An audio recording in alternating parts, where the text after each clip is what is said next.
Confessor, The Sword of Truth, Book 11, by Terry Goodkind. Read by Nick Sullivan. Confessor. Chapter 41. On the northeast bank above the stream, Rachel slipped down off the horse, clutching the reins as she peered all around, watching for any movement. In the early dawn light, the dark humps of the barren hills made it look like she was in the midst of a pack of slumbering monsters. She knew better, though. They were just hills. But there were real things that weren't harmless figments of her imagination. The ghosty gobblies were real. They were close, and they were coming for her. White cliffs of twin hills rose up, facing each other across the banks of the stream. Sumac, their leaves already lost to the season, lined the narrow foot trail where she stood, trembling in the cold. The tall mouth of the cave stood close, waiting, like the open mouth of some great monster waiting to swallow her. Rachel tied the reins of the horse to a sumac and scrambled along the loose dirt and gravel of the trail toward that waiting dark maw. She peeked inside, looking to see if Queen Violet or Six was hiding there. She expected that Violet might leap out and slap her, then laugh in that haughty way of hers. The cave was dark and empty. Rachel twisted her fingers together as she again scanned the round hills. Her heart beat wildly as she looked for any movement. The ghosty gobblies were getting closer. They were coming for her. They were going to get her. Inside the cave, she saw the familiar drawings that she had seen so many times before. There were thousands of sketches covering every inch of the walls. Between large drawings, small ones were squeezed into the available space. Each one was different. Most looked like they had been drawn by different people. Some were so simple that they almost looked like they'd been drawn by children. Some were detailed and remarkably realistic looking. Rachel didn't know how to judge such things, but to her it seemed that the drawings had to represent many generations of people. Considering the many different styles and various levels of refinement, they could easily represent dozens and dozens of generations of artists, maybe hundreds. All the drawings had people in them. All the people in the drawings were being hurt, or troubled, or starved, or poisoned, or stabbed, or lying broken at the bottom of cliffs, or grieved over graves. The drawings gave Rachel nightmares. She squatted down and felt the oil lamps. They were cold. No one had been in the caves. She retrieved a flint and steel from a small niche cut into the wall of the cave and used it to strike a spark at the wick of a lamp. She tried a number of times and was able to get a good spark, but not a flame in the wick. She glanced back over her shoulder between tries. She was running out of time. They were coming. They were getting close now. Rachel shook the lamp to get more oil on the wick, then frantically struck the flint and steel together. It took half a dozen tries, but to her great relief, she finally got a flame going. She picked the lamp up by the loop handle and stood. She stared out of the mouth of the cave, looking for any movement, looking for the ghosty gobblies. She didn't see them, but she knew they were coming. She thought she could hear them out in the scrub brush. She was sure she could feel them looking at her. With the lamp in hand, she rushed back into the darkness, away from the ghosty gobblies, to safety, she hoped. She had to get away. They were coming. They could get her everywhere else. This was her only chance. Knowing how close they were, she was frantic with fright. Tears stung her eyes as she ran back into the cave, past all the drawings of people being hurt. It was a long way back into the darkness, a long way to where she thought she might find the only place where she could be safe. The lamplight raced over the face of the rock all around, lighting the faces drawn on the walls. Deep into the cave, the light from the cave's opening was only a distant, soft glow. Crawling over a jutting outcropping of rock, she could see her breath as she panted, not only with effort, but with gathering panic. She didn't know how far she had to go to be safe. She only knew that the ghosty gobblies were coming for her, and she had to keep going, had to get away. She came to the drawing she remembered all too well. It was a drawing that Rachel had watched Queen Violet make with Six's help. Although they had never mentioned his name, Rachel knew that it was a drawing of Richard. With all the things drawn around the central figure, it was the biggest drawing in all of the cave. It was also the most complex. Unlike all the rest of the pictures, Violet's had been done with colored chalk.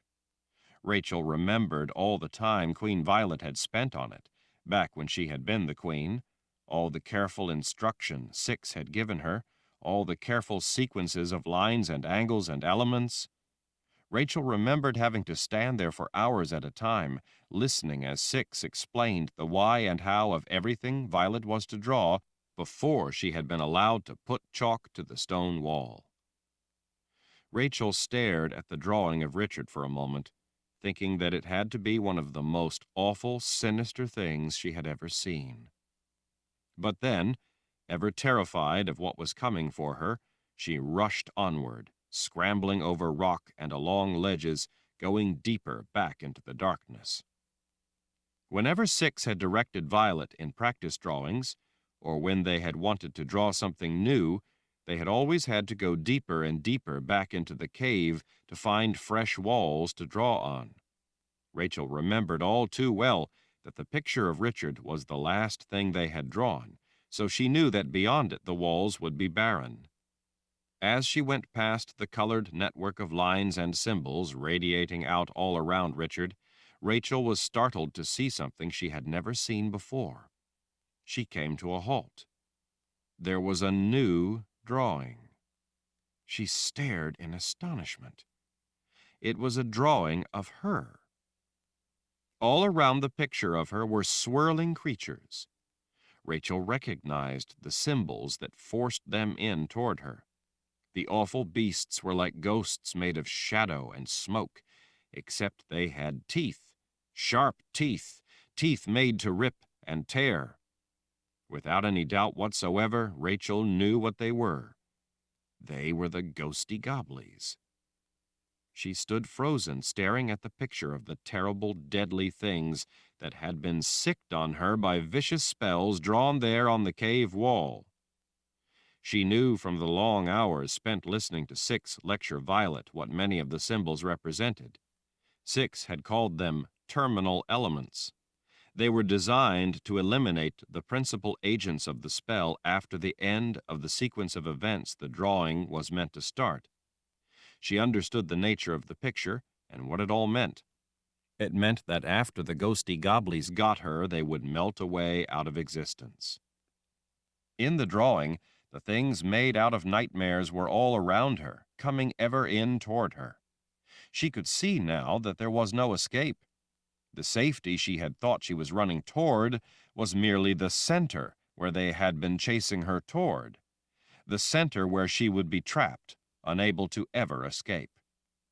She heard a sound and looked toward the dim glow of lights from the cave's entrance.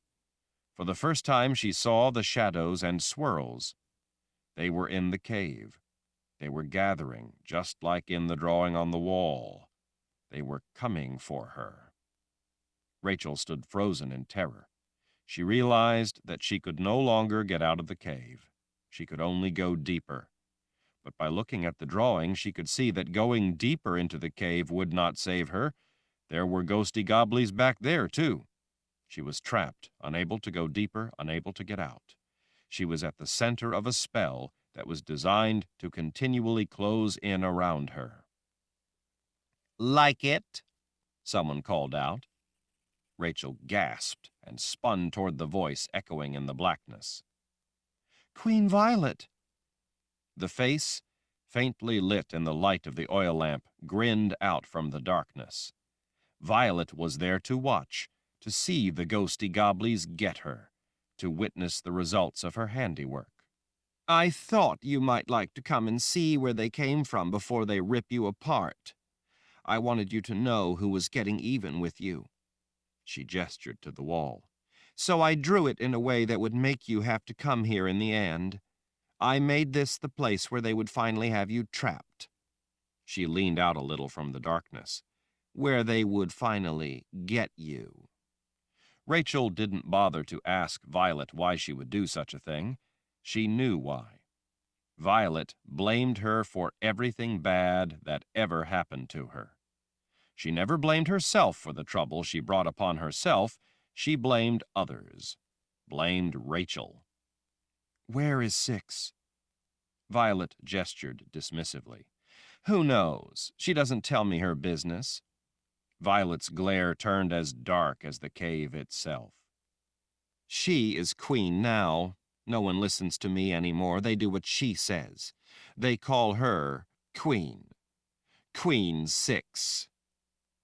"What about you?" "She only keeps me around to draw for her." Violet pointed a finger at Rachel. "It's all your fault. It's all because of you." Violet's glare twisted into the smile that had always given Rachel chills. "But now you will pay for your disrespect, your evil ways. Now you will pay." The smile widened with satisfaction. "I made them so that they will tear the flesh from your bones, pick you clean." Rachel swallowed in terror. She wondered if she could fight her way past the smirking Violet, but what good would that do? They would soon be coming out of the deeper darkness as well. Chase had taught her never to give up, to fight for her life. She knew that she had to do that now. But how? How could she fight such creatures? She had to think of something. She glanced around. There was no chalk anywhere. At the sound of a screeching howl, she gasped and looked up to see the ghosty goblies floating closer, like smoke swimming and swirling through the length of the dark cave. Rachel could see the sharp little teeth in the open mouths of the things, teeth made to rip and tear her flesh from her bones. "I want you to say you're sorry." Rachel blinked as she turned back to Violet. "What?" "Tell me you're sorry. Get down on a knee and tell your queen that you're sorry for betraying her. Maybe if you do, I'll help you." Grasping desperately for any hope, Rachel quickly went to a knee and bowed her head forward, using the moment it took to think. "I'm sorry." "You're sorry what?" "I'm sorry, Queen Violet." "That's right, I am your queen. While Six is gone, I am the queen around here. The queen! Say it!" "You are the queen, Queen Violet." Violet smiled in satisfaction. "Good. I want you to remember that as you die." Rachel looked up. "But you said that you would help me." Queen Violet, laughing to herself, retreated farther back into the darkness. "I only said maybe. I've decided you don't deserve my help. You're a nobody." Behind her, rasping little growls were coming closer.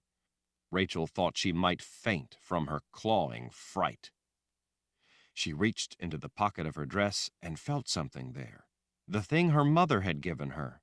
She pulled it out and stared at it in the lamplight. Now she knew what it was. It was a piece of chalk. When her mother had given it to her, Rachel had been in such a hurry to get away from the ghosty goblies that she hadn't really paid attention to what it was. Her mother had told her that when she needed it, she would know what to do. Rachel glanced back into the darkness. She could see the back of Violet's head as she retreated farther back into the cave, away from the violent death that she knew was about to take her. Rachel looked back the other way and saw the snarling things swimming through the air, coming closer, their mouths opening wide, their needle-sharp teeth snapping and snapping. She immediately stepped to the drawing Violet had done to trap her. Rachel used the chalk to swiftly add lines and shading, making the figure thicker, rounder. She made the face rounder, and then put a hateful scowl on it. The chalk flew across the stone, as she filled in, frilly, a dress, the kind of dresses that Violet always liked to wear. Finally, remembering what Violet liked to wear in the jewel room, Rachel drew a crown on the head, changing the picture for good from her into Queen Violet. Violet claimed to be the queen. Rachel had just crowned her, giving her what she demanded. She heard a scream from the darkness. When she saw them coming from the other side, Rachel pressed her back up against the wall as the creatures floated, wriggled, and swam through the air, making their way back into the darkness. Rachel, her eyes wide, held her breath as the snarling, snapping, wispy forms floated past her. Her heart hammering, Rachel listened to Violet scream hysterically. "What have you done?" she cried out from the darkness. Violet rushed forward into the light. Rachel could see Violet through the ghostly things going back into the cave toward her. Violet's eyes grew big as she saw them coming for her. "What have you done?" Violet screamed again. Rachel didn't answer. She was too terrified as she watched. "Rachel, help me! I've always loved you! How could you do this to me?" "You did it to yourself, Queen Violet." "I've always been a kind and loving person." "Kind and loving."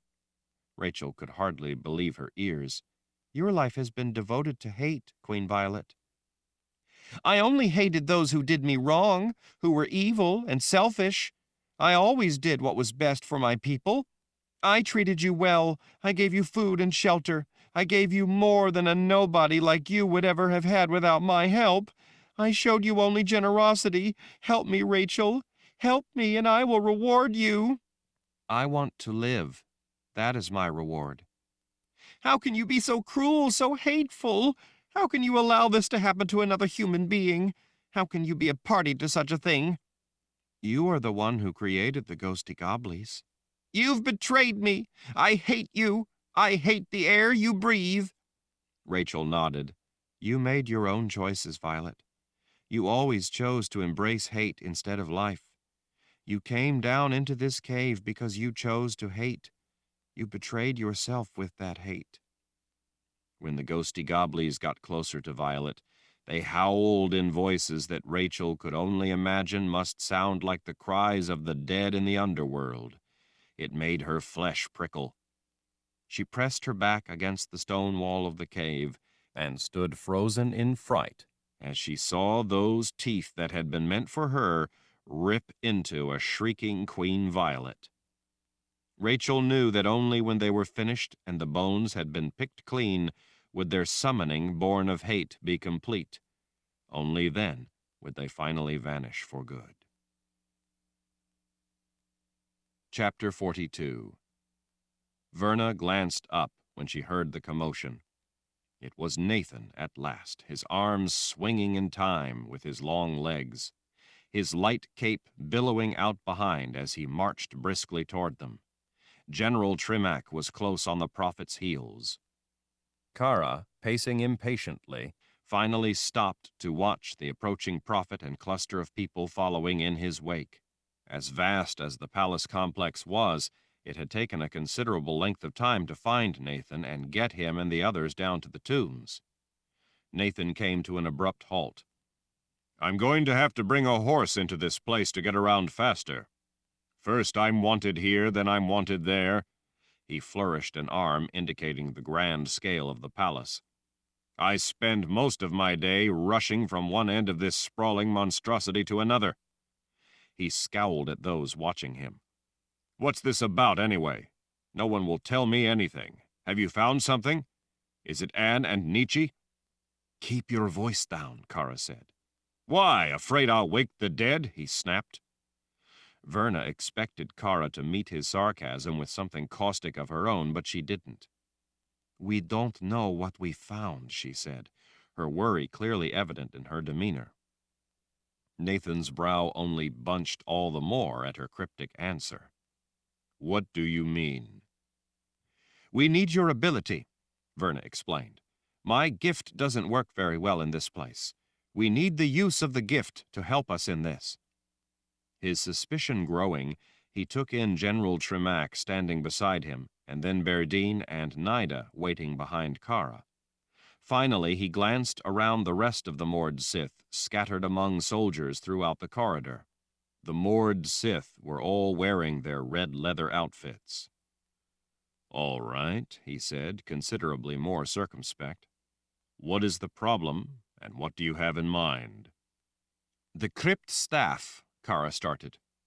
"The crypt staff?" Nathan interrupted. "Who are they?" Kara gestured to several people in white robes far off back up the corridor, well behind the armed and ready men of the first file. "They take care of this place. As you know, I think something is wrong down here." "So you've said, but for all the searching, I still don't see anything wrong down here." Kara gestured around. "You don't know this place very well. I've lived here most of my life, and even I'm not familiar with the maze of passageways down here. In the past, the tombs were usually only visited by the Lord Rao. The crypt staff, though, spends a great deal of their time down here, keeping it always ready for those visits, so they know the place better than anyone." Nathan rubbed his chin as he again cast a look over his shoulder, back up the corridor at the white-robed figures huddled in the distance. "That makes sense." He turned back to Kara. "So, what do they have to say?" "They're mute. Darken Ral selected only illiterate people from the countryside to be members of the crypt staff, so they can't read or write either." "Selected? You mean he captured people and pressed them into service?" "Exactly," Berdine said as she moved up a little to stand beside Kara. "In much the same way he would acquire young women to be trained as moored Sith." Kara gestured off in the direction of Panis Ral's tomb. "Darken Ral wanted a crypt staff who would not speak ill of his dead father, so he cut out their tongues. Since they can't read or write, they also can't secretly write anything offensive about the dead leaders." Nathan sighed. "He was a harsh man." "He was an evil man," Kara said. Nathan nodded. "I've never heard anything to dispute it." "Then how do you know what the crypt staff thinks about anything that might be wrong down here?" General Tremack asked Kara. "After all, they can't tell you or even write it down." "You use hand signals to direct your men when silence is critical, or when in the heat of battle they can't hear you. These people do similar things. They use signs they've made up over the years to communicate with each other. I've questioned them, and to a certain extent, they've been able to make themselves understood. As I'm sure you can well imagine, they are very observant." "And wait until you hear what they think," Verna said. The whole thing seemed preposterous to her, but the implications were serious enough that she wanted to know for sure. Verna had learned since becoming prelate that, despite how she might be inclined to view a matter, it was always a good idea to keep an open mind. In matters so serious, it would be foolish not to at least make sure there was no real problem. Still, she didn't have to be happy about it. Nathan's suspicious look returned. "So, what do they think?" Kara pointed toward an intersection down the corridor. "Back around there, they found a place that isn't right." "Isn't right?" In exasperation, Nathan put his hands on his hips. "Isn't right in what way?" "The stone down here all has veining in it." Kara turned and pointed out various patterns on the wall behind her. "See? All the people on the crypt staff recognize the veining. They keep track of where they are down here by those unique patterns." Nathan peered closely at the veining. "It's a language of symbols," Kara added. Nathan looked away from the veining and back at Kara. "That makes sense. Go on." "In that corridor there, down the ways, is a slab of marble wall that belongs somewhere else." Nathan's suspicion returned as he viewed her askance, as if playing along, but not liking it one bit. "So, where does it belong then?" "That's just it," Kara said. "They can't find the hall where it belongs. Near as I can understand, What they're trying to tell me is that there is a corridor missing." "Missing?" Nathan heaved a deep sigh. He scratched his head as he glanced around.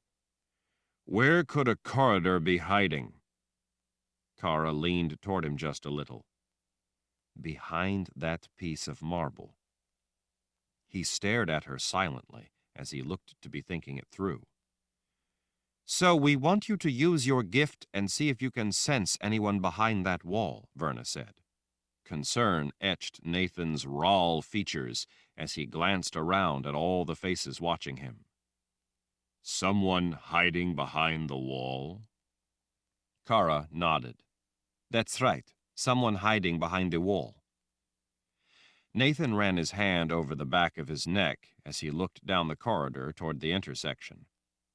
"Well, as crazy as that theory sounds, at least it's simple enough to test."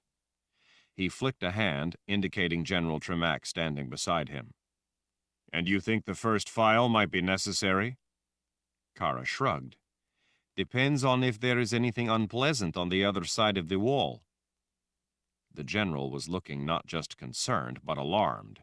He was responsible for guarding the palace and everyone in it, especially the Lord Rahl. He was dead serious about his job. The general waggled a hand in the direction of the suspected trouble. "And you think there is?" Kara didn't shy from the general's formidable stare. "Nietzsche and Anne disappeared somewhere down here." The scar running down the side of the man's face stood out white. He hooked his thumbs behind his weapon belt as he turned to the side. One of his men rushed forward to take his orders. "I want all of you to stay close, but be very quiet." The officer nodded and then trotted silently back to the other men to relay the orders. "Just who do you think it is that could be hiding behind the wall?" the general asked as he looked between all the women. "Don't look at me," Verna said. "I'm concerned, but I can't imagine who or what could be there, if anyone.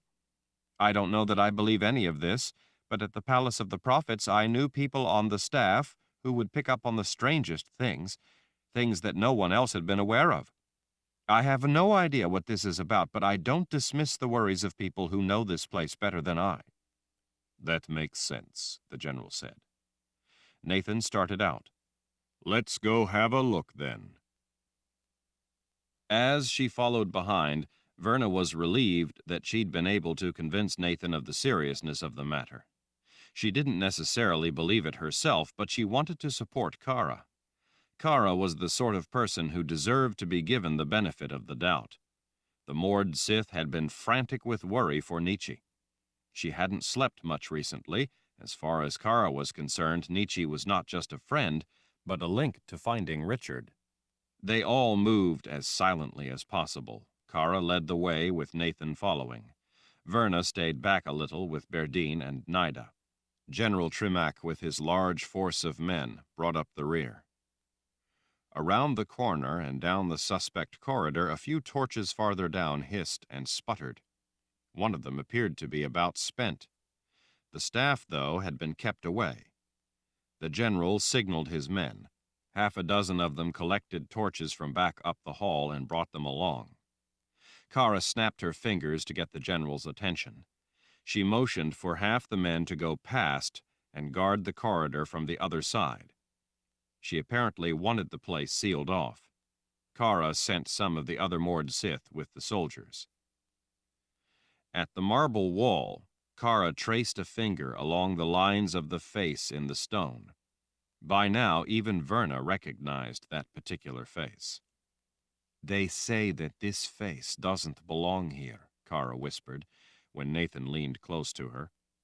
Nathan nodded and then stood up straight. He waved a hand, urging Kara to stay back out of his way. Kara frowned and gave Verna a puzzled look. She didn't know quite what the old wizard was doing. Verna knew. He was using his ability to sense beyond the stone. He was using his gift to search for life.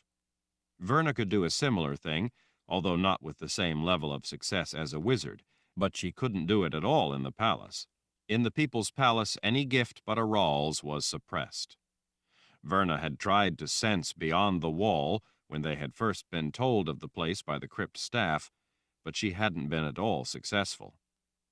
Kara returned to stand beside Verna. She leaned close, speaking in little more than a whisper. "What do you think?" "I think Nathan will tell us when he knows anything." General Tremack leaned in. "How long?" "Not long," Verna told him.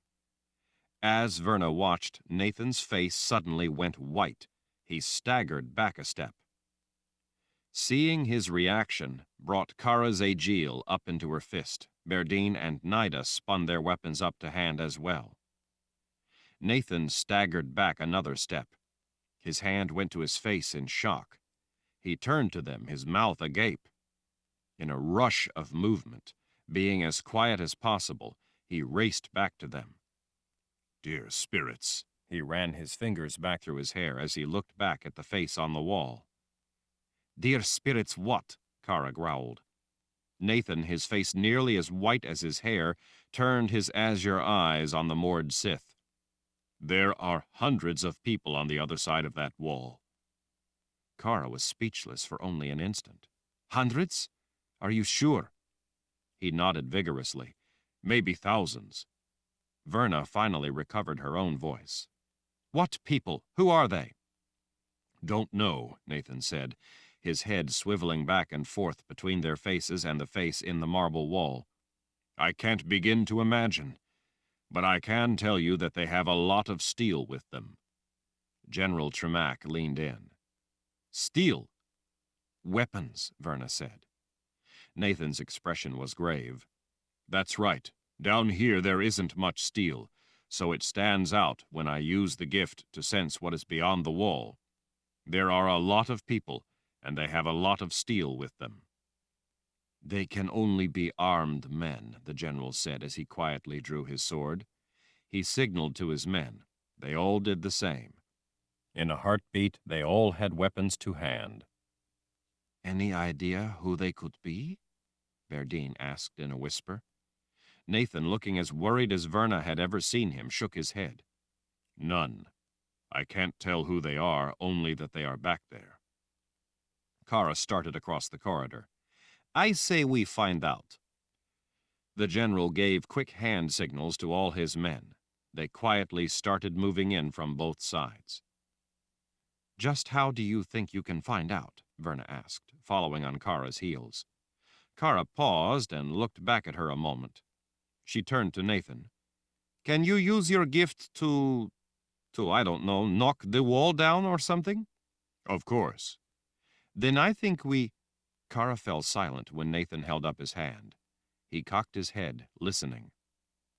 "They're talking. Something about light." "Light?" Verna asked. "What do you mean?" Nathan's brow lowered as he concentrated, as if trying to hear.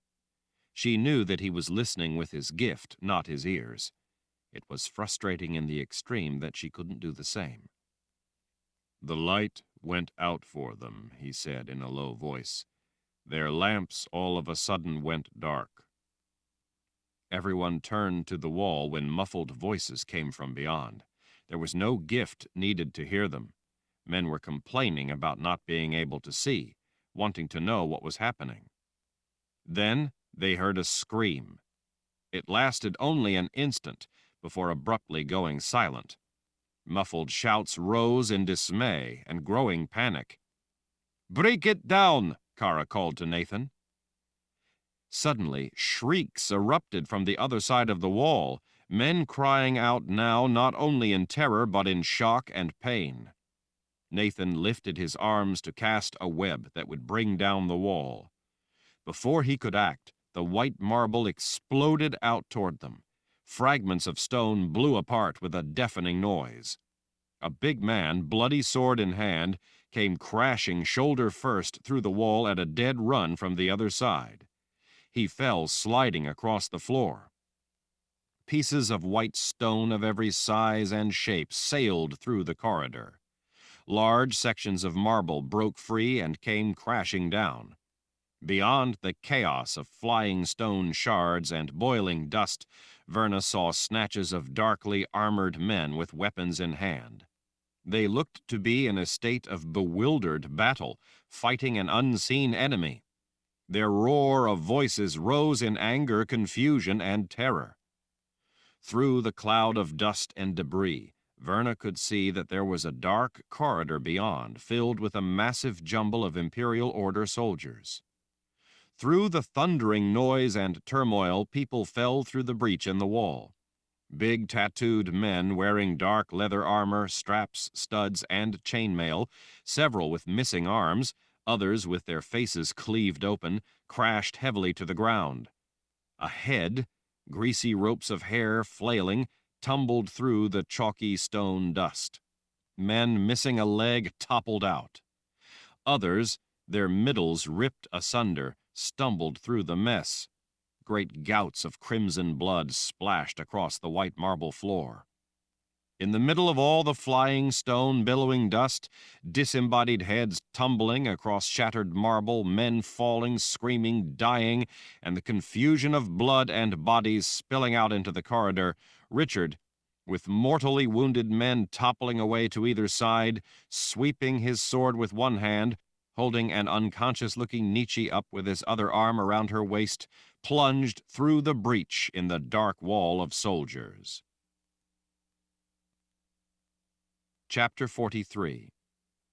Kara planted a foot on the back of a fallen Imperial Order soldier and leaped into the air toward Richard as he used his momentum to help carry him through the confusion of dust and stone, smashed apart by Bruce when he'd charged through the marble veneer as if he were hitting a line of blockers. As Richard slid under the flying blades and blood, he laid Nietzsche on the floor, letting her limp form, atop a layer of slick stone dust covering the polished stone, slide the rest of the way across the hall and out of harm's way. Richard immediately spun around, bringing his sword to bear on the wall of men descending on him as they spilled out of the dark corridor and into the torchlit halls. He sliced mercilessly into every opening. They fought fiercely to get at him and bring him down. Blade slashed muscle and hit bone. The noise was deafening as men growled, some yelled battle cries, and others screamed in mortal pain. Richard evaded their fierce attacks and at every opportunity thrust his blade through the onslaught. Every one of his swift strikes found its mark. For every man he killed, though, it seemed 3 more replaced him. Kara crashed into a big man with a shaved head as he went for Richard. Using both hands, she slammed her aegil across his throat. For an instant, Richard saw the shock of pain in the man's eyes before he went down. Richard used the opening to turn and thrust his sword into another soldier to the side. All the men who had been quietly gathering in the dark corridor appeared to be experienced fighters. The battle had come sooner than they had planned, but now that it was upon them, they fought with wild fury. These weren't the regular Imperial Order soldiers, the men who had joined for glory and plunder. These were professional warriors, well-trained and experienced men who knew what they were doing. They were universally powerful men, all wearing at least leather armor.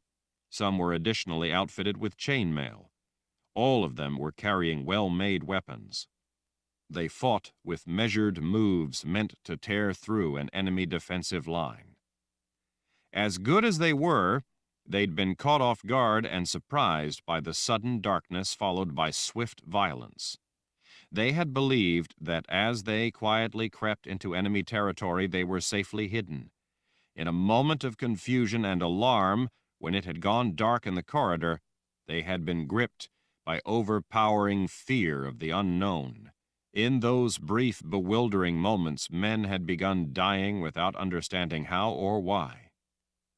Richard had used that surprise to tear through their ranks as swiftly as possible.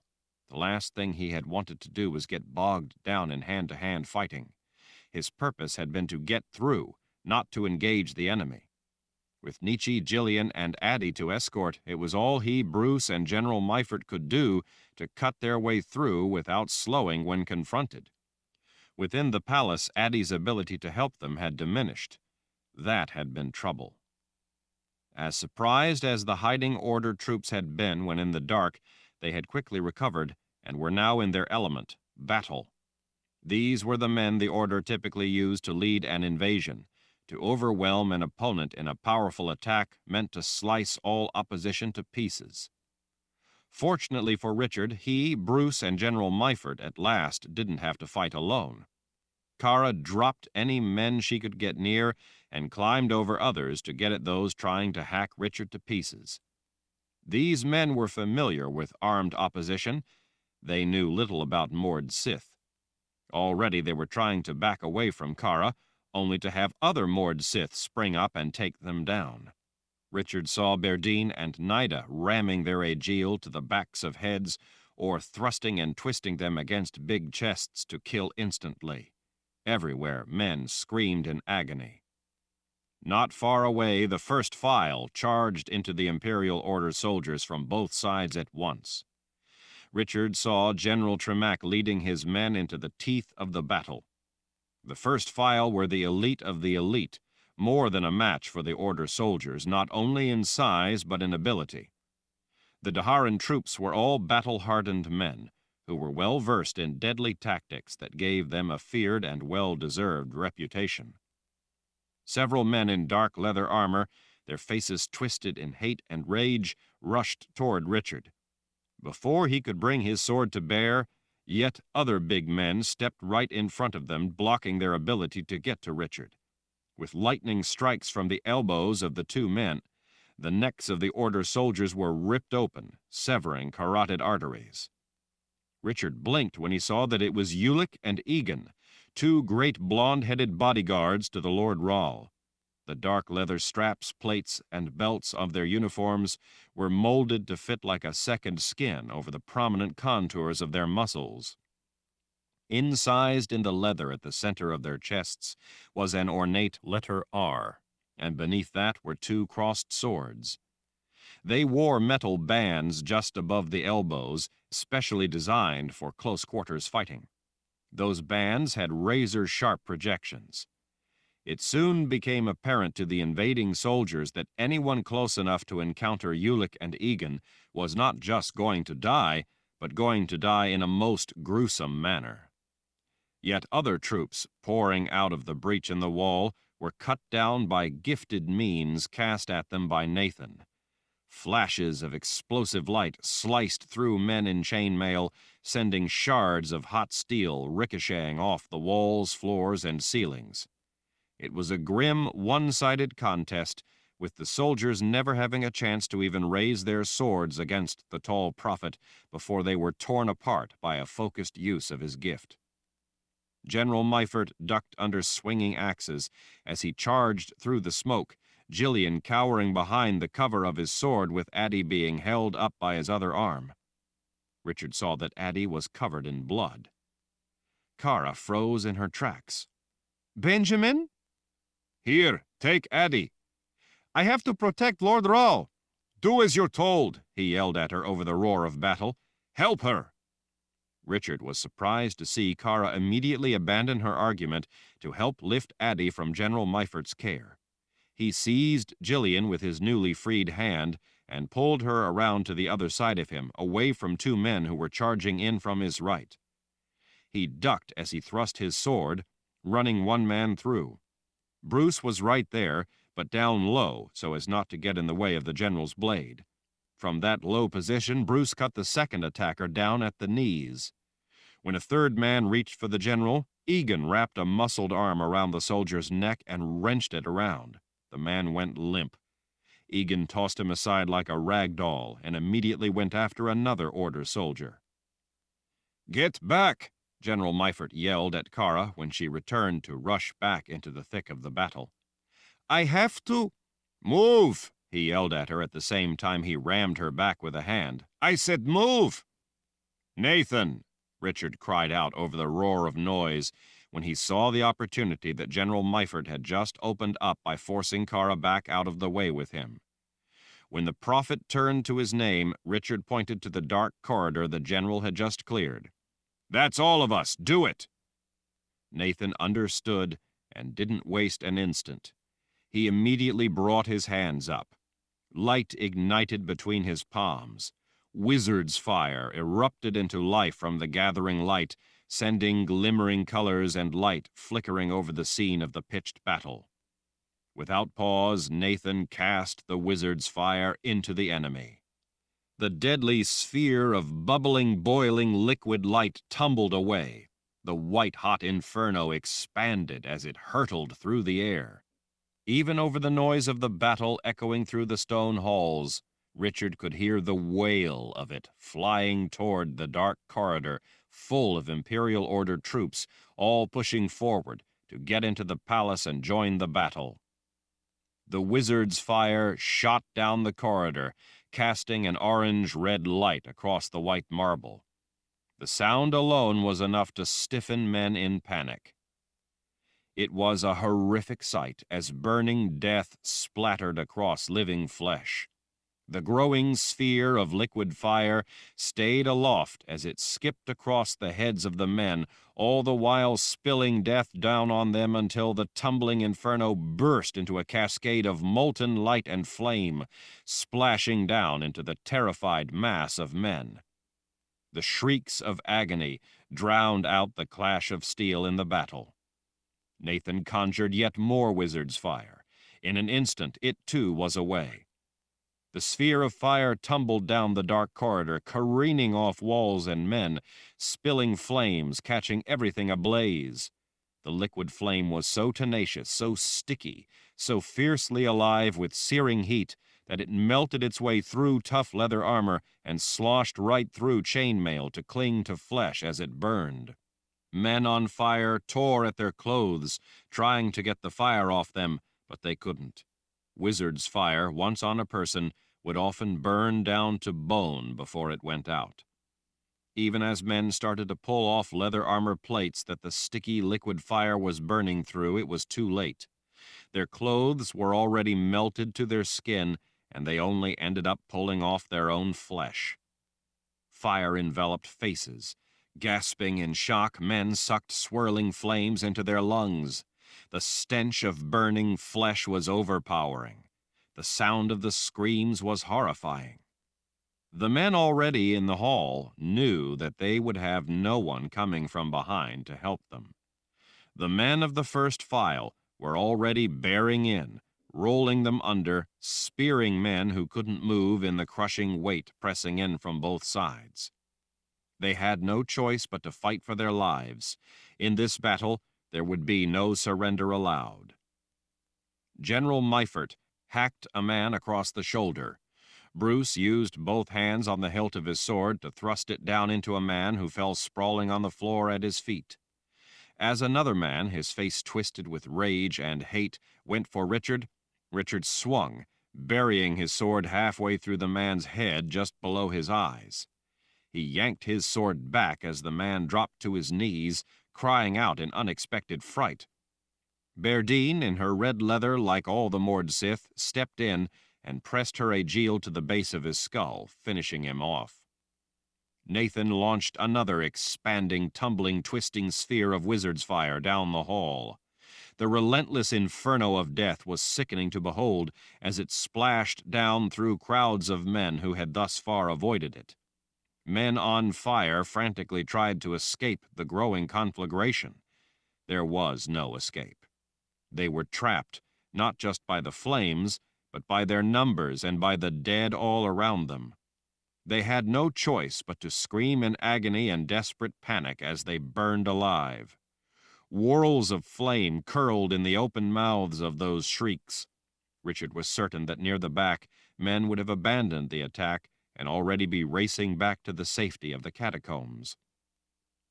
What only a moment before had been a frantic battle was suddenly dying down. Imperial Order soldiers still alive were shown no mercy as they were finished off by the first file. Kara shoved over a man she had just killed. He toppled backward and landed with a numb thud. General Meifert was close by. She looked more angry at him than at the man she had just killed. "What do you think you're doing yelling at me, telling me what to do?"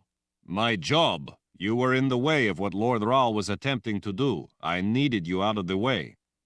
Kara glanced back. Well, I don't care. I don't have time for debate. His anger looked the match of hers. As long as I'm in charge, you will do as you're told. That's the way it has to be. She turned her scowl to the corridor, where men still moved as they burned alive. Arms become torches waved slowly, uselessly in the inferno. Richard had known that there had been too many soldiers filling the corridor to fight them all. He had been trying to get the general, Bruce, Gillian, and Addie out of the way so that Nathan could bring wizard's fire to bear. The general had realized Richard's intention. Kara had been in the way. Being a general in charge, he couldn't allow anyone to question his authority, especially not in the midst of a battle. Once Kara realized the truth of it, she abandoned the dispute and immediately turned to join Richard as he scrambled across the blood-slick floor to Nietzsche, who was lying on her back against the wall. Nietzsche?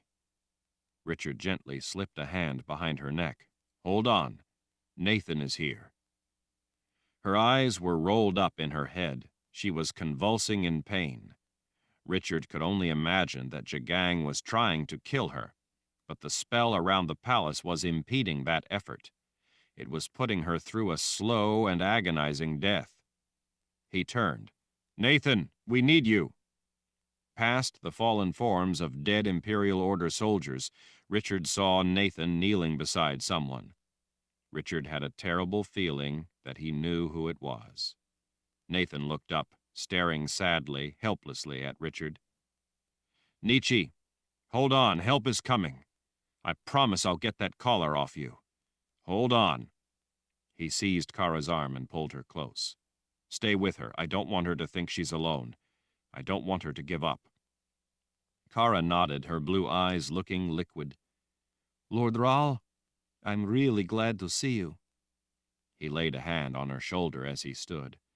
I know. Let me tell you, I'm pretty glad to see you, too. Richard raced over the top of dead Order soldiers rather than taking the time to find a clear path. It felt surreal to see so many corpses, dismembered limbs and heads, so much blood defiling the sacred white marble corridors of the palace.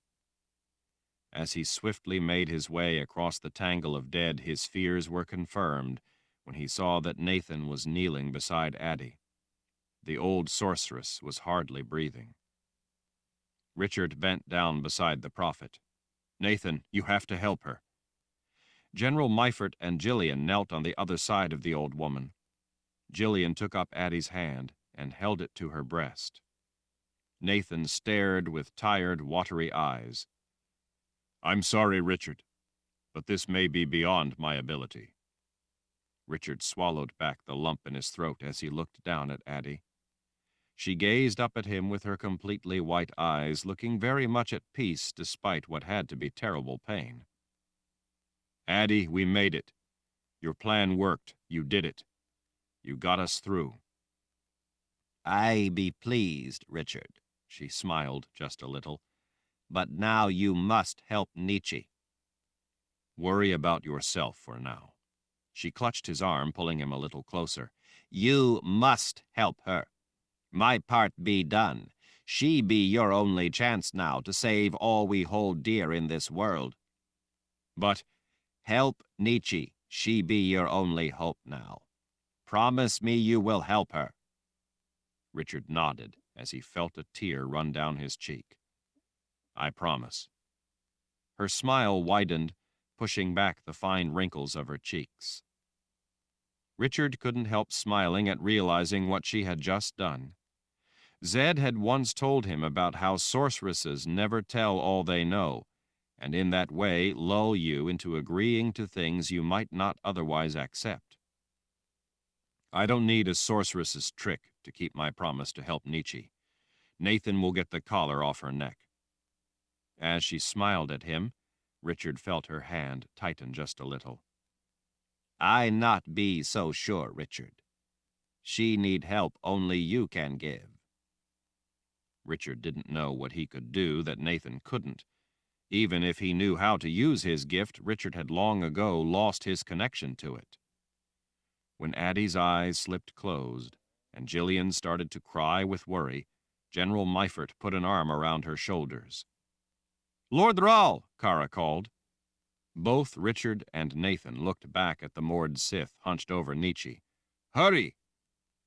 "Hold on," Nathan whispered to Addie. He touched a finger to her forehead. Addie sighed, her muscles slackening. "That will comfort her for the moment," Nathan said in a confidential tone to Richard. "Maybe with the help of some sisters I can do something more for her." Richard nodded, then seized Nathan under the arm and helped pull the man to his feet. On their way to Nietzsche's side, they rushed past tangled figures of the dead. Most of the slain were Imperial Order soldiers, but there were also men of the first file scattered throughout the corridor. Nietzsche, if it was possible, looked worse.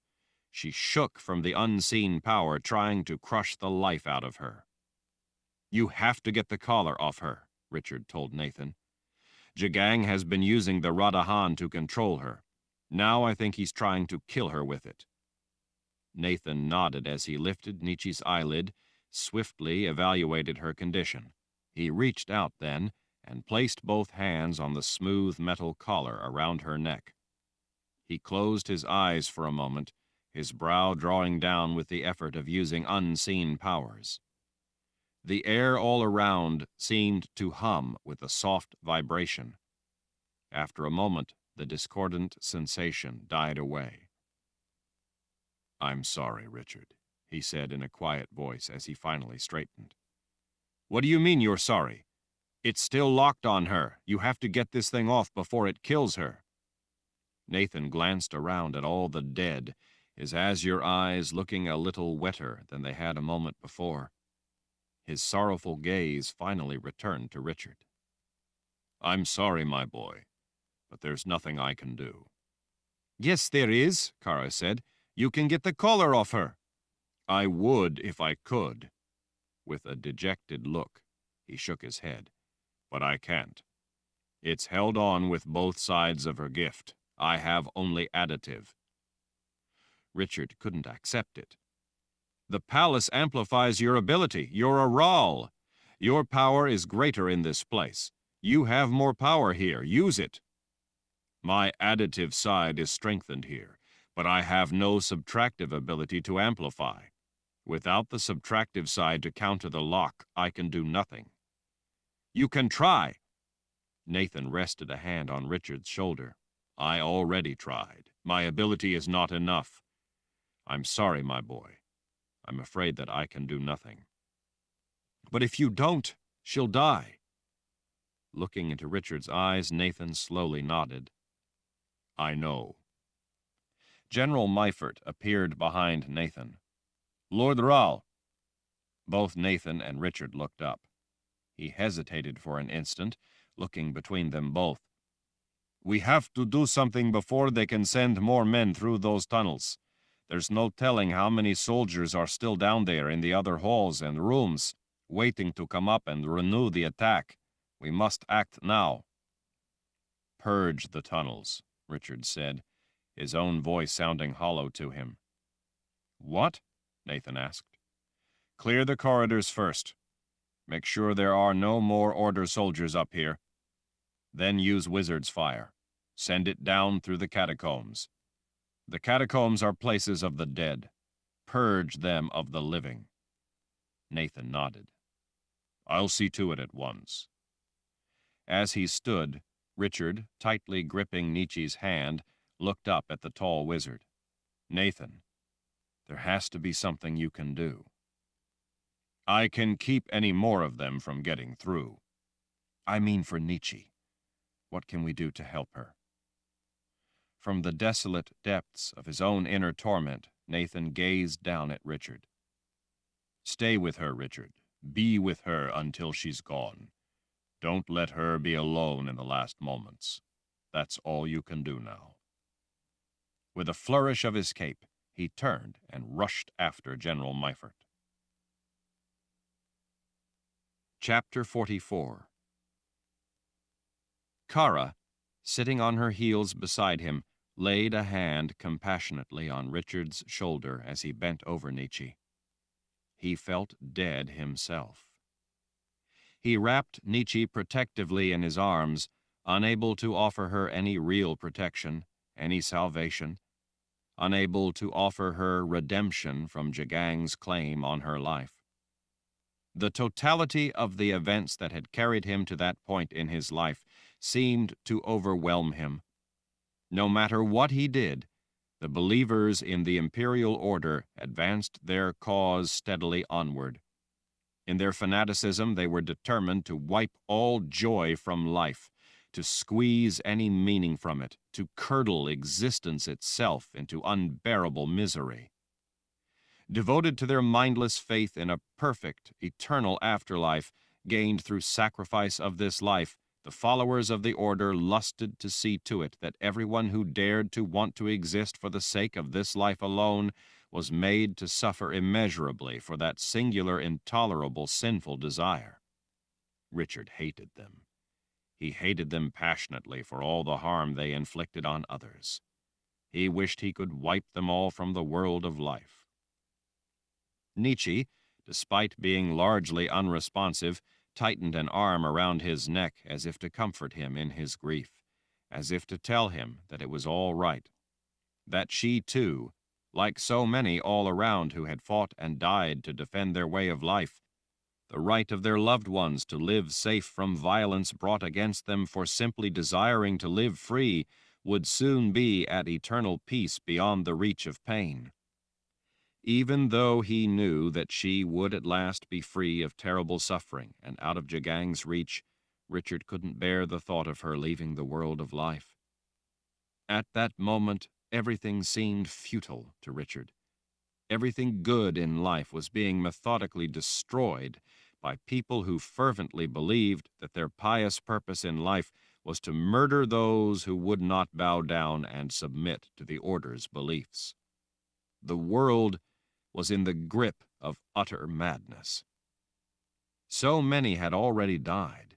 So many more would die. Richard felt as if he were caught in a whirlpool, forever being sucked down into the depths of despair. There seemed no end to the senseless slaughter, no escape from it but death. And now Nietzsche was taking that final journey.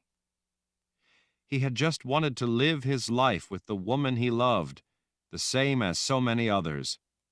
Instead, Kahlan's mind had been stolen from her, leaving her a tool of those with a burning desire to either impose their beliefs on everyone or to destroy them all.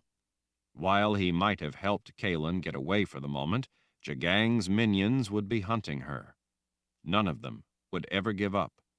Unless they were stopped, the order would have Kahlan just as it would have everyone. Now Nietzsche was being slowly drained of her life as well. As Richard turned inward, turned away from everyone and everything, he felt a sudden, violent, wrenching jolt within. For a moment, it held him gripped in a strange and silent netherworld before tumbling him once again into an inner storm. He didn't know the source of the inner disorientation, but it suddenly felt as if he had become lost among a million meteors, and then they all exploded outward from somewhere within the unfathomable depths of his being. Kara grabbed his arm and shook him. "Lord Ral! What's wrong? Lord Ral!" He realized that he was screaming. He couldn't stop himself. Amid the incandescence, understanding overcame him. He suddenly knew without a doubt the cause of the sensation. It was an awakening.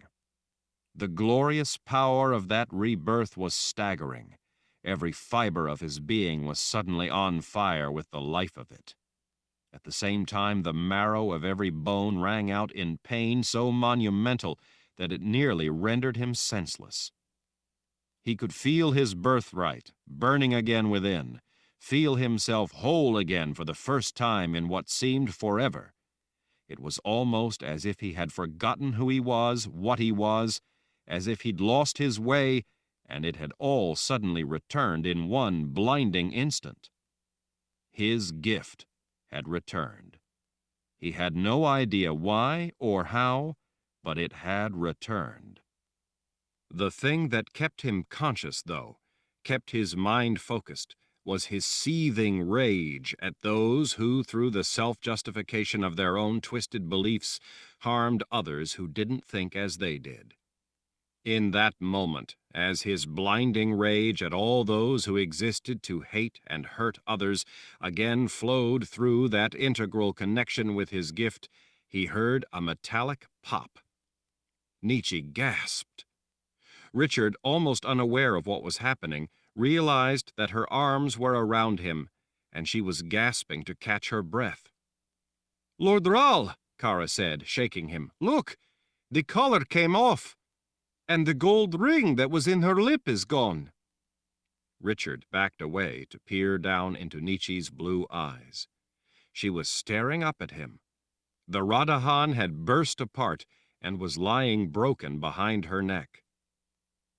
"Your gift is back," Nietzsche whispered, barely conscious. "I can sense it." He knew without doubt that it was true. His gift had inexplicably returned. He noticed a forest of legs as he glanced around. Men of the first file, weapons in hand, had surrounded him. Ulick and Egan stood between them and Richard. Between Ulick and Egan was a wall of red leather. Richard realized that when the burning pain of it had exploded through him, he had screamed. They had probably thought he was being murdered. "Richard," Nietzsche said, drawing his attention. Her voice was little more than a weak whisper. "Are you out of your mind?" She had to force her eyes open several times. Her brow was beaded with sweat.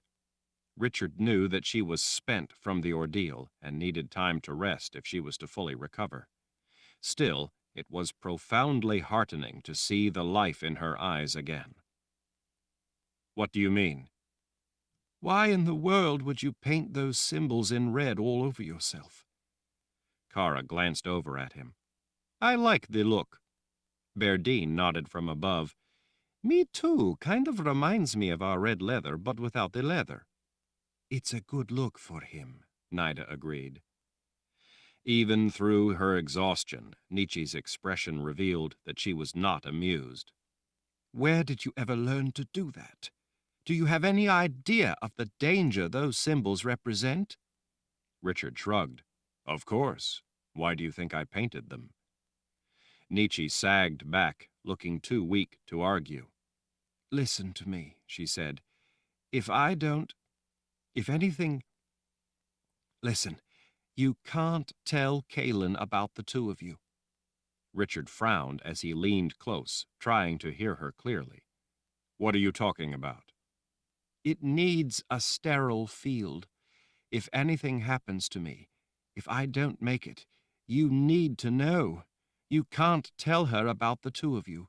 If you tell Kahlan about her past with you, it won't work." "What won't work?" "Auden. If you ever get the chance to invoke the power of Auden, it needs a sterile field to work. That means that Kahlan can't have foreknowledge about the love between the two of you, or the memories can't be rebuilt.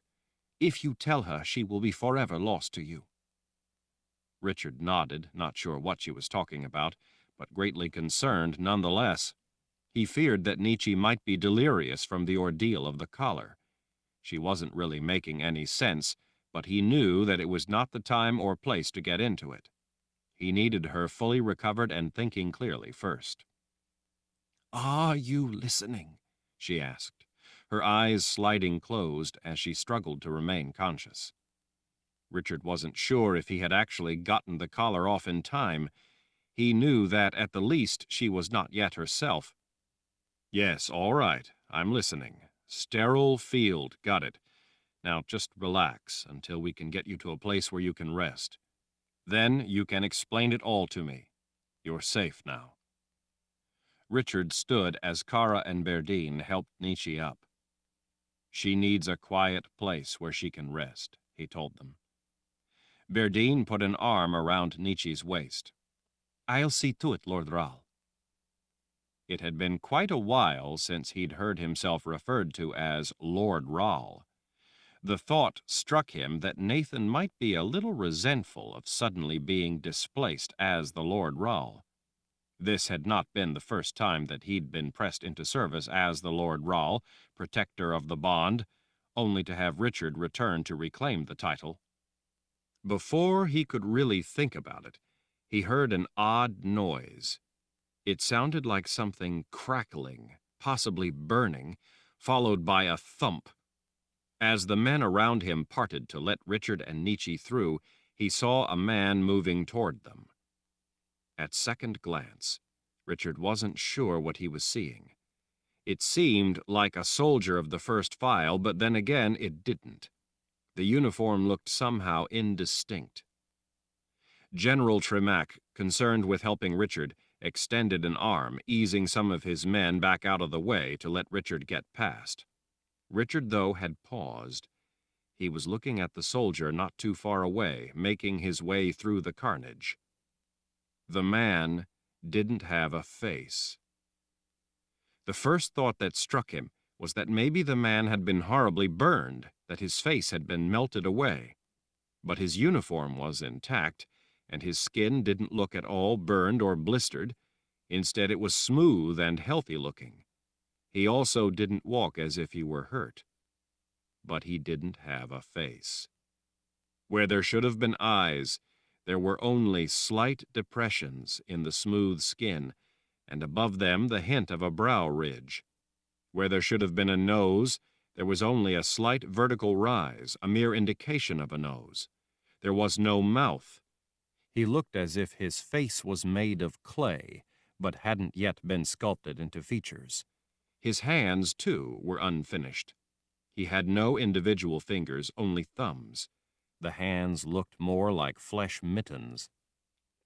It was so startling a sight that it was instantly terrifying to behold. A soldier of the first file, helping an injured man and seeing only the semblance of the first file uniform approaching from behind and the side, straightened.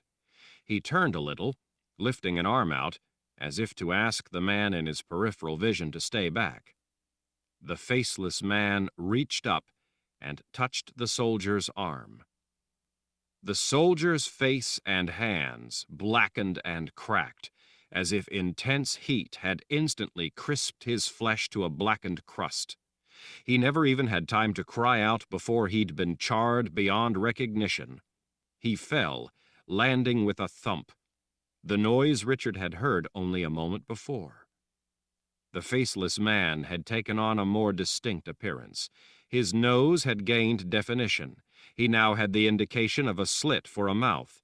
It was as if he had drawn the features out of the life he had just taken. In an instant, other soldiers of the first file stepped in front of the approaching threat. The faceless man touched them as he walked through their defensive line. Their faces, too, instantly crinkled into black, burnt folds that no longer even looked human, and they crumbled lifeless to the ground.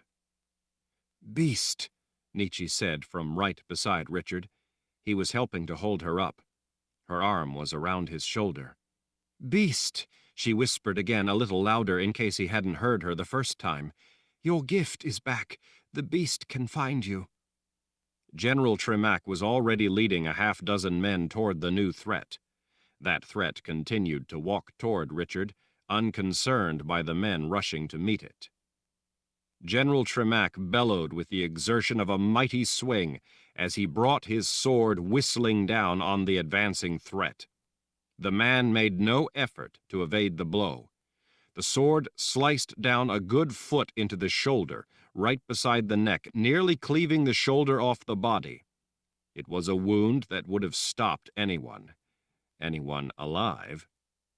The general, his hands still on the sword, in an instant decomposed into crumpled, charred, cracked and bleeding flesh that started sloughing away. General Tremack collapsed to the floor without so much as a wince or a cry. Other than his uniform, the body was unrecognizable. The faceless man, the general's sword still cleaved deeply into his body, never missed a stride. His face had gained yet more definition. Now there were rudimentary eyes peering out from the depressions. Along the side the face, a hint of a scar had appeared, similar to the one General Tremack had. The blade of the sword, where it stuck from the man, began to smoke as it turned white-hot as if freshly pulled from a blacksmith's forge. Then both ends sagged as it melted in two, falling away from where it had been embedded in the man's chest. The point of the sword behind the back clattered to the floor, while the hilt end fell and bounced once, landing hissing and smoking on a nearby body. Men rushed in from every direction to stop the approaching threat. "Get back!" Richard yelled. "All of you! Get back!" One of the moored Sith slammed her aegil into the base of the man's neck. She instantly sizzled and smoked into a blackened, charred corpse and toppled back.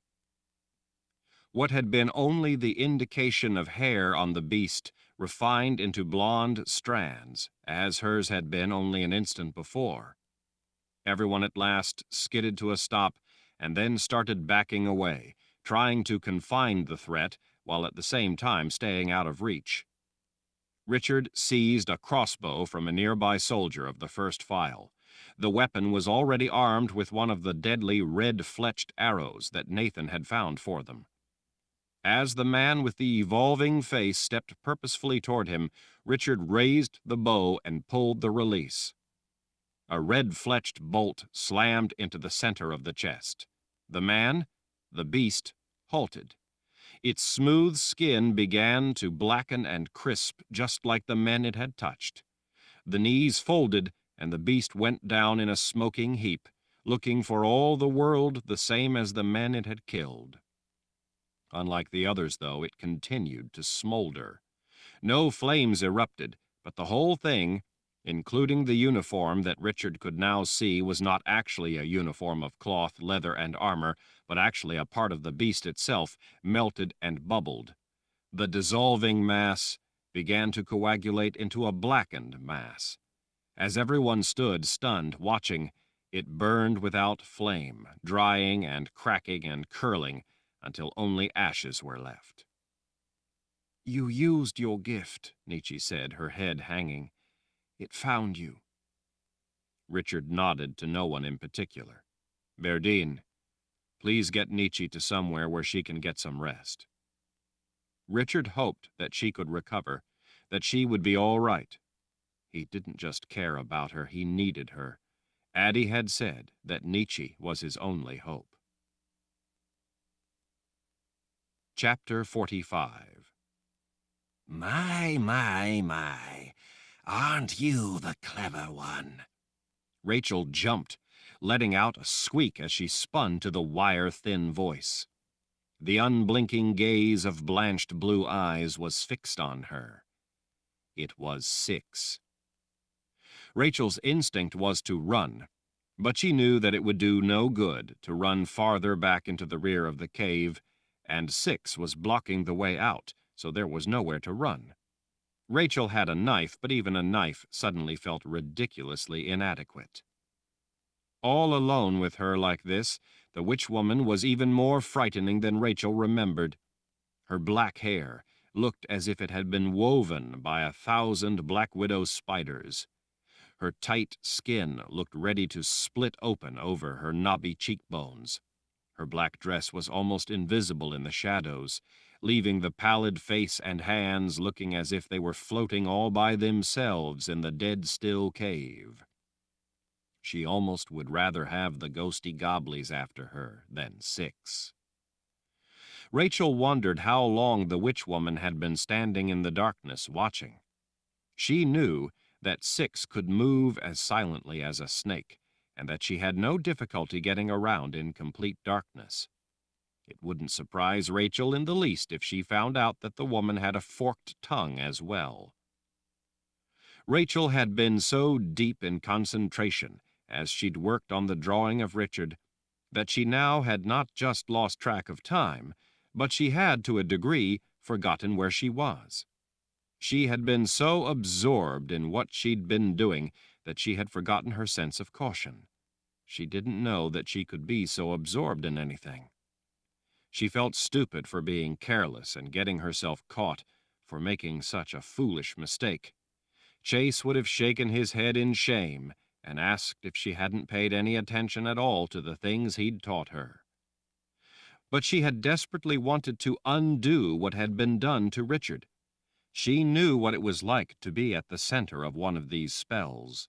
She knew how terrifying it was. She knew how helpless it made you feel. She didn't want that to happen to Richard, and he'd had that spell around him a lot longer than she'd had a spell around her. She had wanted to help him escape the hold of these evil drawings. She had known that she was taking a risk, but Richard was her friend. Richard had helped her so many times that she wanted to help him for once. Six glanced to the darkness farther back in the cave, the darkness beyond the oil lamp, the darkness where Violet's bones lay. Yes, quite clever.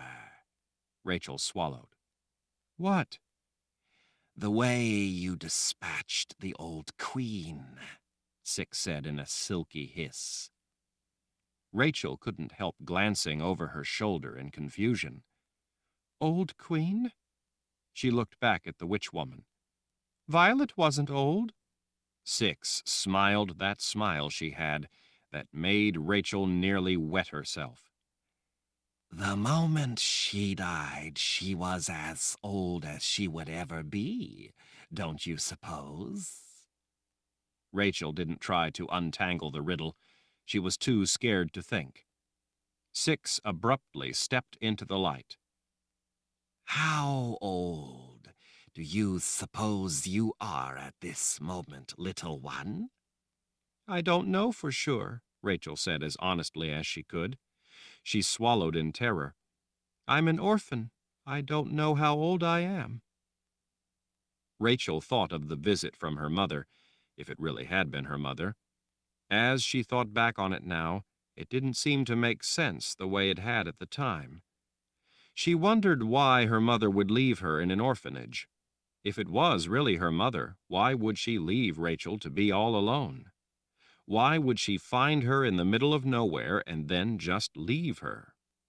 At the time she walked into Rachel's camp, it had seemed perfectly natural. But now Rachel didn't know what to think. Six only smiled at the answer.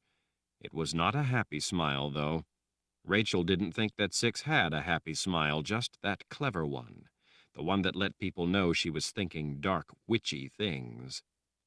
The witch woman aimed a long, bony finger at the drawing of Richard. That was a great deal of work, you know. Rachel nodded. I know. I was here when you and Violet did it. Yes, Six drawled, as she watched Rachel the way a spider watched a fly buzzing in its web. You certainly were, weren't you? The woman stepped closer to the drawing. This here. She waggled the finger at one of the places Rachel had altered. How did you do this? Well, I remembered what you told Violet about terminal elements. Rachel didn't say that she knew what a terminal element was, but she did. I remember you saying how that junction locked it by means of the azimuth angle to the person to enable the spell to locate them and then attach the proper parcels. I figured that would make it essential to the function of the whole thing. I altered the ratio so that it would change the position linking it to the subject. Six was nodding slightly as she listened. Thus interrupting a fundamental support for the positional structure, Six said to herself. My. She shook her head thoughtfully as she peered closer at the drawing. She turned a frown on Rachel. You are not only quite talented, little one, but quite inventive. Rachel didn't think she had better say thank you. Six, despite the smile on her thin lips, was probably not at all happy to discover all the damage Rachel had done to the drawing. And Rachel understood pretty well how much damage she really had done. Six pointed the bony finger. This here, why did you add that line? Why didn't you simply erase the junction? Because I reasoned that it would only weaken the hold of the spell if I did that. Rachel pointed at several other elements. These here support the main elements as well, so if I erased that junction, it would have still held. Near as I could figure, if I added that variance to it instead, then it would redirect the link it had established and in that way break it, rather than merely loosen it. Six shook her head to herself. What good ears you have. I never knew a child could pick such things up so quickly. It wasn't quick, Rachel said.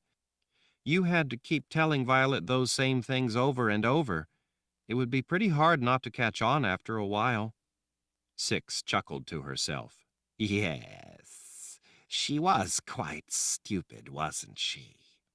Rachel didn't answer. She wasn't feeling very smart herself at the moment, what with being so easily caught and all. Six folded her arms as she paced before the huge drawing, inspecting Rachel's handiwork. She made little noises to herself as she carefully looked over the whole thing. Rachel was disheartened to see that she looked right at every alteration Rachel had made.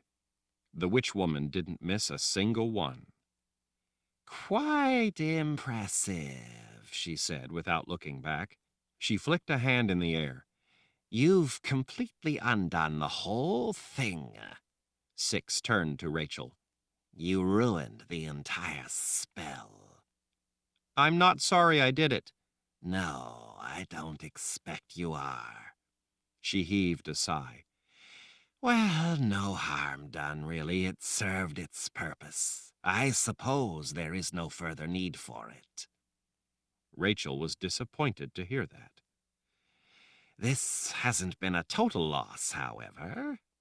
Six, her arms still folded, directed a sly look at Rachel. I've gained myself a new artist, one who is quicker to learn than the last one. You might very well prove to be quite useful. I think I'll keep you alive for the time being. What do you say to that? Rachel stiffened her courage. I won't draw things that hurt people. The smile returned, wider yet. Oh, we will see about that. Chapter 46. Exhausted, Kahlan was about ready to fall off the back of the big horse. She could tell by its uneven stride that the lathered horse, too, was ready to drop. Her rescuer, though, appeared determined to ride the horse to death. The horse is not going to last at this pace. Don't you think we should stop? No, he said back over his shoulder. In the faint light of false dawn, Kahlan could at last see the black shapes of a few trees beginning to appear. It was a relief to know that they would soon be free of the open Azrith plain. Out on the plain, once the sun was up, they could be spotted for miles from any direction. She didn't know if they were being followed, but even if they weren't, there were liable to be patrols that could easily catch sight of them. She really didn't think, though, that Jagang was simply going to allow her to race away without sending special soldiers to hunt her down. He had some grand plan that involved extracting revenge, and he was not simply going to give up on that plan. As soon as the sisters healed the Emperor, he would no doubt be in an ugly mood and determined to do whatever he had to do in order to get her back. Jagang was not a man who tolerated being denied what he wanted. No doubt the sisters would be coming after her as well. For all Kahlan knew, it was possible they were already on her heels. Even without being able to spot her and Samuel, the sisters could probably use their powers to follow Kahlan's trail. Perhaps Samuel was wise not to stop. But if they killed the horse, that would only put them in worse peril. She wished they could have gotten another horse. It wouldn't have been all that difficult as far as Kahlan was concerned. She was, after all, invisible to almost all the men in the camp. She could have slipped down off the horse when they'd ridden near others and collected one. Samuel was dressed as one of them. That was how he'd gotten through the camp in the first place. No one would have raised an eyebrow if he had stopped and they couldn't see Kahlan. She could have gotten another horse. For that matter, she could easily have collected some spare mounts so that they could have rotated and had fresher animals to carry them away all the faster. Samuel, though, had been adamant that she not even attempt such a thing. He thought the risk was too great. He feared that they would be throwing away their best chance to escape. Considering what had been at risk, she supposed that she couldn't blame him for wanting to get away as fast as possible. She wondered why she wasn't invisible to Samuel. Like Richard, he appeared to have come to the camp specifically with the intention of helping her to escape. Kahlan felt sick that Richard hadn't been able to get away as well. The memory of seeing him there on the ground not only haunted her but broke her heart. She felt ashamed that she hadn't stayed and helped him. Even now, as frightening as the thought was, she felt the urge to go back. Being invisible, she might be able to do something. She desperately wanted to try. And it wasn't only Richard whom Kahlan was sick about leaving. It was Nietzsche and Jillian as well. Nietzsche had already been through so much, and now it was probably only going to go worse for her, if that was even possible. Jagang had also threatened to hurt Jillian if Kahlan ever again caused him trouble or disobeyed his orders. She hoped that, without her there for Jagang to torment, hurting Jillian would be pointless. As much as she wished she would have stayed and helped them, there was just something about Richard's command for Kahlan to leave that moved her to do as he said. It was as if he had given up everything to see her get away, and if she threw away the chance he had bought with his life, it would have made everything he'd done all go for nothing. It would have rendered everything he'd sacrificed meaningless. She couldn't remember ever being so torn over anything. Kahlan knew that the sister would not have treated him well. The soldiers, too, would have been all too eager for his blood. She wondered if he was already dead, or being tortured. Tears ran down her cheeks as they rode. She couldn't put her thoughts of him out of her mind, and she couldn't stop her tears as long as she thought about him. She simply couldn't get that image of Richard there on the ground, helpless, out of her mind. What made it even worse was that she had been so close to having answers. She knew that Richard would have been able to fill in many of the blanks. He seemed to know so much about her.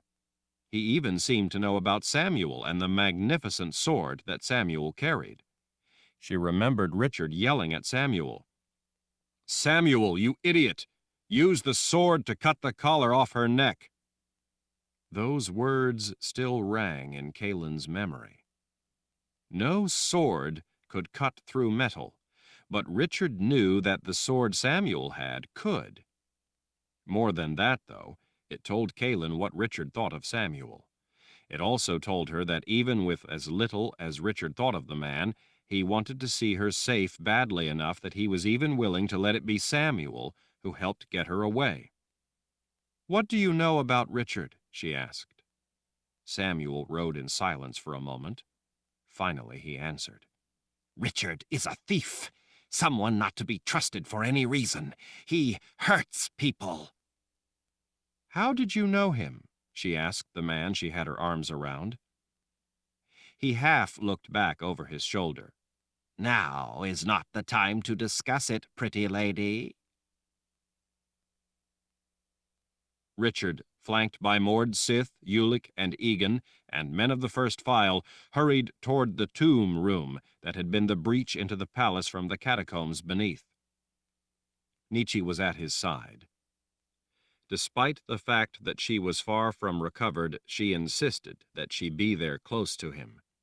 Richard knew that she was worried about the beast returning, and that the next time he might not be able to stop it without her help. She wanted to be near in order to provide that help if need be. Kara, despite her concern for Nietzsche, had been won over by Nietzsche's argument for Richard's safety. Nietzsche had promised that as soon as Richard saw to this, she would rest. Richard thought that her promise to rest would soon be irrelevant because he expected that she very well might collapse.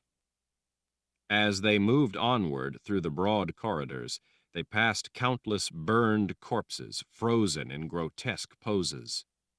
The white marble walls bore scorch marks where men on fire had crashed blindly into them and left their impression. Those sooty silhouettes looked a little like manifestations of ghosts, except for the smears of blood that stood as mute evidence that it had been men who had made the marks, not apparitions. In the rooms and passageways to the sides, Richard saw yet more dead Imperial Order soldiers. They had been using the blocked-off corridors as hidden staging areas. "You kept your promise," Nietzsche said in a tired tone of not simply gratitude, but amazement.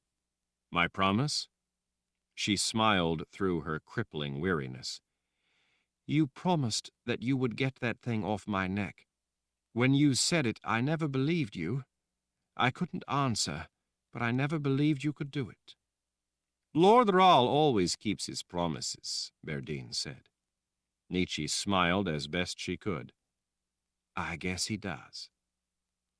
Nathan spotted them all making their way down the corridor, so he stopped at an intersection and waited for them to catch up.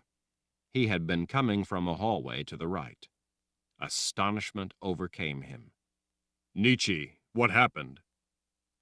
"Richard's gift returned. He was able to get the collar off my neck." "And then a beast appeared," Kara added. Nathan's brow drew tight as he peered at Richard. "The beast that's after you? What happened to it then?" "Lord Rahl shot it," Berdine said. "Those special bolts for the crossbows that you found worked." "This time," Nietzsche said under her breath. "I'm relieved they ended up being of use," Nathan said as he laid a hand on Nietzsche's head. "I had thought they might," he mumbled absently as his thumb lifted Nietzsche's eyelid. As he looked closely into her eye, he made a sound in his throat that said he wasn't entirely pleased by what he saw there. "You need to rest," he finally announced. "I know, I will soon." "What about all the corridors down here?" Richard asked Nathan. "We've just finished clearing them all. Found quite a few Order soldiers trying to hide. Fortunately, the area they had blocked off with the slab of stone had no other way up into the palace. It was a dead end." "That's a relief," Richard said. One of the officers of the first file leaned out past Nathan. "We eliminated them all. Fortunately, they hadn't yet gotten vast numbers up into the palace. We've cleared everything all the way to the tomb room where they got in. We have men there waiting for us." "I was just about to do as you suggested," Nathan said, "and purge the catacombs of any more of them." "Then we need to collapse some tunnels or something to make sure that no one else can get in." Richard knew that enemy soldiers were not their biggest worry. Sisters of the Dark getting into the palace could be far worse. "I'm not sure that's possible," Nietzsche said. Richard glanced over at her. "Why not?" "Because we don't know how extensive the catacombs actually are. We can shut off the place where they got in, but they very well might find another passageway that we're unaware of in a completely different area. There could be miles and miles of tunnels down there. The whole network down there is not just vast, but a complete unknown." Richard sighed. "We need to think of something." No one spoke up to argue. As they made their way through the white marble corridor, Nietzsche glanced over at Richard with a look that he recognized. It was the look of a disapproving teacher. "We need to talk about those symbols in red paint all over you." "Yes," Nathan said with a frown. "I would like to be a part of that conversation." Richard cast a look Nietzsche's way. "Good. While we're having those discussions, I'd like to hear all about how you put the boxes of Orden in play in my name." Nietzsche winced just a little. "Oh, that." Richard leaned toward her a little. "Yes, that. Well, like you said, we'll have to talk about it. As a matter of fact, some of those symbols painted on you have a direct bearing on the boxes of Auden. Richard wasn't at all surprised by that. He knew that some of the symbols had to do with the power of Auden. He even knew what they meant. That was, after all, why he had painted them on his men and on himself in the first place. Nietzsche pointed. Here it is. This is where they got in that tomb. Richard gazed around as they entered the rather simple room. Words in High Daharan were inscribed in the stone walls, words about those long buried. The casket had been pushed aside, exposing the stairway down.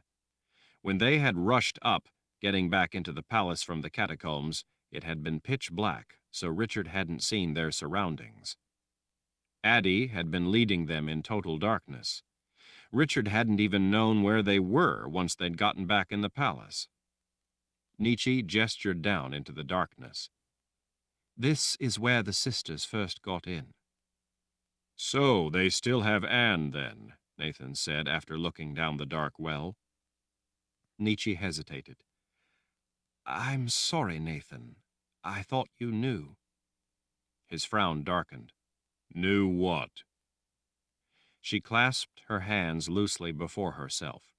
Her gaze dropped away. Anne was killed. Nathan stared for a moment. Richard hadn't known about Anne's death either. He felt terrible for Nathan for the shock of Nietzsche's news.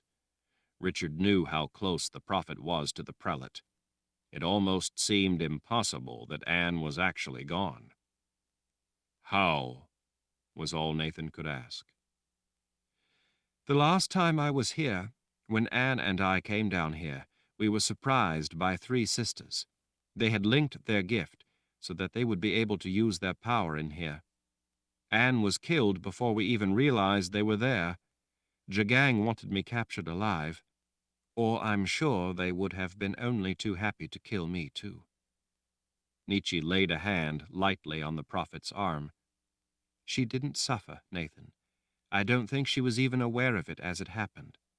She died in an instant. She didn't suffer.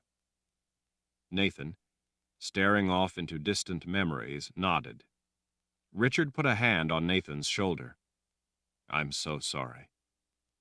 Nathan's brow drew down with what looked to be dark thoughts. By the iron edge in his glare, Richard didn't have any trouble imagining the kinds of things the prophet was contemplating. Richard thought they must be the same sorts of things he often contemplated. In the awkward silence, Richard gestured down inside the exposed stairwell. I think we need to ensure that there are none of them hiding down there. Gladly, Nathan said. Wizard's fire ignited between his inward-turned palms. The angry ball of liquid flame began turning, throwing hot light around the room as it slowly rotated, waiting to do his bidding. Nathan leaned over the dark opening and released the deadly inferno. It dropped away into the darkness, howling with fury as it went, lighting the carved stone walls along its swift flight. After it does its work, Nathan said, I'll go down there and collapse the tunnel where they got in to make sure that at least they can't get in that same place again. I'll help put up some shields of subtractive magic to ensure they don't just dig it out again, Nietzsche offered. Nathan nodded absently, lost in his own thoughts. Lord Ral, Kara asked in a low voice, what is Benjamin doing here? Richard looked out into the corridor where the general stood, patiently waiting. I don't know. He hasn't had time to tell me yet. Leaving Nathan to his private thoughts as he stared down into the catacombs, Richard, with Kara and Nietzsche at his side, stepped out of the room to awaiting General Meifert. What are you doing here, Benjamin? Kara asked before Richard had the chance. I thought you were supposed to be in the old world, laying waste to the Order. That's right, Richard said. Not that I don't appreciate the help, but why are you here? You said before that you needed to find me to give me a report about some kind of trouble you've run into." He pressed his lips tightly together for a moment. "That's right, Lord Rahl. We've run into a big problem." "A big problem? What sort of big problem?" "A red one, with wings, ridden by a witch woman." Chapter 47. Richard, elbows resting on the mahogany tabletop, ran his fingers back into his hair. He was so tired that the book in front of him was starting to swim in his vision.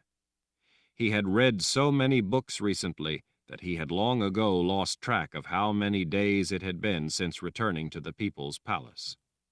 The Jala match, the riots, Kahlan escaping with Samuel, getting back into the palace, and the ensuing battle already seemed a lifetime ago. With the help of Verna and several other sisters, Nathan had been able to heal Addie. After she had rested, though, she insisted on once again setting out on her solitary journey. Because the place diminished her power, she was virtually blind inside the palace. Richard could understand why she would want to leave, but he wondered if, through her powers as a sorceress, she saw no future in staying in the palace. Richard wasn't sure that there would be a future anywhere to worry about. After what General Meifert had told him about a witch woman on a huge red dragon hunting down Daharan troops in the Old World, things were suddenly looking very grim. With men who had been sent to destroy the ability of the Order to support their army in the New World, now themselves under such withering attack, Richard didn't know how much time they had left before the Order was finally going to be able to crush all resistance to their new vision for mankind. The general had been confident in the plan to hit the strength of the Order at its source, and for a time it had been working to great effect. They had hunted down and destroyed supply trains before they could even get out of the Old World. They had turned recruiting areas and training facilities into desolate forests of stakes with soldiers' heads. Along the way, they'd demolished supply depots, ruined crops, and hunted down and killed the men who preached the Order's vile beliefs. The people of the Old World had begun to understand the bitter reality of the war they had been eager to set loose on others. Their smug gloating over the way their troops were bringing the heathens to the north to heal had turned to sleepless fear that those heathens might be about to visit vengeance on them. Crowds for those who preached the teachings of the Order were thinner. There were even places where revolts against the rule of the Order had broken out. Jagang, however, did several things to counter that effort. First, he had authorities clamp down swiftly on any hint of insurrection. Towns that were suspected of sympathizing with the cause of freedom were torched. All the people were tortured to extract confessions, and executions by the thousands were ordered. Questioning the rule of the Order brought terrible consequences. Actual guilt was only a minor consideration. Punishment and the exertion of authority were the objectives, so suspicion was enough to bring brutal treatment. People had quickly shrunk into fearful obedience, only too eager to provide anything demanded by the new dictates for supplies. That widespread fear of being suspected of treason to the cause of the Order had dramatically increased the amount of supplies available to be sent north, so the additional supply trains had no difficulty collecting what was needed. Since the Old World was so vast, that massive effort ensured that, despite the efforts of the Daharan troops, enough supplies were still getting through. Richard remembered the sudden new stocks of food, like the ham, so he knew that the tactic was working, at least for the time being. All of those issues were obstacles that the Daharan troops sent south understood and were addressing. Given time, they would have adjusted their methods to address the new problems. That's what warriors did. They adjusted their plans to fit the circumstances they encountered. The enemy made adjustments you had to counter. The last thing Jagang had done, however, was a different matter. He sent a dragon and a witch woman From the descriptions, it sounded like 6, to hunt the Daharans as they went after the supply trains and other facilities. Richard knew from personal experience that from high in the air it was much easier to locate and spot troops. It was an effective hunting technique.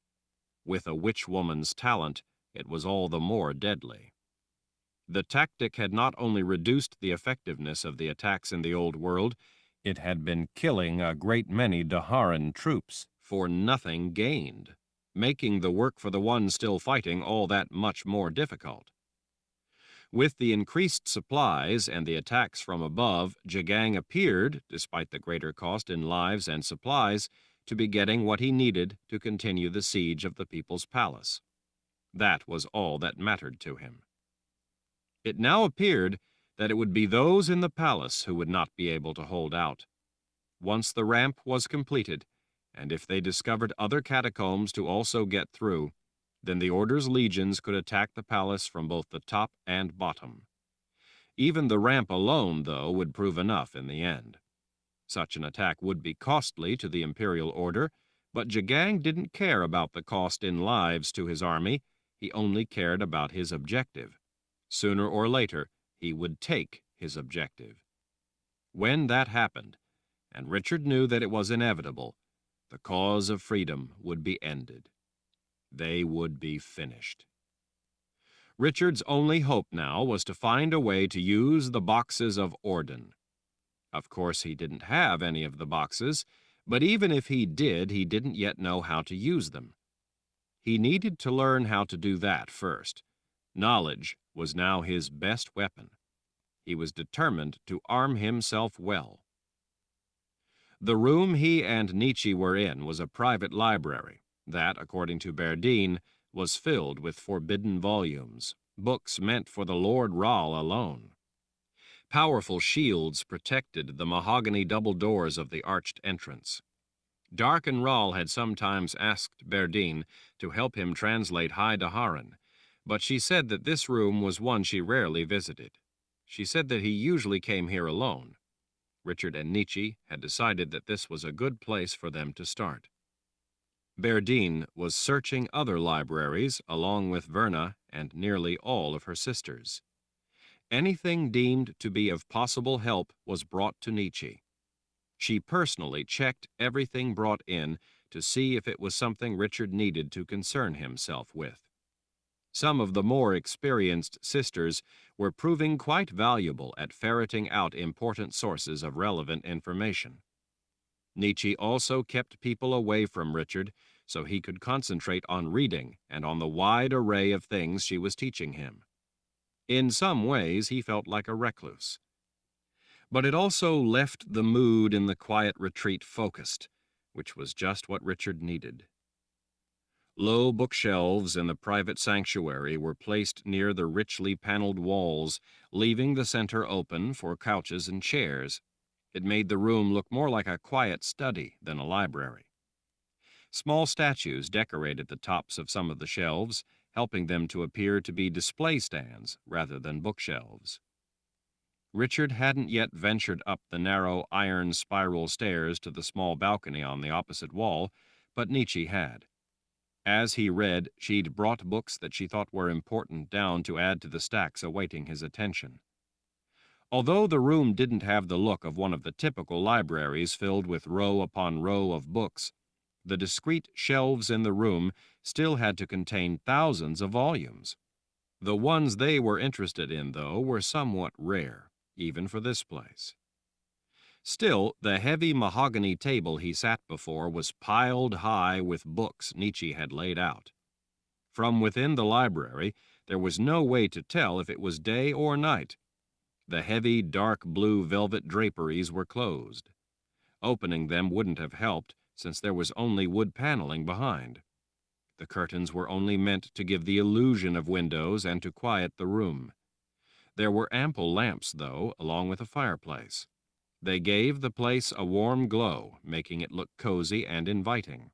Richard felt neither. They worked without pause as much as possible. Food was brought in so they wouldn't have to stop. When they could keep their eyes open no longer, they slept for a time on the couches. Nietzsche, never far from him, paced through the shadows and shafts of light from the reflector lamps hung on the polished dark brown white-veined marble pillars standing at uniform intervals throughout the library. She scanned yet another book, seeing if it was something he needed to read, only to walk back to the shelves and replace it. Richard's burning urge was to act. He desperately wanted to go after Kahlan. He knew, though, that it wasn't that simple. To really go after her, he had to learn how to use the power of Orden before it was too late to ever get her back. He knew that it would be impossible for him to do such a thing on his own. Nietzsche had, without hesitation, agreed to be his teacher. The first thing she had done had been to explain the complexities of sterile fields. She wanted him to fully understand the implications. Richard was no expert in magic, and he certainly didn't know how to use his ability at will, but Nietzsche had made the principles understandable to him. At first, he found it hard to grasp. He couldn't understand what harm such foreknowledge could really do. Nietzsche insisted that the wizards who had created Orden to counter a chain fire event were convinced that foreknowledge of a certain emotional nature would taint the magic they were creating, and thus taint Orden itself. Richard had been dubious. She told him how Zed was the one who had explained to her that foreknowledge tainting magic was no theory, but that it was true. He had told her that Richard himself had proven it by falling in love with Kahlan without her confessor's power harming him. Any foreknowledge that it could be done would have destroyed Richard's ability to overcome the problem because her magic, when she first unleashed it on him, even without intending to, would have taken him. While he never revealed the solution to Nietzsche, Zed did tell her that Richard had to be totally unaware of a solution even existing, or that solution would not have worked, so she was sworn to secrecy on even that small part of it. Zed had told Nietzsche that Richard himself had proven the central question of Ordenic theory, that foreknowledge can affect the functioning of magic. He had proven it with Kahlan. Richard knew all too well what Nietzsche was talking about, even if she was in the dark about parts of it. Because of experiencing such a thing firsthand, he recognized the true gravity of the situation. He knew that, just as his foreknowledge of a solution to loving a confessor would have made that solution fail, Kahlan, having foreknowledge of his profound emotional connection to her, would make Orden fail. It was no theory, as the wizards who created Orden had thought. It was true. Foreknowledge tainted a sterile field. Richard, of all people, grasped that concept on a visceral level. To know in his heart, and to also fully comprehend that he couldn't allow Kahlan to learn about the two of them being in love, tied his insides in knots. At the moment, though, that eventuality was only a distant concern. It was one problem that he sincerely hoped to someday have. He had a lot more to learn before he ever reached that point.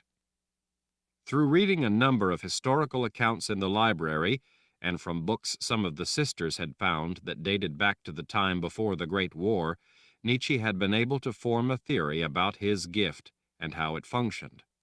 It wasn't, in her opinion, so much a matter of Richard not growing up learning about magic that made it difficult for him to control his ability, but that the gift of a war wizard actually functioned differently from a sorceress's or a typical wizard's gift. Richard's power wasn't simply tapped, she'd explained, but worked through intent via his feelings, in much the same way that the Sword of Truth functioned. In this sense, the Sword of Truth turned out to be a kind of primer on how his own ability worked. The sword functioned according to what the person wielding it believed. It wouldn't harm a person who they believed to be a friend, but it would destroy anyone they believed was an enemy. The reality didn't matter. It was what the person believed to be true that drove the magic of the sword. That was the critical concept at the center of both the sword and his gift as war wizard. Feelings, emotions, were the internal sums of what one had collected, observed, experienced, and grasped about life, all delivered in an instant. an interior life viewpoint thrust forward as emotion. That didn't mean, however, that those concluding judgments, in and of themselves, were correct. Just as with the sword, his gift worked in conjunction with what he valued. It was incumbent upon the intellect to sift out legitimate values and provide well-reasoned justification to make those emotions not only true, but moral. That was why it was vital that the right person be selected to wield the sword of truth. That person had to be someone with the ability to make those judgments for sound reasons. Also, much like the sword, his gift worked through anger. Anger was actually a projection of his values in that it was a reaction to threats to those values. Thus, his gift was ignited by his anger at whatever threatened what he valued. For example, those he loved, or even the ultimate human value of life itself. Nietzsche had told him that for all she knew, he might never learn to control his ability directly the way other gifted people did. She said that she suspected that the reason for this was that a war wizard's gift was fundamentally different, serving a different purpose than the gift in others, such as the gift to be a healer or a prophet. The implication in everything she'd learned was that anger was a key element in the ability of a war wizard. After all, war was not properly entered into out of joy or a lust for conquest, but in response to a threat to values. Of more immediate concern to Richard, however, was learning to use the power of Orden to reverse the chain fire spell. Nietzsche had been shocked to see the designs and symbols Richard had painted on himself and the other men.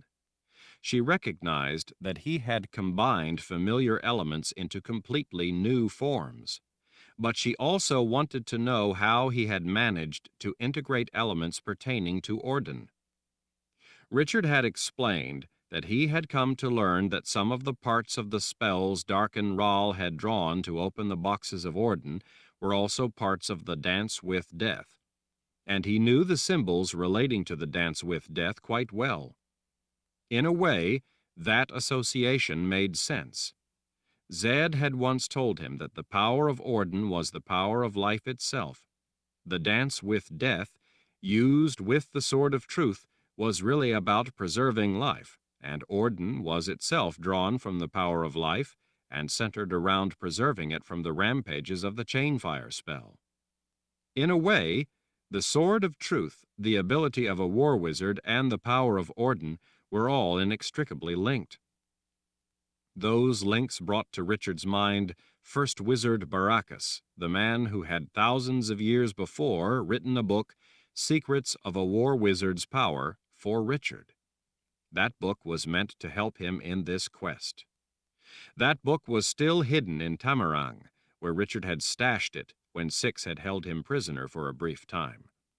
Richard knew that Zed had been headed there to see if he could get the spell drawn in the sacred caves removed from Richard. Since Richard's gift had returned, his grandfather had obviously been successful. Now that Richard was reconnected with his gift, he remembered every word of the Book of Counted Shadows. Nietzsche was convinced, and had convinced Richard, that the book he had memorized could only have been a false copy that could not be used to open the correct box of Orden. She believed, however, that even being a false copy, it very likely still contained all, or most all, of the elements necessary to open and use the correct box of Orden. To make the version Richard had memorized a false copy would have required only a single sequence of necessary elements being out of order. But that didn't mean that the elements themselves weren't valid and therefore important and necessary. To that end, Richard had recited the entire book for her. They had made note of every element from the book. If he learned how to create or draw each of those elements, then when they got their hands on the true copy of the Book of Counted Shadows, he would simply have to use those components that were actually necessary by rearranging them in the proper order, as revealed by the true copy of the book. For this reason, Nietzsche now knew what she needed to teach him, and Richard was farther along this path than she would have thought because he already understood many of the key elements involved. He already knew a vast array of the basic parts used in the spell forms. He had, in fact, drawn them on his whole team and himself. The Dance with Death had already taught him the basics of those designs, making them by now seem almost intuitive to him. Richard had discovered that drawing the spell forms was in fact a natural extension of not just the symbols employed in the depiction of the Dance with Death, but how he fought with a blade, and how he carved statues. At their base, all of those seemingly different things had basic parts in common. All of them shared movement and flow. For Richard, it was astonishing to discover how it all fit together into a larger picture. As he drew the spell forms Nietzsche was teaching him, it didn't feel awkward or difficult. It felt natural. He already knew the forms. He recognized in those forms not only the Dance with Death, but movements with a blade, both from fighting and from carving statues. Nietzsche, too, was unique as a teacher because she understood not only how much Richard knew about his varied abilities, but how he used his ability. She grasped, unlike anyone else, how he saw the use of magic. She recognized how different it was from the conventional wisdom and wasn't in the least bit stymied by the way he viewed such things. If anything, it energized her. She also comprehended his concept of the creative aspects of magic itself, and so she didn't try to correct what he did, but instead guided him to accomplishing what was needed. She didn't just pile on things to memorize, she instead built on what he already knew and the way he saw things. Because she intuitively sensed what he already grasped on his own, in his own way, she didn't waste time dwelling on lessons covering what he already understood, and instead helped him add things he needed at the place he needed them when he needed them. Nietzsche strolled to the table. "How are you doing?" Richard yawned. "I don't know anymore. It's all running together in my head." Nietzsche nodded absently as she read something in the book she was holding. "What you think is running together may mean that your interior mind is simply beginning to make associations and connections, organizing what you are adding to your knowledge." Richard sighed. "Could be." Nietzsche closed the book and tossed it on the table to the side. "There are some useful things in here. You should take a look." "I don't think I can see straight to read any more right now." "Good," she said. She gestured to the pen resting in a holder to the side. "Draw, then. You need to be able to draw those elements from the book you just finished. If the real Book of Counted Shadows has similar elements, you will be ahead of the game." Richard wanted to argue with her, to tell her that he was too tired, but then he thought about Kahlan. Weariness became irrelevant in that light. Besides, he had agreed that Nietzsche was going to teach him, and he would not only do as she instructed, but put his every effort into it.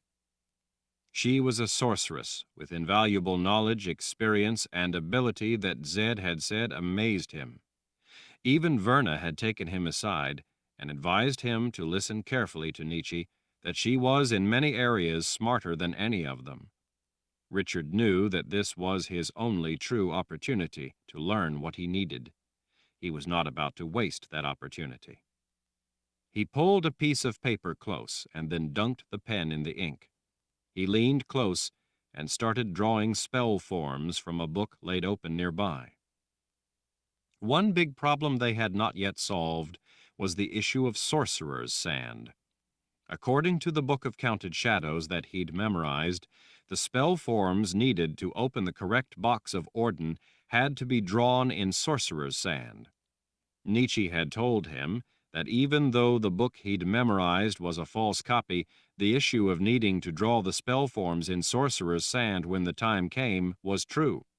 Whatever spells turned out to be the ones necessary simply wouldn't work without it. Richard had told her how, when Dark and Rahl had opened the box of Orden, he had been sucked down into the underworld, along with all the sorcerer's sand he'd used to draw the spells. Up in the Garden of Life there was no more of that precious commodity. There was only dirt left where the sorcerer's sand had been. Nietzsche looked up from another book she was thumbing through. "This has some information about the Temple of the Winds." Richard looked up. "Really?" She nodded. "You know, the thing that baffles me about that is how you said you crossed the world of the dead to get to it." It had appeared during the lightning, and Richard had crossed over on a road while it was visible. "I'm sorry, Nietzsche, but I told you everything I know on the subject." "According to this, and to what you told me you learned from studying accounts in old books, the Temple of the Winds was sent to the underworld. Because it was banished for protection, it resides somewhere distant across that great void. The whole purpose is to make it far away and impossible to get to." "But it was right there when the conditions were right. I stepped right across into the temple." She nodded absently as she went back to reading and pacing. She finally stopped again, looking impatient. "It still doesn't make sense. It's impossible to get from here to there across the world of the dead. Crossing the void of the underworld is something like crossing the ocean. It would be like walking to the shoreline and stepping onto an island that's on the other side of the world without having to travel across the intervening ocean." "Maybe the Temple of the Winds isn't really that far away in the underworld. Maybe it's like the island isn't really across the ocean, but just right there close to the shoreline." Nietzsche shook her head. "Not according to this, and not according to the things you told me. Every reference says that to banish the temple to safety, they sent it across the underworld, rather like sending it across the universe itself." "Lord Ral," Kara called from the doorway. Richard yawned again. "What is it, Kara?" "I have some people here with me who need to see you." As much as he would like a break, Richard didn't want to stop. He needed to learn all of it if he was ever to get Kahlan back. "It seems to be important," Kara added when she saw him hesitating. "All right, bring them in." Kara led a group of 6 people in pristine white robes into the room. In the somewhat dark library, the white-robed figures almost glowed like good spirits. They all came to a halt on the other side of the massive mahogany table. They looked to Richard more like people fearing they might be executed than like people who wanted to see him. Richard looked from the 6 nervous people, 5 men and 1 woman, to Kara. "These are some of the crypt staff," she said. "Crypt staff?" "Yes, Lord Ral. They take care of the tombs and such." Richard looked at their faces again. They all looked away from his gaze to stare at the floor as they remained silent. "Yes.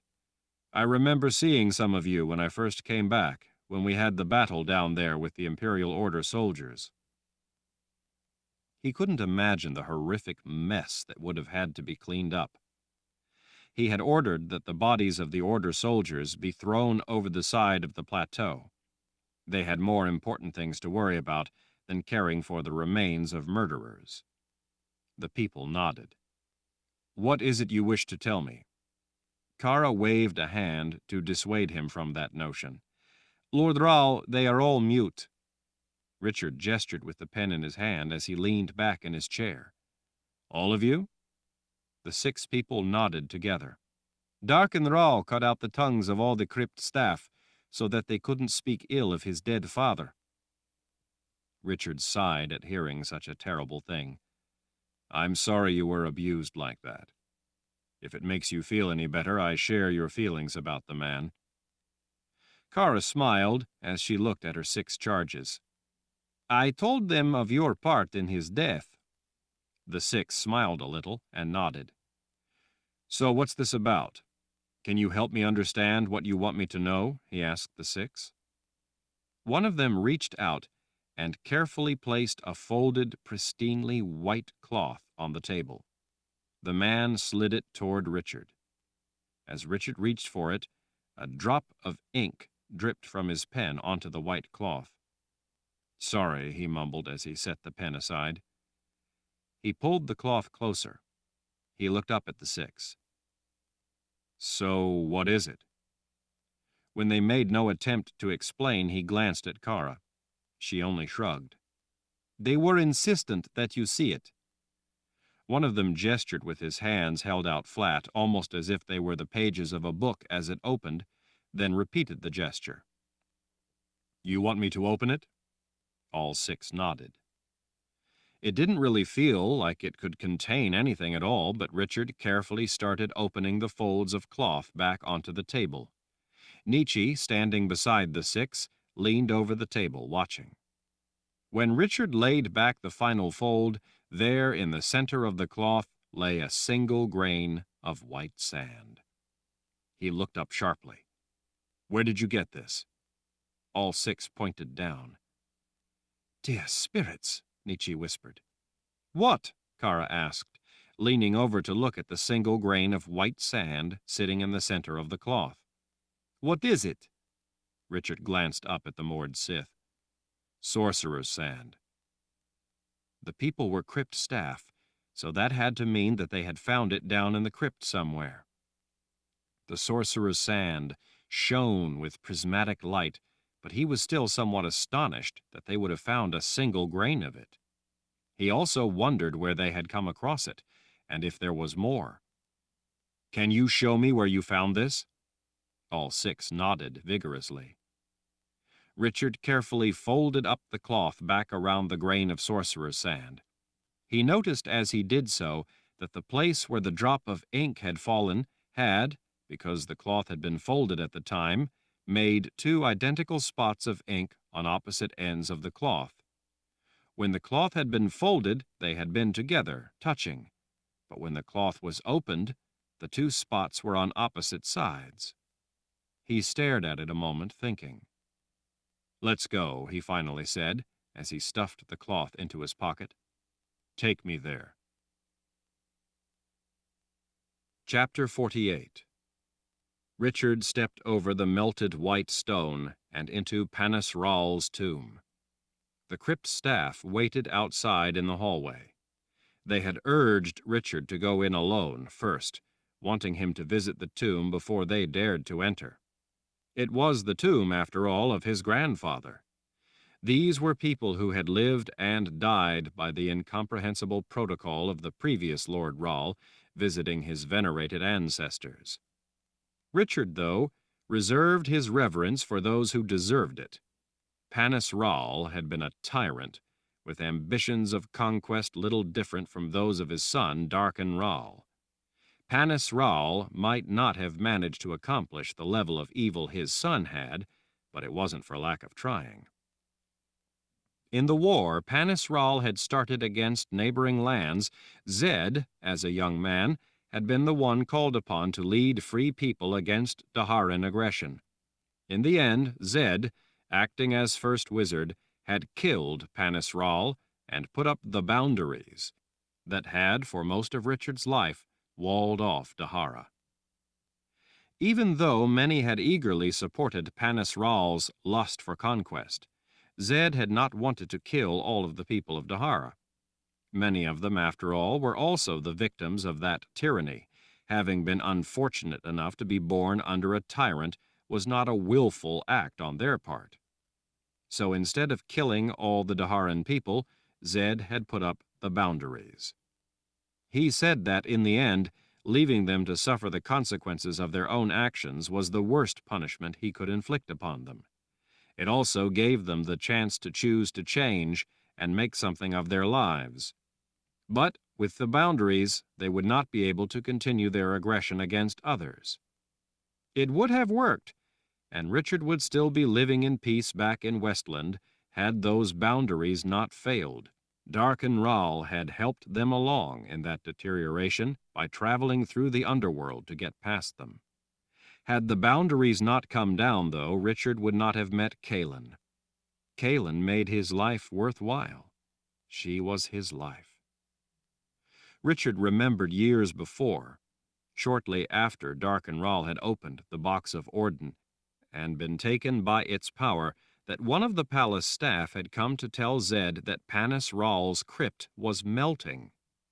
Zed had told the man to use specific white stone to seal the tomb before the condition spread to the rest of the palace. That stopgap of white stone sealing the entrance of the tomb had since mostly melted, and the strange condition was beginning to damage the entire room. The walls were beginning to distort, causing the slabs of pink granite to be pushed out of their former flat plane. In the hallway outside, the joints between the ceiling and walls were coming apart from the deformation within the room.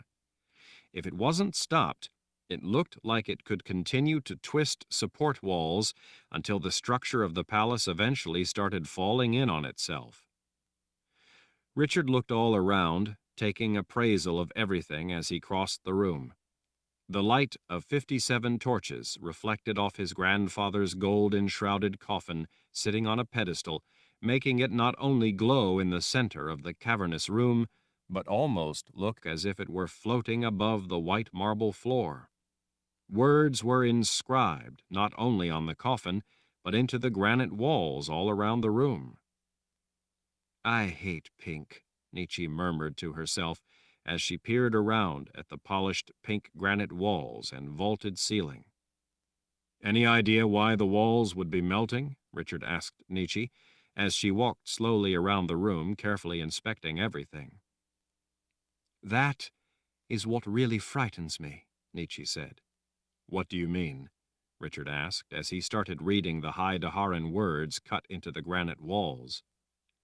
"Verna told me that when I came to the palace, just before I was captured, I had been on my way down here with Anne. Verna said that I told her that I knew why the walls down here were melting."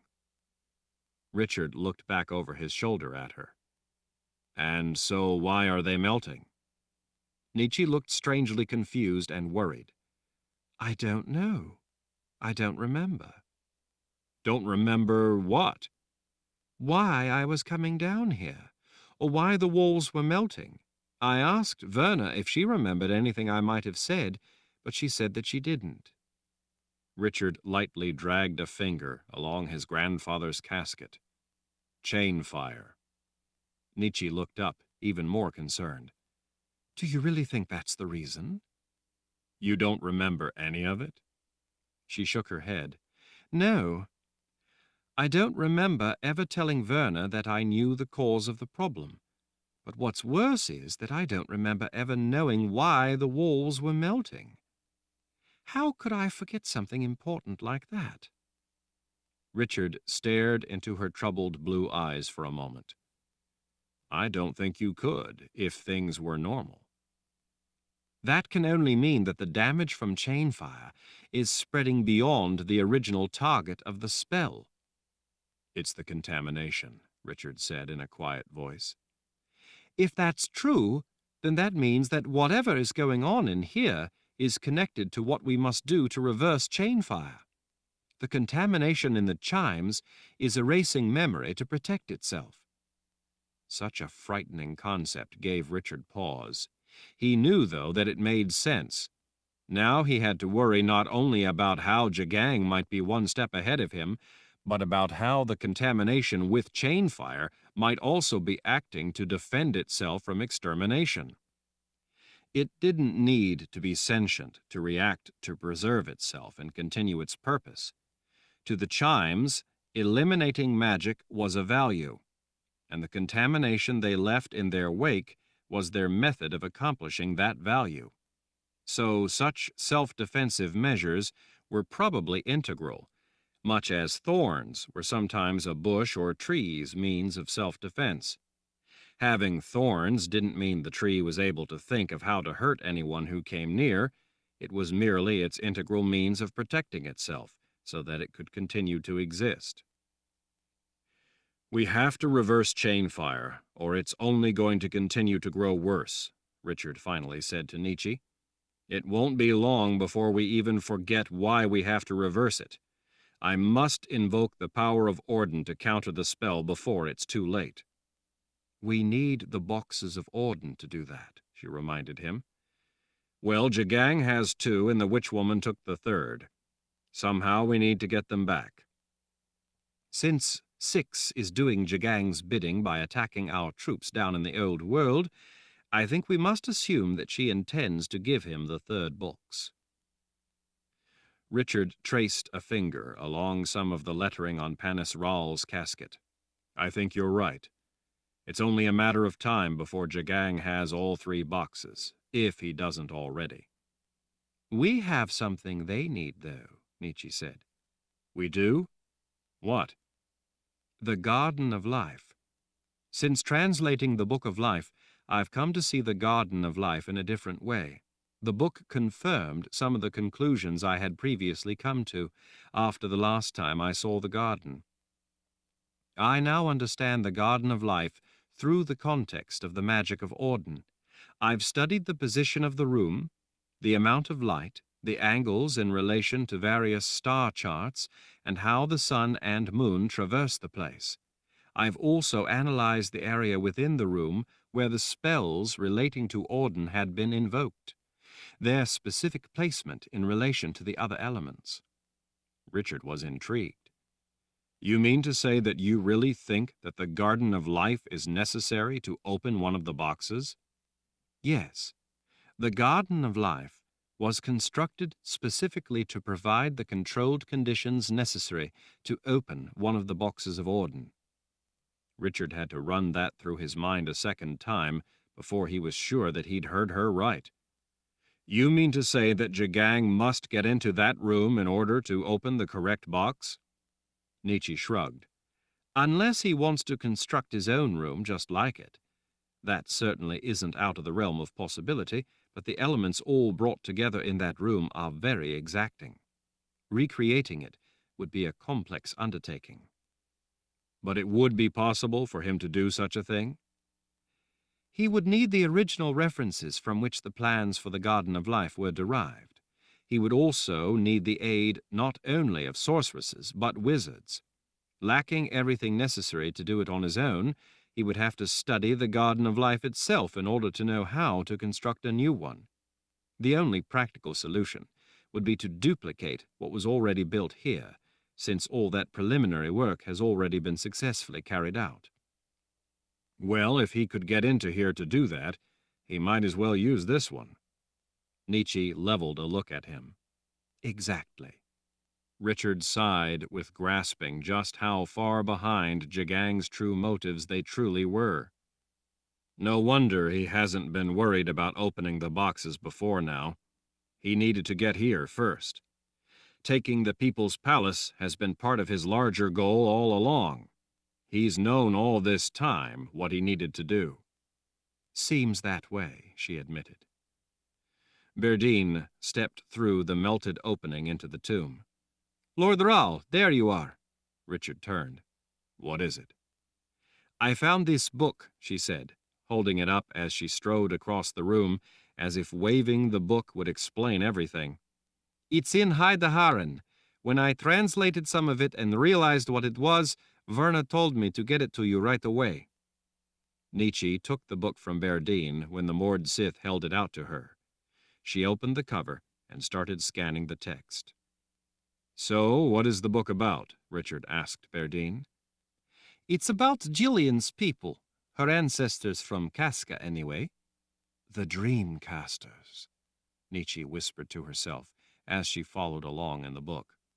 Richard frowned. What? Nietzsche's right, Berdine said. It's about how the people in Casca were able to cast dreams. Verna said to tell you that. All right, thanks. Well, I need to get back. There are some other books Verna needs to have translated. And don't forget, she said over her shoulder as she started away, sometime I need to tell you the things I found out for you before about Baracus. Richard nodded to the Mord Sith's quick smile. Nietzsche tucked the book under her arm. Thanks, Berdine. As soon as we're finished here, we'll look into it. Richard watched Berdine leaving for a moment, then gestured to the inscriptions on the walls. This all looks rather disturbing. Do you know the exact nature of the spells outlined here? A number of the elements look vaguely familiar. They should, Nietzsche answered cryptically. She pointed out one of the inscriptions on the far wall. See there? It's instructions from a father to a son on the process of going to the underworld and returning. You mean Panis Ral wanted to pass these spells down to Darken Ral, so they were chiseled in the walls of his tomb? No, Nietzsche said, shaking her head. I believe that these spells have been passed down through the house of Ral for countless generations, from each father to his gifted offspring who would become the next Lord Ral. From each father to his son. They are, in a way, your birthright. Richard felt rather overwhelmed with the thought of it. How old do you think they are? And why pass down spells on going to the underworld? From the composition of these spells, my guess is that they have existed from the time Auden itself was created. Nietzsche looked over out of the corner of her eye. I believe that to use the power of Auden, these spells may be necessary. Richard rounded on her. What? Well, from what I read in the books that explained Auden, like the Book of Life, and some of the books on Audenic theory, I've come to believe that the purpose of such a requirement has to do with the problem of how subtractive magic was used in the ignition of a chain fire event. You mean the problem with memories being eliminated? Nietzsche nodded. Why can't the rest of us remember Kahlan? Why can't she remember who she was? Why can't we use our gift to heal people who have forgotten Kahlan, or heal Kahlan? Why can't our gift restore those memories? Richard recognized Nietzsche, the instructor, asking her student to provide the answer on his own. Richard was more than familiar with the technique. Zed had used it on Richard his whole life. Because those memories are gone, there is nothing to restore. And how were they taken? Nietzsche asked, lifting a questioning eyebrow. Richard thought it was obvious. Through subtractive magic. Nietzsche only stared at him, as if waiting for more. Understanding dawned on him. Dear spirits, he said in a whisper, subtractive magic is the magic of the underworld. He stepped closer to her. Are you saying that in order to use the power of Auden, going to the underworld is necessary, because those things that were taken with subtractive magic are only able to be recovered there? If memories are to be rebuilt, there must be a kernel to grow them from. The memory you have of her is your memory, not Kahlan's missing memory, not Zed's, not Kara's, not anyone else's. The substance of their missing memory is what is gone from this world. It no longer exists. Not here, anyway. Richard couldn't even blink. And that core of the memory taken from the minds of the victims of chain fire was taken away by subtractive magic. So if it still exists at all, it only exists in the underworld. Nietzsche gestured around at the high Daharan words cut into the granite walls and on the casket.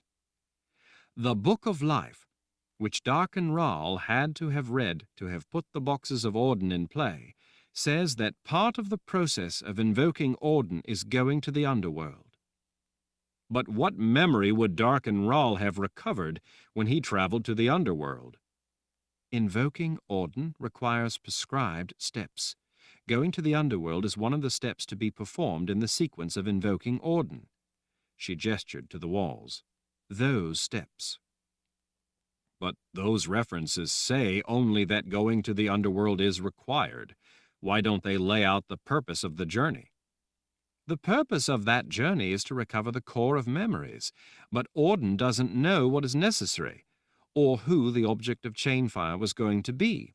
So it only provided for the step to be undertaken. It doesn't say what must be done there. It is just a tool for the person trying to reverse chain fire. It is up to them to do what is necessary when undertaking that journey.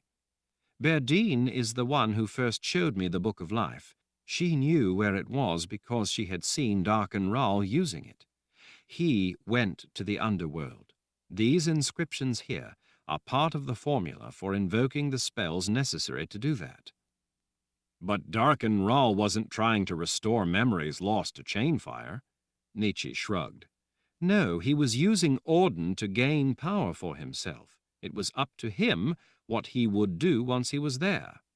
He probably didn't understand the true purpose of going to the underworld. He probably assumed that it was merely a step to be performed, a part of a complex ritual. Richard ran his fingers back through his hair. Kahlan told me that he had traveled the underworld. Nietzsche again gestured to the inscriptions. This is part of how he did it. But how in the world am I to do such a thing? According to this, you can't do it by yourself. It requires a guide. Not just a guide, but a guide whom the person embarking on such a journey had to win over, and who is now absolutely loyal, even in death. A good spirit I can trust with my life. She nodded, and then pointed at a place in the inscriptions. See here? This is a spell for calling the guide from the underworld to come and take you where you must go. Feeling rather sick at the thought, Richard looked around at the writing. He pointed to one of the places in the High Daharan script, then another place on a different wall. Look here at these references. These spells require sorcerer's sand. They certainly do. Perhaps we had better ask the crypt staff where they found that grain of it you have in your pocket. Overwhelmed by the things he was learning, Richard had almost forgotten why they had come down to the tomb in the first place. You're right, Richard said, as he signaled Kara to bring the 6 people in white robes into the tomb. The 6 hurried to follow after her like chicks following a mother quail. Richard waited for the covey to gather. They all peered up at him expectantly. You all did a great service by finding that grain of sand. Thank you for being so attentive. By the way they beamed, Richard didn't think that a Lord Rahl had ever thanked them before. He laid a hand gently on the shoulder of the one woman. Can you show me where you found the grain of sand you brought me? She looked to the others, and then knelt down before the gold casket in the center of the room. She pointed at the floor under one corner of the casket, resting a few feet up on a pedestal. She crooked the finger at Richard. He knelt down beside her, ducking his head under the casket when she did so. She pointed up at a corner of the bottom of the casket that was separating. Richard rapped on the corner with the heel of his hand. Some sand poured out, the tiny grains bouncing across the white marble floor. Richard stood in a rush. He shared a startled look with Nietzsche. Bring me your axe, he called to one of the first file watching from the hallway just outside the room. The man quickly dipped his head through the melted opening and rushed over to hand Richard his axe. Richard forced the razor-sharp edge into the tight joint where the top was fitted to the rest of the casket. He wiggled the blade, forcing it in deeper. As he rocked the handle, the top began to loosen and lift. With Nietzsche's help, he raised the top off the casket. When he signaled with a tilt of his head, the crypt staff and the soldier took the weight of it from Richard and Nietzsche and set it aside. The inside of the casket was filled to the brim with sorcerer's sand. Richard stood staring down at it a moment. Light from the torches reflected from the sand in a broad spectrum of tiny sparkles of color. He gently brushed the sand away from the body beneath. There, embedded in the sorcerer's sand, appeared the charred skull of Panis Rahl, his grandfather, still bearing the burns of wizard's fire that Zed, his other grandfather, used to destroy the tyrant. A few drops of that living fire had splashed onto the young Darken Rahl, engendering in him a burning hatred for Zed and all who opposed the rule of the House of Rahl. Now I know why this place is melting, Nietzsche said. It's a sympathetic reaction to the subtractive magic that was used to open one of the boxes of Auden up in the Garden of Life. Richard looked over at her. So it's a harmonic response, after having been in the vicinity of that specific power. With the edge of a finger, Nietzsche carefully pushed some stray grains back inside the coffin. That's right. This was the safest place Darkenrao could find to store sorcerer's sand in case he needed more. He died before ever using this here, so it was left hidden here for the last several years, but it's still hot from the sympathetic reaction. That's why the room started to melt. This place isn't a proper containment field for this. Don't tell me. The Garden of Life is constructed as a containment field for such things. Nietzsche blinked at him as if he had just suggested that water was wet. Of course. Then we need to get this up to the Garden of Life. Nietzsche nodded. Verna and her sisters can do it with Nathan's help. They can get this moved for us. Nietzsche took hold of his arm with a fierce urgency. Now that we have the sorcerer's sand in which to draw the spells, we need to get back to our studies. We may not have much time left. I'm not arguing. Let's go. Chapter 49. I don't feel anything, Richard said. Sitting cross-legged on a wedge of white stone set in the otherwise complete ring of grass that swept in a circle around the sorcerer's sand, he looked up at Nietzsche, standing behind him with her arms folded, watching him draw the spells. You're not supposed to feel anything. You're constructing spells, not making love to a woman. Oh, I thought I would, I don't know, swoon? No, I mean feel some connection to my gift, some kind of nervous fervor or delirium or something. Her blue eyes slowly surveyed the latest components.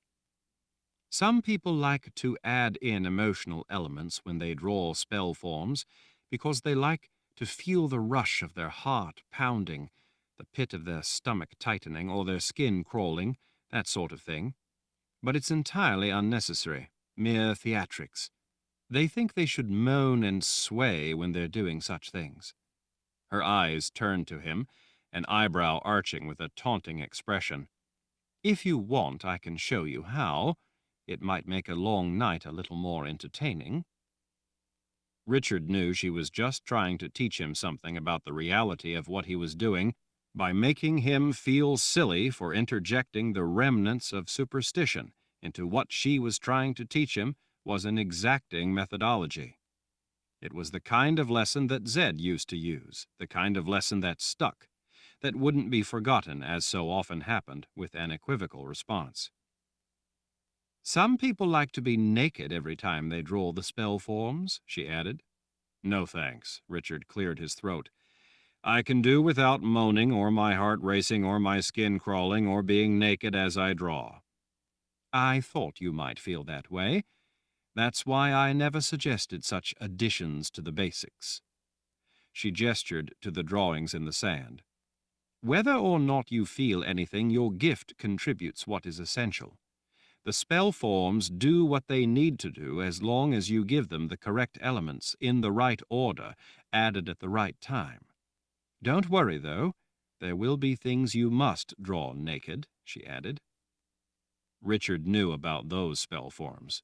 He didn't like to dwell on them any more than necessary. Nietzsche cocked her head a little as she gazed down critically at the angled double lines he was drawing. Kind of like making bread. If you add the right things in the right way, the dough does what it's supposed to do. Shivering and shaking doesn't help the dough rise or the bread bake. Uh-huh, Richard said, as he went back to dragging a finger through the sorcerer's sand, folding an arc around the angled element. Just like bread, except that if you do it wrong, it can kill you. Well, I've had bread that I thought might kill me, she murmured absently, as she carefully watched what he was doing, her body leaning almost as if to help him curve the line just so. Nietzsche had been able to recreate some of the elements he was drawing from the book Berdine had brought to them when they'd been in Panis Ral's tomb. Some of the spell forms had been broken down and diagrammed in the book. For others, Nietzsche's understanding and experience were invaluable, enabling her to infer some of the remaining parts of the spell forms from the text alone. In that way, she had recreated everything necessary. Richard had been worried that the book didn't actually illustrate everything that the process needed, and that Nietzsche might be inferring wrongly. She had told him that they had a great many very real things to worry about, but that particular concern wasn't one of them. For Richard, this was also a practical test, a chance to use the things he had been studying day and night before the challenge that was to come, the one that would take him into the world of the dead. They didn't have the boxes, of course, but once the boxes were in play, there were preliminary procedures that could be done without them. Those measures, considering how dangerous they were not something that Richard was looking forward to, but he had no choice. If he wanted to get Kahlan back, along with everything else he needed to accomplish, then there were things he was simply going to have to do, no matter how much he feared them. At least his ancient benefactor, first wizard Baracus, had left a number of clues to help him. Now that Richard had been reconnected with his gift, he also needed to recover the book that Baracus had left for him. Secrets of a War Wizard's Power. If there was ever a time that he needed the information that would be contained in that book, now was that time. The book, along with the War Wizard outfit, much of which also used to belong to Baracus, was hidden in the castle down in Tamarang, not far from the wilds. Unfortunately, that was also where Richard had last seen Six, just before Commander Karg had captured him and taken him to the Imperial Order encampment. As Richard carefully drew the spell forms, he was also impatient for the Emperor to start losing sleep, start feeling tense and distracted. He had been confident and sure of himself for long enough. It was time for Jagang to start having nightmares. Richard could just hear the harsh croaks coming through the glass above them. He glanced up and saw Gillian's raven, Loki, perched on the framework of the glass, watching them.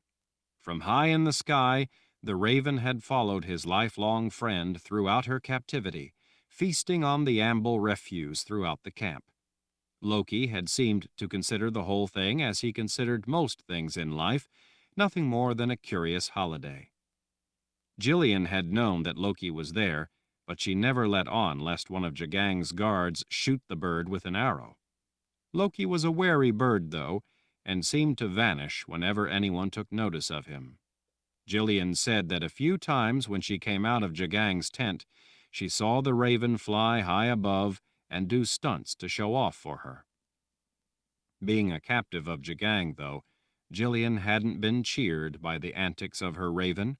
She had been in a state of constant terror. A few flakes of snow were beginning to collect in the corners of the leaded glass. Against the night sky, the inky black bird was mostly invisible. Sometimes only its bill and its eyes reflecting the torchlight could be seen, giving it the appearance of a ghostly apparition watching them. From time to time, the raven tilted its head, as if it too were evaluating Richard's tedious work. As it flapped its wings to animate its raucous caws, moonlight, appearing from time to time between the scudding clouds, reflected off its glossy black feathers. The raven was impatiently waiting to do its part. "Are you ready?" Richard asked, still concentrating as he drew a line in the sorcerer's sand. Gillian nodded nervously. She had been waiting her whole life for this moment.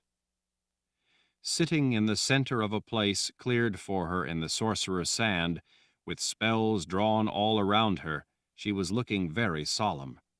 She knew that this was the purpose for which her grandfather had selected her, trained her. She was the priestess of the bones, meant to cast dreams to protect her people. Torches ringing the sand in the center of the lawn softly hissed. Their flames slowly wavered in the dead-still air. The dark band painted across Gillian's face, across her copper-colored eyes, was meant to hide her from evil spirits. As the priestess of the bones, she was now Richard's servant. Richard, as the Lord Rahl, was now the one meant to help her cast the dreams. It was an ancient connection between their people, meant for mutual protection. What they were casting, however, was not exactly dreams. They were casting nightmares. Gillian's people were from Casca. She had been learning to be a teller, someone respected for their knowledge of the ancient times and her people's heritage. Her grandfather was the living teller, the one teaching her the old knowledge, the lore of their past. Someday that legacy would be passed to Gillian. Her ancestors, a gentle people who had hoped to evade conflicts by settling in a wasteland no one else would covet, had cast dreams to keep potential trouble away. Then, as now, they had cast dreams to repel the horde from the old world to the south. In that great war they had failed and been all but destroyed. Richard and Nietzsche had listened carefully to the tellings, to everything Gillian knew about those ancestral times. Between that, the book, and his own knowledge of the relevant history, Richard had pieced together what had happened. Most of Gillian's ancestors had been killed, but a number had been captured and turned over to the wizards from the old world who coveted their unique ability. Those people were used by the wizards as the raw material to create human weapons. What those wizards had conjured from the captives had become the dream walkers, men used not to cast dreams but to invade them. Now Jagang was the only living dream walker, the living link to the great war from 3,000 years before, the war that had reignited. From what Richard had learned, a dream walker had been born into the world again because an enemy spy had gotten into the Temple of the Winds and tampered with magic banished there. Wizard Baracus had found a solution, ensuring that Richard would be born with both sides of the gift in order to counter that threat. Gillian's people were descended from the same stock Jagang had come from. His ancestors had once been dreamcasters like Gillian. And now Gillian was once again, as the priestess of the bones, about to fulfill her ancient calling of casting dreams to repel the invaders, with one exception. Back in the Great War, Gillian's ancestors had failed. Everything Gillian knew from the tellings spoke of casting dreams. Richard thought that might have been why they failed. He, instead, intended to cast nightmares. "Do you have the nightmares fixed in your mind?" he asked in a quiet voice. Gillian's copper-colored eyes opened, appearing in the blackness of the painted band. "Yes, Father Rahl. I never had nightmares before these cruel people from the old world returned. I only had dreams. I never really knew what nightmares were." She swallowed. "Now I know nightmares." "Someday, Gillian," Richard said as he bent and drew a starburst symbol before her. "I hope you can forget what nightmares are, but for now I need you to keep your thoughts focused on them." "I promise, Lord Rahl, but I'm only a girl. Are you really sure that I can cast nightmares to all those men?" Richard looked up into her eyes. "Those men have come to kill everything you love. You think up the nightmares, and Loki will carry them to the men down in that camp. I will see to it." Nietzsche squatted down beside Richard. "Gillian, don't think about how many men there are down there. It doesn't matter, honestly. Where Loki goes, he carries your dreams. As he flies over the camp, the nightmares will be dropping from his midnight black wings like an icy rain. It may not touch every man, but that doesn't matter. It will touch a great many, and that's all that counts." Nietzsche gestured to the spell forms before the girl. "These are the power, not you. These spells do the work of planting the nightmare over and over in those men, not you. Your only job is to think of the nightmare. See this spell here?" Nietzsche asked, as she gestured to a continuous loop that folded in on itself. "This part endlessly multiplies your nightmare over and over. But it seems like it would take more effort than I can do." With a small smile of reassurance, Richard reached out and laid a hand on Jillian's arm. "It is I who helps you cast the dreams, remember? You must only think them.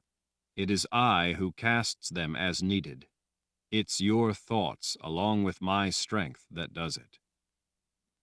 "I can sure enough think of nightmares," she smiled a little then.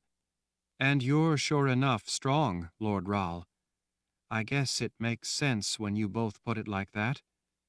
Now I understand why I've needed you to cast dreams. That's why the Priestess of the Bones had to wait for you to return to us." Richard patted her arm. "The other thing you need to remember is that after Loki flies around the camp, you must send him to land on Jagang's tent. We want to give nightmares to as many men as possible, but Jagang is the focus of those nightmares, and that special dream with which I want to torment him. So when I whisper to you that it's time for Loki to land, you think about Jagang in his tent. This spell here," he pointed, "will send Loki to perch by the man. When I tell you, all you have to do is to remember Jagang, and Loki will go to his tent." Jillian nodded. "I remember that awful tent." Her copper-colored eyes, filling with tears, turned to Nietzsche. "And I sure enough know the nightmares that happen there." Overhead, Loki cawed and flapped his wings, eager to be away with his cargo of nightmares. Chapter 50. Jensen winced as the muscular guard twisted her arm and shoved her through the tent's opening. She stumbled, but was able to keep herself from falling. After riding through the sprawling camp in the bright winter sunlight, she found it difficult to see in the somber royal quarters. She squinted, waiting for her eyes to adjust to the dim light. She could see the hulking shapes of guards to either side. Jensen turned to a commotion behind her and saw the same big soldiers pushing Anson, Owen, and Marilee, Owen's wife, through the opening and into the tent as if they were herding animals to slaughter. Jensen hadn't seen much of the others over the course of their swift journey north. All of them had been kept gagged and blindfolded for most of the way to make sure that they were little more trouble to bring along than the rest of the baggage and supplies. It made Jensen's heart ache to see her friends back in the clutches of such evil people. It felt like a recurring nightmare. In the distance, on the other side of the tent's large outer room, Jensen saw Emperor Jagang sitting behind a heavy table, eating. Dozens of candles standing to each side of the table gave that end of the room the appearance of an altar in the inner sanctum. Slaves waited in a line against the back wall behind the emperor. The table was spread with an abundance of food, enough for a banquet. Jagang looked to be eating alone. The emperor's black eyes were watching Jensen as if she were a pheasant he was considering beheading, gutting, and roasting for the reclusive feast. He lifted a hand, and with 2 fingers glistening with grease signaled her closer. Large rings on his fingers, as well as long jewel-encrusted chains around his neck, glimmered in the candlelight. Followed closely by a frightened Anson, Owen, and Marilee, Jensen crossed the thick carpets to stand before the emperor's table. The candle stands lit a table spread with ham, fowl, beef, and sauces of every sort. There were nuts and fruits, as well as a variety of cheeses. His terrible gaze never leaving her, Jagang used the fingers of one hand to twist the breast off a small roasted bird. He held a silver goblet in the other hand.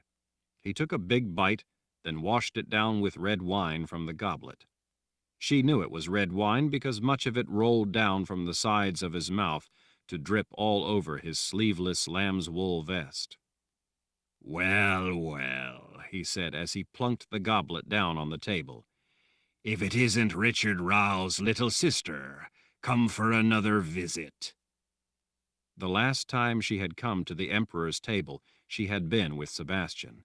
The last time she had been a guest. The last time she had not known that she was being used. She had grown up a lot since that day. Hungry, darling? Jensen was starving. No, she lied. Jagang smiled. I don't need to be a dreamwalker to be able to tell that you're lying. Jensen flinched when the man's big fist slammed down on the table. Plates jumped, bottles fell over, goblets spilled. The three people behind her gasped. Jagang shot to his feet. I don't like being lied to. Fright flashed through Jensen at his sudden rage. Veins stood out in his forehead. His whole face had gone red. She thought he might strike her dead where she stood. Before he was able to act on his rage, a shaft of light slashed into the room. Two women ducked through the opening in the tent. The heavy wool flap hanging over the opening lowered, allowing the gloom to settle back in. Jagang turned his attention from Jensen to the two women. Ulyssia, Armina, any word of Nietzsche? The two, obviously taken off guard by the question, shared a brief look with each other. Answer me, Ulyssia. I'm in no mood for games. No, Excellency, there has been no word about Nietzsche. The woman cleared her throat. If I may ask, Excellency, do you have reason to believe she may be alive? Jagang cooled visibly. Yes. He sank down into his elaborately carved chair. I've had dreams of her. But the link to the Radahan went dead. There is no way she could have gotten it off without help. Perhaps they were nothing more than dreams. She's alive. Sister Ulyssia dipped her head in a bow. Of course, Excellency. You would know better than I about such things. He rubbed his forehead with the tips of his fingers. I haven't been sleeping well of late. I grow weary of sitting in this miserable place waiting for progress. I should have the men building the ramp whipped, as slow as they are. I thought the executions after the riots would spur them into being more devoted to their duty. This is for our cause, after all. Perhaps if I throw some of the slower workers from the top of the ramp, that would hurry the rest of them. Well, Excellency, Sister Ulyssia said as she stepped forward, looking eager to turn his attention away from his dark and violent thoughts. We have something that we think may make you feel a great deal better about our progress. He looked up sharply, then scooped his goblet off the table and took a long drink. He set the goblet back down and squeezed off a fistful of ham from the large platter of it sitting just to his right. After taking a bite from the meat in his hand, he gestured to the two sisters. What is it, then? A number of books were brought back with Jensen. One in particular is, well, Excellency, we think you should see it for yourself. Jagang was looking impatient again. He rolled a hand. Both women rushed forward at the command. Sister Armina held up the book Jensen remembered seeing brought up from the secret underground room in the graveyard. The Book of Counted Shadows, she said. Jagang looked to each woman's eyes, then held both hands out to the side. A slave immediately stepped forward with a towel and started cleaning the Emperor's hands. When Jagang tilted his head toward the table, other slaves stepped in to start clearing platters and bowls away. After they had cleared space on the table, a young woman, dressed in an outfit that revealed far more than it concealed, rushed in to wipe the wooden tabletop. As Jagang was still having his hands cleaned, Sister Armina set the book down before the Emperor. He slapped the slave's hands away and turned to the book. He leaned over as he opened the cover and began inspecting the text inside. Well, he finally asked as he turned pages. What do you think? Is it the true copy or a false one? It's not a copy, Excellency. He looked up with a frown that seemed like it might turn lethal. What do you mean it's not a copy? It's the original, Excellency. Jagang blinked, unsure that he'd heard her right. He leaned back in his chair to stare up at the woman. The original? Sister Ulysses stepped close.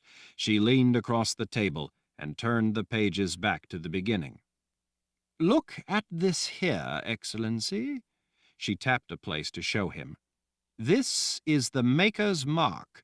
It's his seal containing a spell to signify that this is original. So what? Maybe the seal is false. Sister Ulysses was shaking her head. No, Excellency, that's just not the way it works. When a prophet writes down prophecies in a book, he puts this kind of mark in the front of his writings to signify that it's the original, that it's his work in his own hand and not a copy. You have many books of prophecy, Excellency, but with a couple of exceptions, they are all copies of the original. Most have no seal at all. Sometimes the man who copies the original makes his own mark so that his work can be identified and to make sure it is recognized as a copy. Such a seal to signify a copy is never like this. This is a unique sort of mark that is never put in a copy, only in the original. This is a maker's mark left in the form of a spell. It's how originals are identified. This is the original Book of Counted Shadows. She closed the book and showed him the spine. See? Shadows, not shadow. It has the maker's mark. It was found hidden behind barriers and shields. This is the original. What about the others? None have a seal like this. Not one of the three even has a mark of the man who made the copy. In fact, none have any kind of mark at all. They are simply copies. This is the original. Jagang, leaning a hand on the table, tapped the side of his thumb as he considered. I still don't see why it couldn't be a false copy. If they made a false copy and wanted to make it look real, they could have put a fraudulent mark in the book to fool people. Technically, it's possible, but there are a number of things that point to it not being a fraud. There are also a variety of tests we can do to verify the authenticity of the maker's mark. That, after all, is why he leaves a mark in a spell form, so that it can be tested. We've done a few tests, and the results have shown that it is genuine. But there are some more complex verification webs we could still use to test it. Sister Armina waved a hand at the book. There is also the matter of what it says in the beginning, Excellency. The part about being verified by a confessor. Sister Ulysses tisked impatiently. This was apparently an argument they'd already had. She shot Sister Armina a murderous scowl before once again turning her attention to the Emperor. The book says that a confessor is in essence used to verify the copy, Excellency, not the original. For that reason, we can't reliably trust her to identify the original. That isn't what she is meant to do. The maker's mark does that, and we can do further tests on the mark. I'm confident those tests will confirm what we already know to be true. Jagang tapped a finger on the table as he considered her words. Where was this found? In Bandakar, Excellency, Sister Ulysses said. You mean it was behind those barriers of magic for all this time? Yes, Excellency, Sister Ulysses said with obvious excitement. That alone is evidence that this is the original manuscript. Why? Because if the original could be identified by the mark, where would you hide it? Behind barriers of magic, he answered thoughtfully. Excellency, this is the original of the Book of Counted Shadows. I'm sure of it. He peered up at her with his black eyes. Are you willing to stake your life on that being true? Yes, Excellency, Sister Ulyssia answered without hesitation. Jensen woke suddenly to the strangest sound.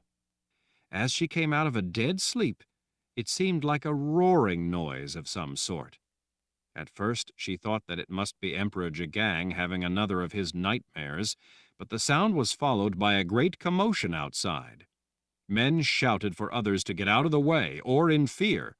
Metal clattered in what sounded like stacked lances being tipped over by scattering men.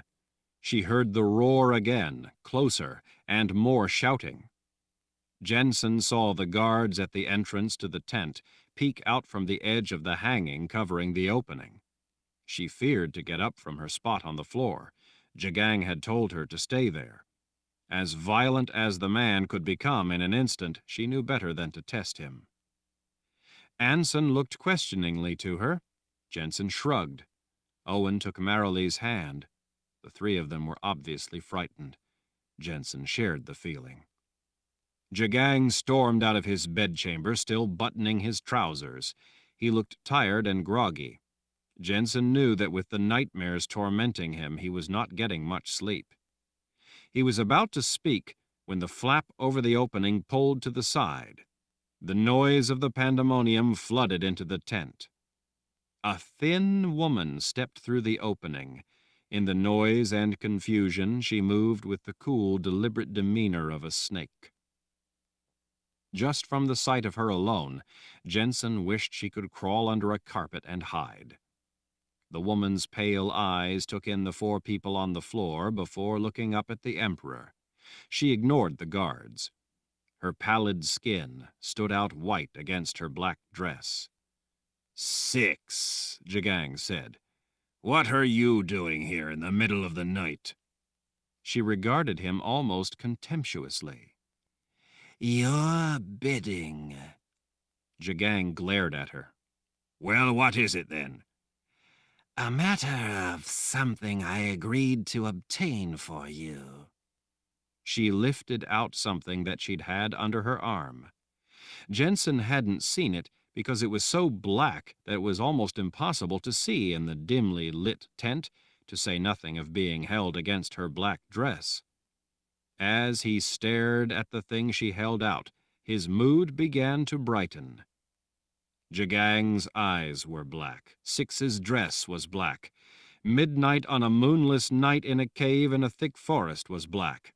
None of those things, though, could compare to the black of what the woman was holding. It was black beyond anything Jensen had ever seen before.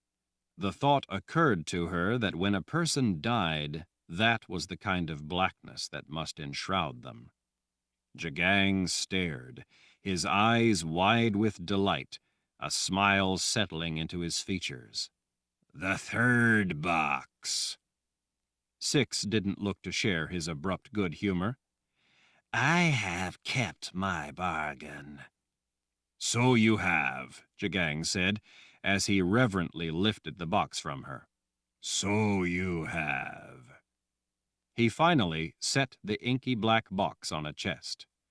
"What of the other matters?" he asked over a shoulder. I burned into their forces, scattering them. I have eliminated patrols when I found them. I scouted the routes for supply trains and ensured that they could safely pass. "Yes, they have been getting through, and none too soon." It will be vastly better simply to end this, the woman said. Have you been able to find the true copy of the Book of Counted Shadows? "No," he grinned. "I believe, though, that I have the original." She gazed at him for a long time, as if weighing the truth of his words, or maybe just wondering if he was drunk. You believe you have found the original? A humorless smile spread on her thin lips. Why don't you simply use your confessor? "We had some trouble. She managed to escape." Whatever Six was thinking, She didn't reveal it on her gaunt face. Well, she is of limited use to you anyway. Jagang's expression darkened. Limited use or not, I have plans for her. Do you think you could find her and bring her to me? I would make it worth your while. Six shrugged. If you wish. Let me see the book. Jagang went to a chest and pulled open a drawer. He recovered the book and handed it to her. Six held it between the flats of her hands for a long moment. Let me see the others. Jagang went to a different drawer in the chest and pulled out 3 more books, all looking to be the same size. He laid them side by side on a marble-topped table, then set an oil lamp beside them. Six glided close, her arms folded, peering down at the 3 books one at a time. She placed the tips of her long, thin fingers on one of them. Her hand moved to a second book, pausing on it, before finally going on to the 3rd. She gestured to the books on the table. These 3 came after. She pulled the original book he'd given her out from where she was holding it under an arm and waggled it before setting it down atop the other 3. This one came first. Came first, as in original? Can you be sure? I don't take foolish chances. If it were a false copy and because of that your sister opened the wrong box, then I would lose everything I have planned and worked for, and considering my part in this, even my life. That still doesn't answer my question. She shrugged. I am a witch woman. I have talents. This is the original book. Use it. Open the correct box and your nightmares will end. Jagang stared for a moment, looking unhappy at the mention of his nightmares, but then he finally smiled. Bring me the confessor. Six smiled in a deadly sort of way. You get everything ready, all set up, spells cast, callings done, and I will bring the confessor to the party. Jagang nodded. Sister Ulyssia tells me that we need to get up into the Garden of Life. While it's not the only way, it would be the best way to ensure success. You should take your sister seriously. I do take her seriously, since she is the one who will open the box, with me within her mind, of course. Anything but getting it correct would be very unfortunate, her. If the Keeper of the Underworld snatched her in that way, it would be the worst possible outcome for her. Therefore, getting it right is in her own best interest. I think that's why she is so insistent on opening the box in the Garden of Life instead of doing it here. Six turned an intent look on Jensen. Use her. She's Richard Rahl's sister. One by one, everything is turning against him. Adding her life to the mix will only help to tip the balance. Jagang turned his black eyes on Jensen. Why do you think I had her brought here? Six shrugged. I thought it was revenge. I want to end this resistance to the will of the Order. If revenge was my goal with her, she would already be in the torture tents, screaming her life away. She is more used to the Order in other ways. My goal is for the Fellowship of Order to at last rule over mankind as they should by right. Except for my portion of it, Six said with a deadly glare. Jagang smiled indulgently. You are not a greedy partner in this, Six. Your request is quite modest. You can do as you wish with your little part of the world, under the guiding authority of the Order, of course. Of course. If the life of his sister doesn't sway him, feel free to mention my name. Tell him that I would be happy to let fire rain down on him." Jagang looked inspired by the idea. Good idea. As I always suspected of you from the first, you are proving to be quite a valuable ally, Six. It is Queen 6, if you don't mind. Jagang shrugged. Not at all. I'm happy to give you your due, Queen 6. Chapter 51. Sitting in the darkness, leaning against the stone wall, nodding off from time to time, Rachel heard a sound outside the cell door that brought her head up. She sat up straighter, listening. She thought it sounded like distant footsteps. She sank back against the cold stone of the wall. It was probably Six, come to take her back to the cave to start making her draw pictures in order to hurt people. In the stone room, barren of even furniture, there was nowhere to run, nowhere to hide. Rachel didn't know what she was going to do when Six told her to draw awful things to harm people. She didn't want to do it, didn't want to make pictures that she knew would hurt innocent people. But she knew that a witch woman would have ways to make her do those things. Rachel was afraid of Six, afraid of the woman hurting her. There was no more awful feeling in the whole world than being all alone with someone who wanted to hurt you and knowing that you could do nothing to stop them. She was starting to get tears just thinking about what might be coming, imagining what Six would do to her. She wiped away the tears, trying to think of something, anything that could help her. It had been a while since she'd seen the witch woman. It might not even be Six. It might be some of the guards bringing her a meal. A couple of the guards were men from before, from when Queen Milena had been alive. Rachel didn't know their names, but she remembered seeing them in the past. There were other men, though, that she didn't recognize. They were soldiers from the Imperial Order. The old guards were never mean to her on purpose, but the new soldiers were different. They were wild-looking men. When they looked at her, Rachel just knew that they were thinking of doing unimaginably vile things to her.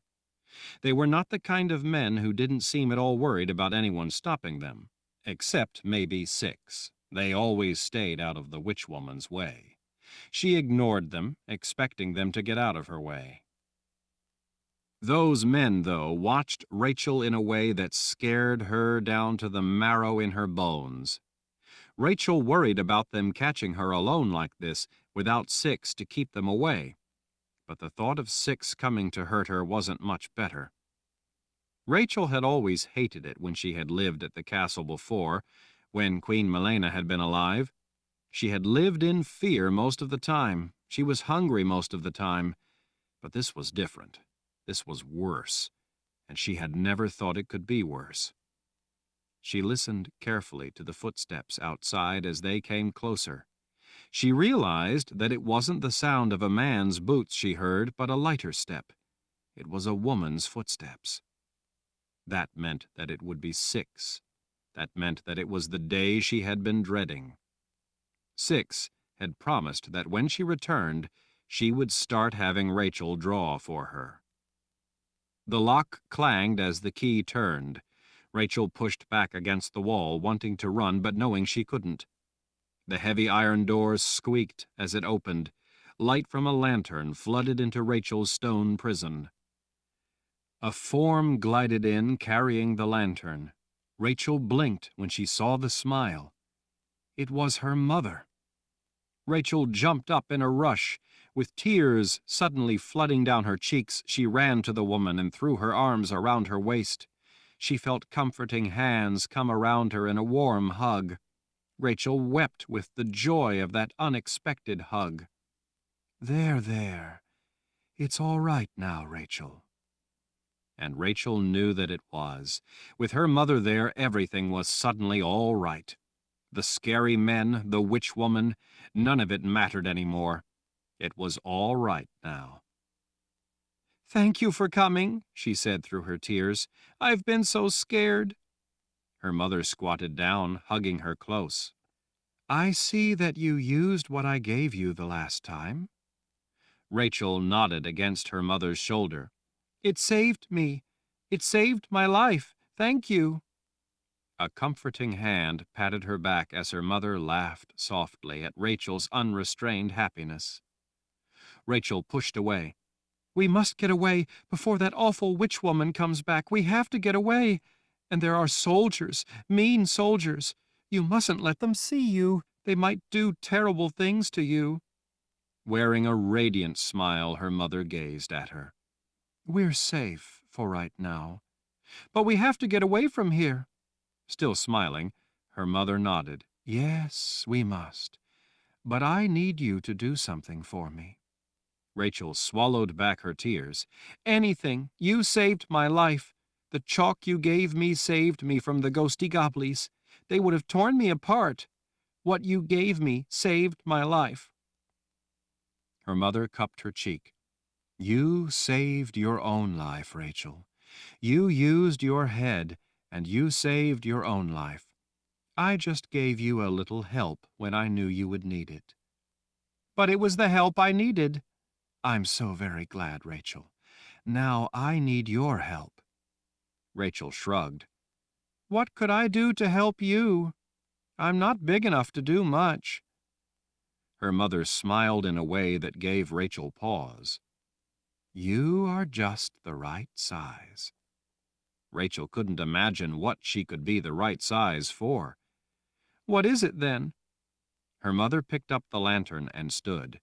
She reached out for Rachel's hand. "Come, I will show you.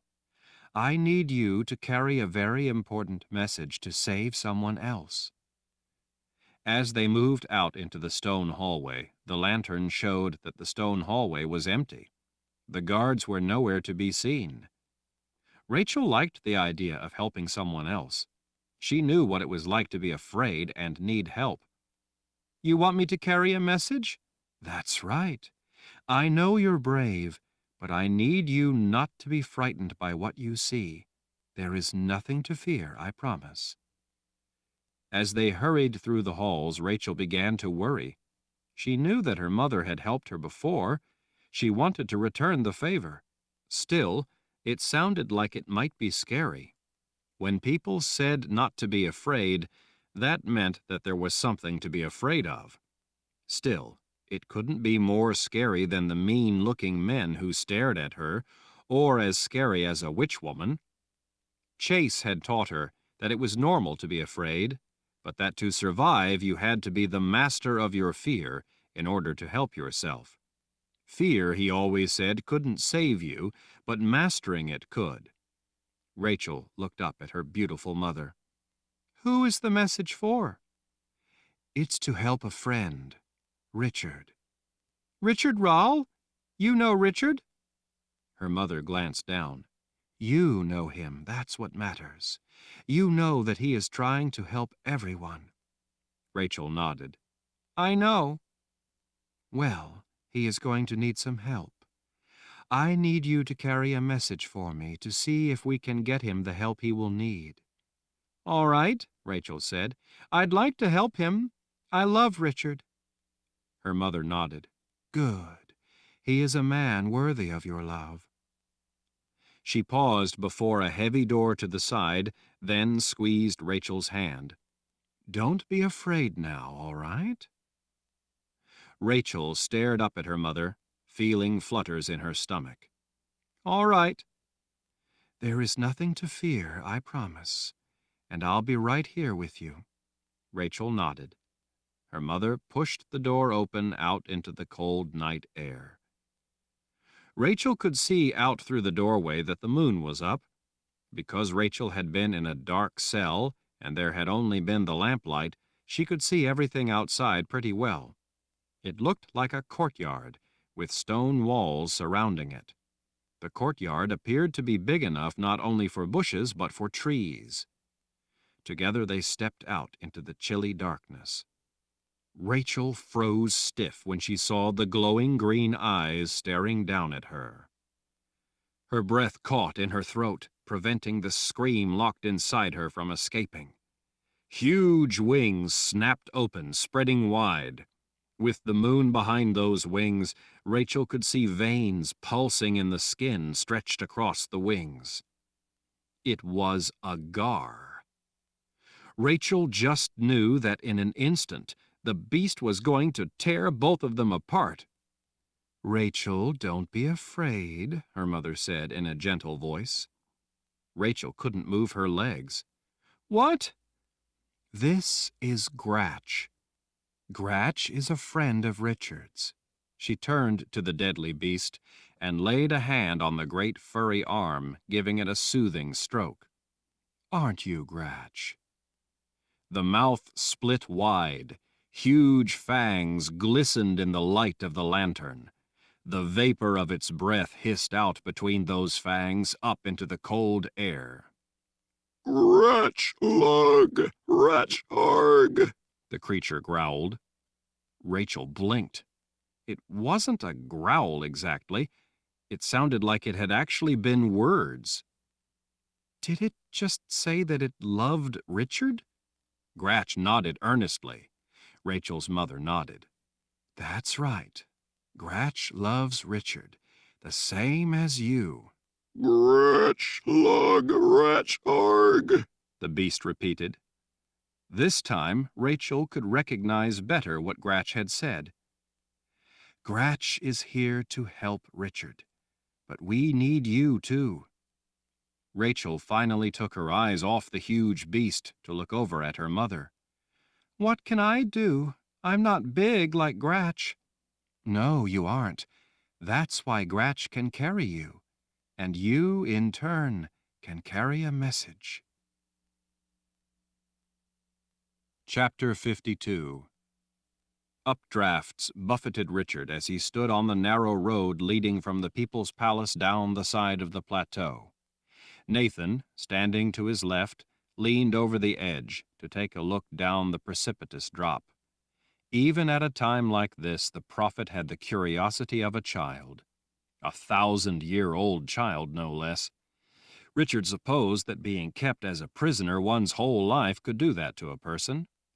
Nietzsche, to Richard's right, was in a quiet mood. Richard couldn't say that he blamed her. Kara and Verna waited behind him. Both looked to be in a mood to throw someone off the side of the cliff. Richard knew, despite appearances, that it was really Nathan who was in the mood to do such a thing. Since he'd found out that Anne had been killed, he had been quietly seething. Richard could easily understand such silent rage. Gears squeaked and the heavy catch clattered as the guards worked to turn the crank to lower the bridge. As the heavy beams and planks slowly descended, Richard could finally begin to see the face of the solitary soldier standing on the other side, waiting.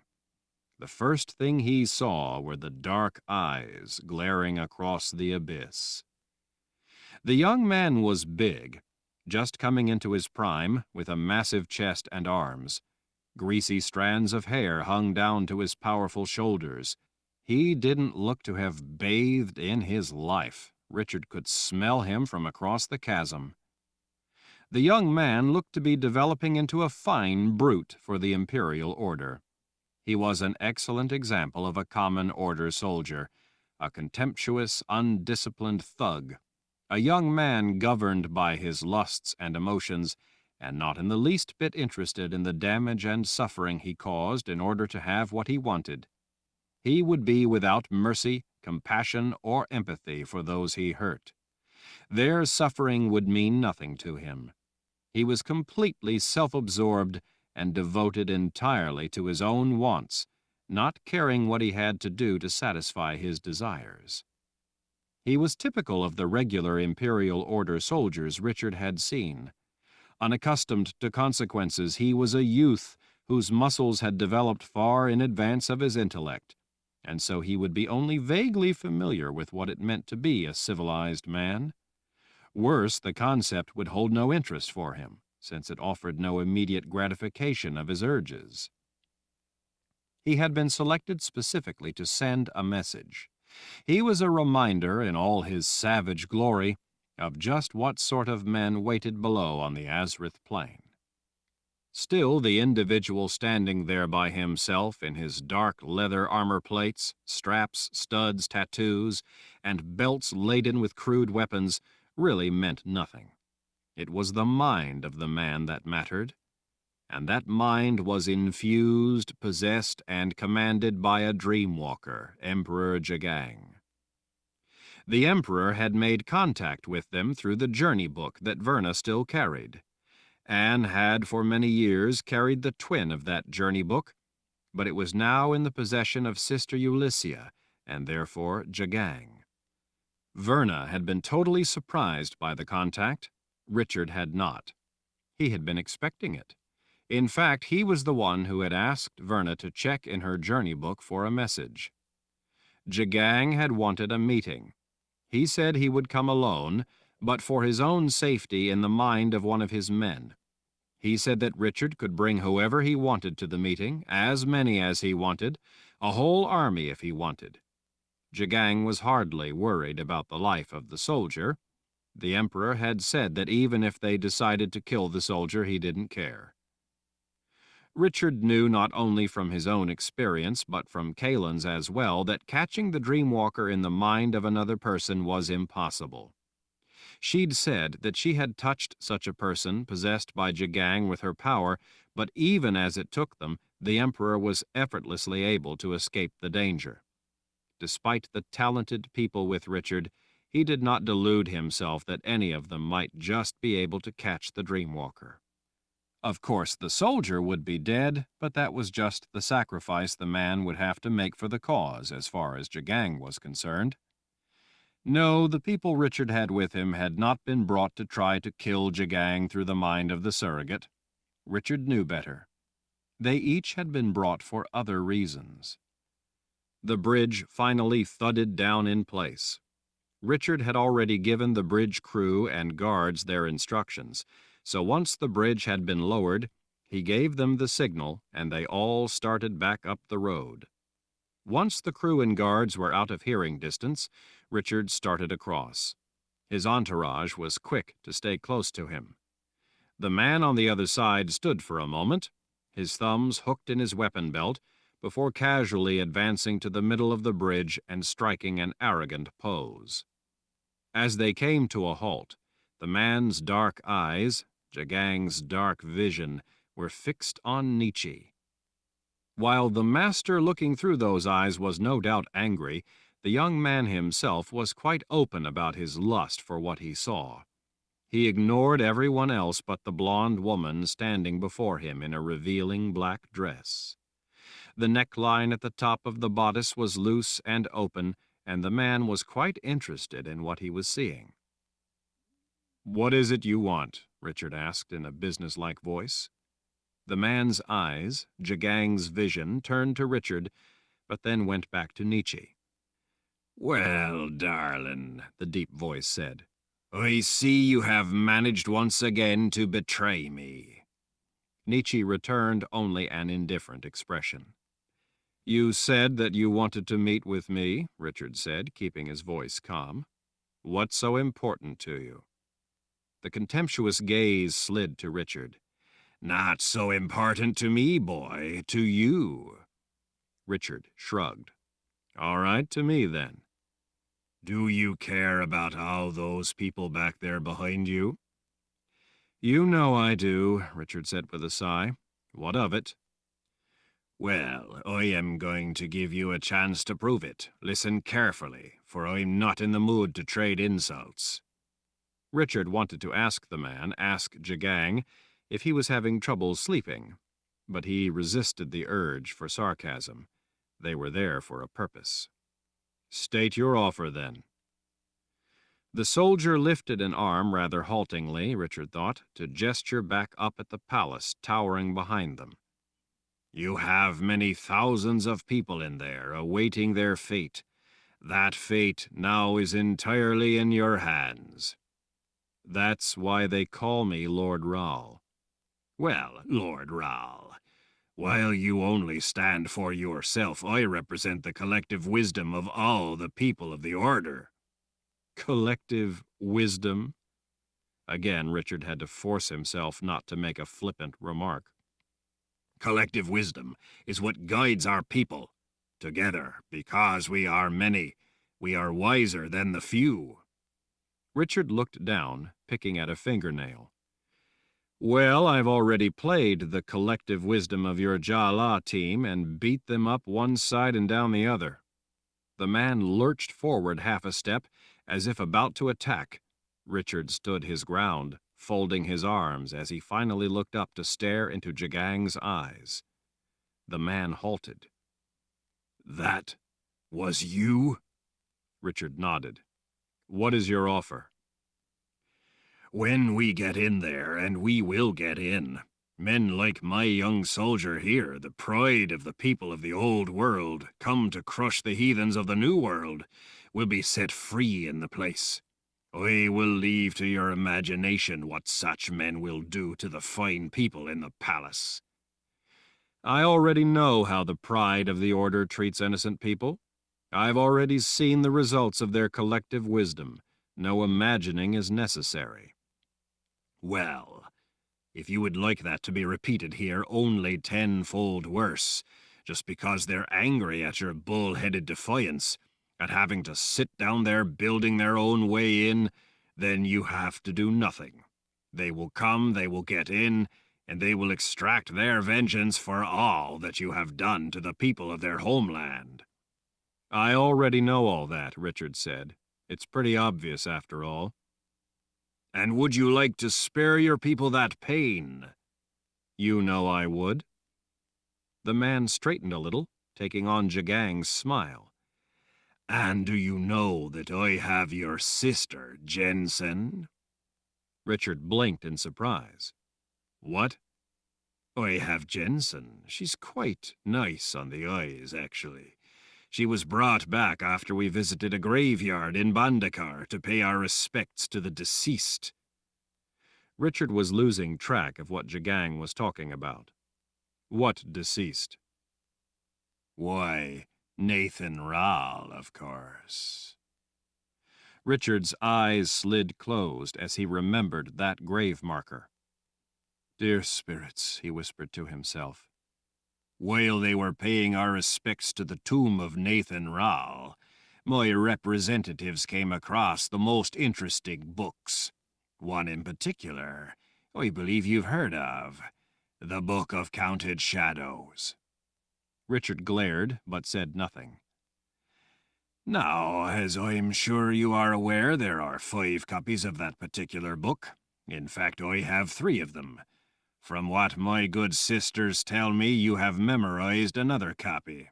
I'm not sure where the 5th is, but I suppose that it could be any of a number of places. The thing is, it doesn't really matter. You see, the Book of Counted Shadows that came into my possession, along with your beautiful little sister and a few of her friends, is not a copy. Richard puzzled at the man. Not a copy? Then what is it? It's the original, Jagang said in his deep voice, sounding quite amused with himself. Because it's the original, I don't have to worry about which of the 5 is the one true copy and which 4 are the false copies. That no longer concerns me, since I now have the original. Richard heaved a sigh. I see. Besides that, I now also have all 3 boxes of Orden. My friend Six was kind enough to bring me the 3rd. The dark eyes turned toward Nietzsche. She got it from the Wizard's Keep. Just ask Nietzsche. Fortunately, Nietzsche recovered from the touch of the witch woman. I would have been so very displeased had she died. Richard folded his arms again. So you have the Book of Counted Shadows, and now you have all 3 boxes.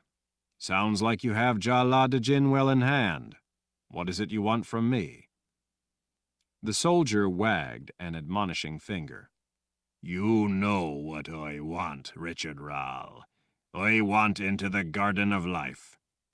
I suppose you do, but I don't think it would be very healthy for me to allow that. I suggest that you think about all those people in there, and ask yourself how healthy it will be for them if you don't agree. You see, we are going to get in.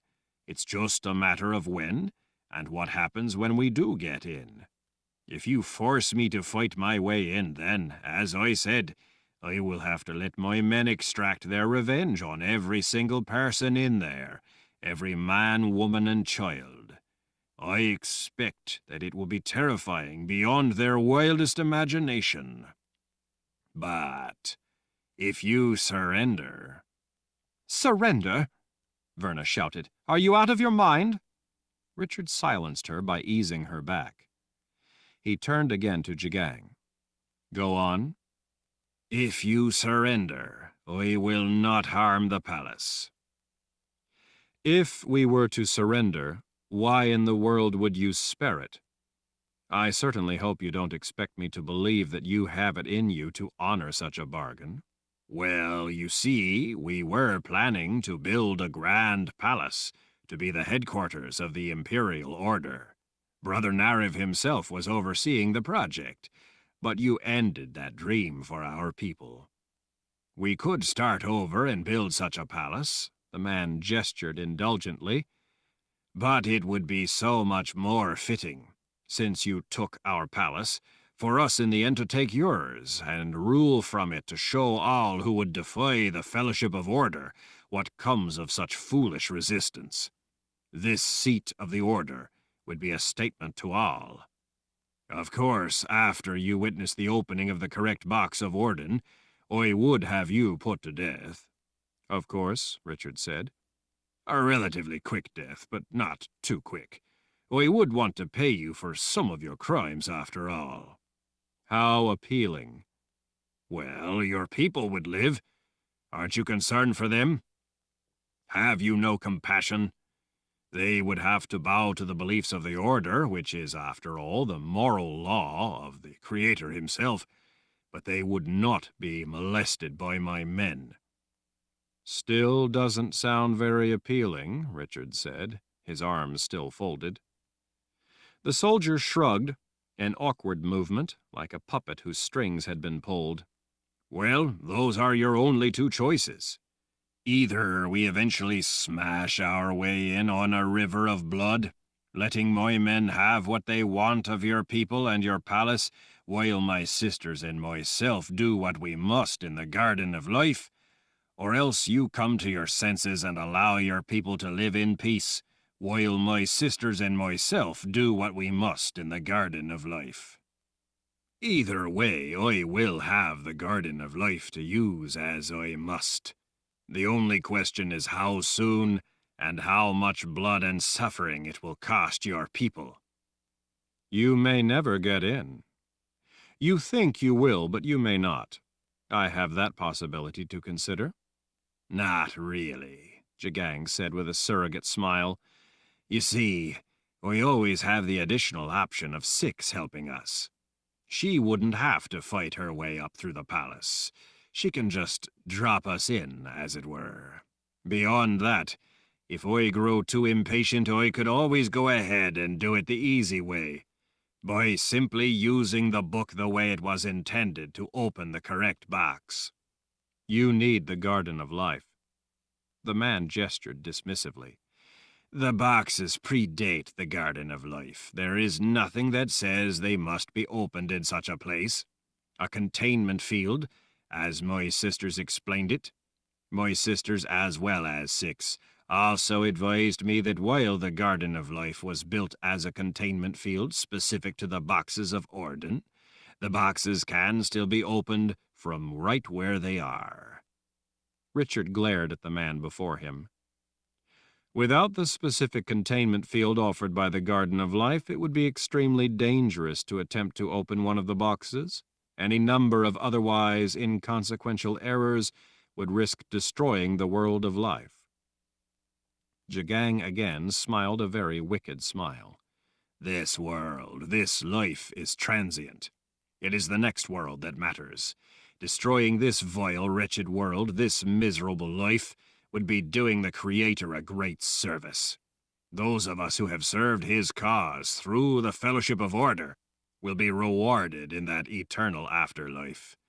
Those of you who have opposed us will fall into the eternal darkness beneath the Keeper.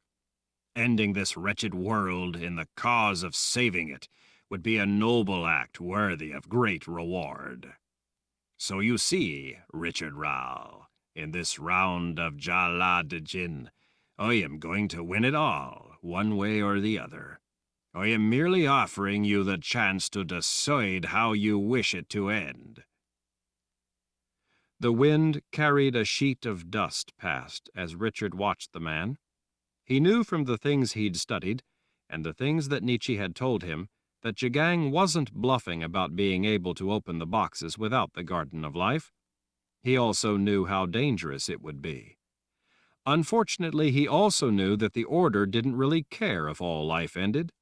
They valued death, not life. Even if they could somehow eliminate Jagang, it would make no difference, really. He represented the beliefs of the Order. He did not shape them. In the end, he was hardly the most dangerous part of the Order. It was the evil beliefs the Fellowship of Order taught that were dangerous. Jagang was merely the brute who enforced those beliefs. I don't know that I can make such a decision immediately. I understand. I will give you some time to think it over. Some time to walk the halls of the palace and look into the eyes of those women and children under your care. Richard nodded.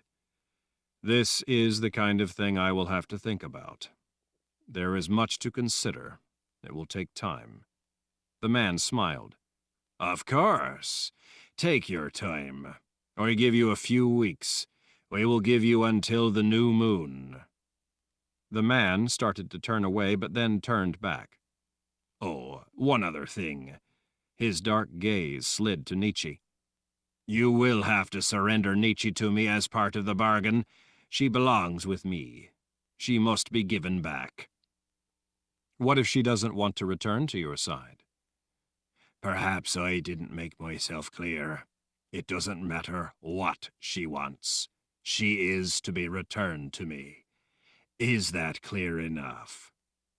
It is. Good, he said with a condescending smile. That concludes our talk, then. You have until the new moon to surrender the palace and Nietzsche. The man turned to gaze out at the army spread out below. Then he walked woodenly to the edge of the planks and, without a word, stepped out into space. He didn't even scream as he tumbled down through the buffeting updrafts.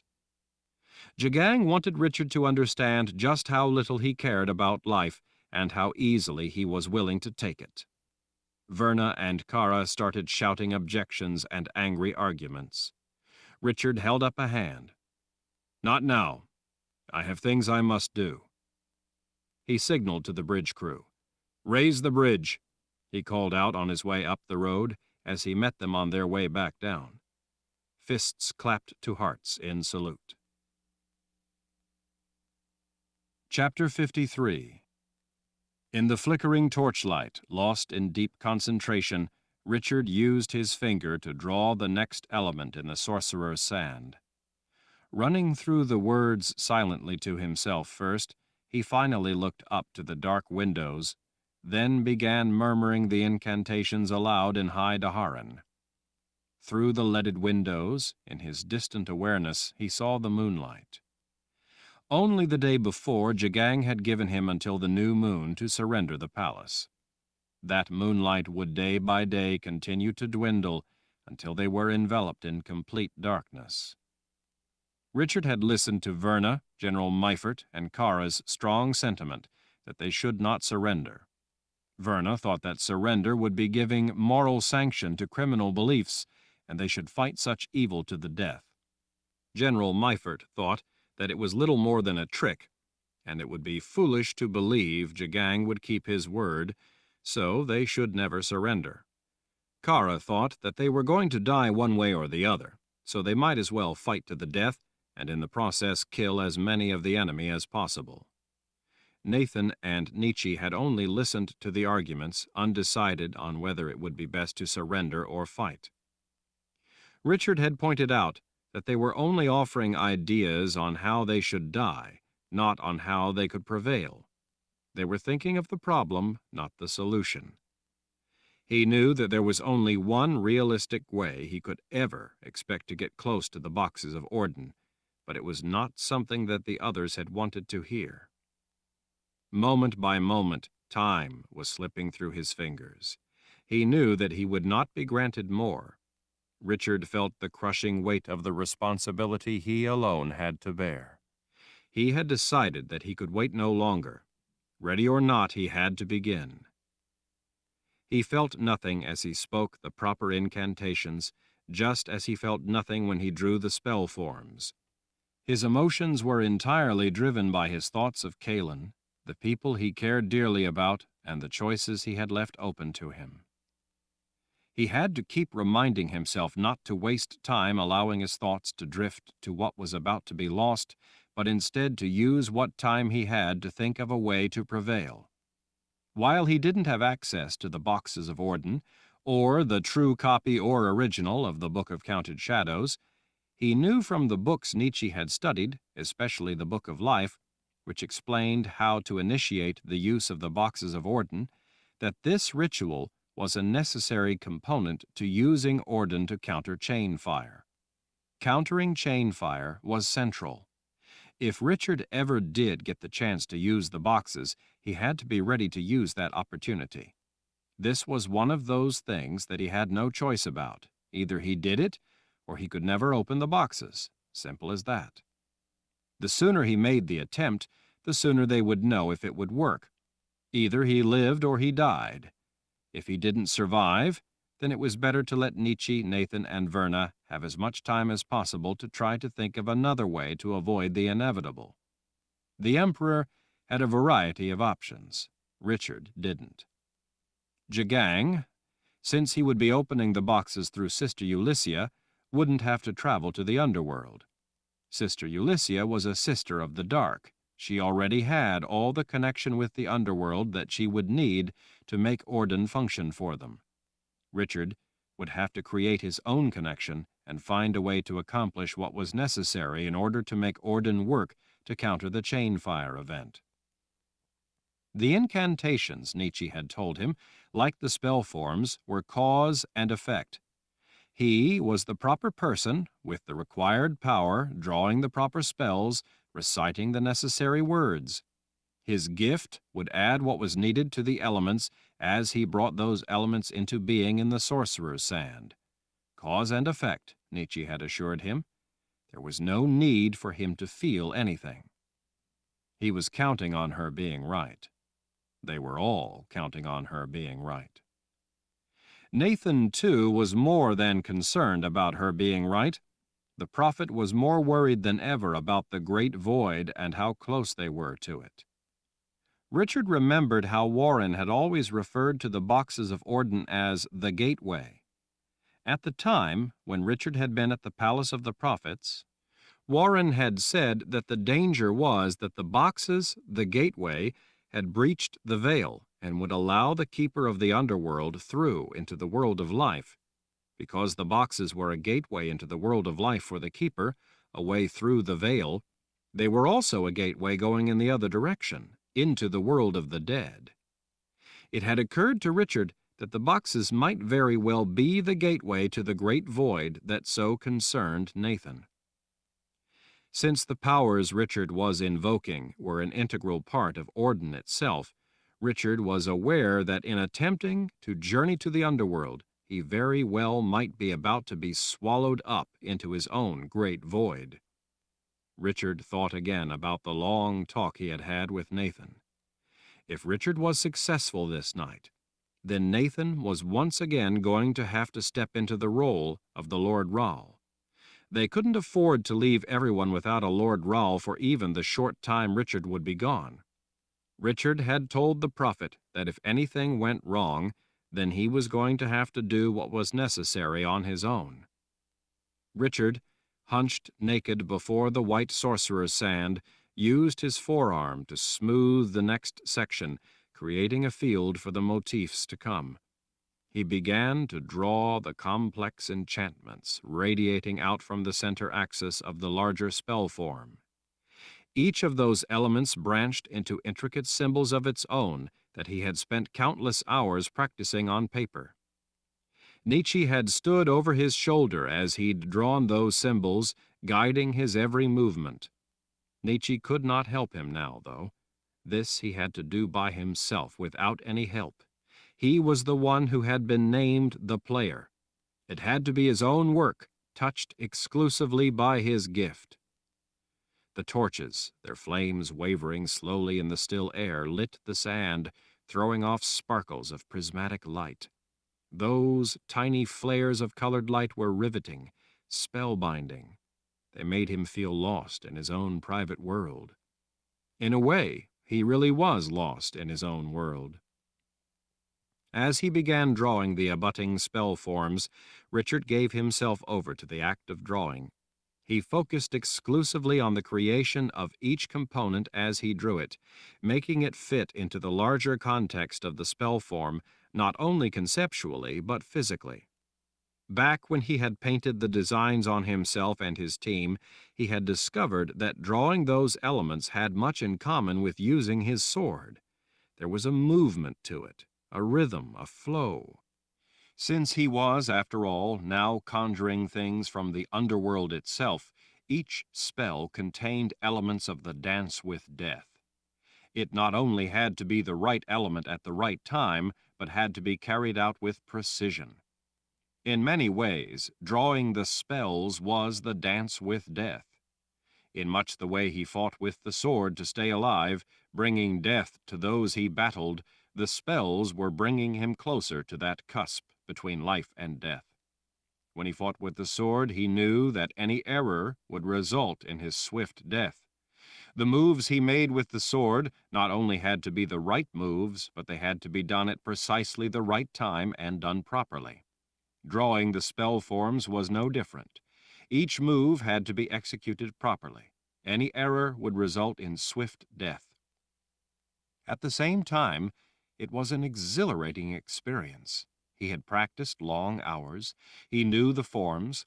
He had painted them on himself and his team. Now he lost himself in the movement of drawing those forms, the strokes, slashes, and points, all the while moving with the constant flow of coming close to death but avoiding annihilation. He existed on the cusp of life, the very outer edge of existence. He moved among the forms as if moving among an enemy, moving among death stalking him. It was an all-consuming experience that felt to him just like using the sword of truth. In fact, it was all one and the same.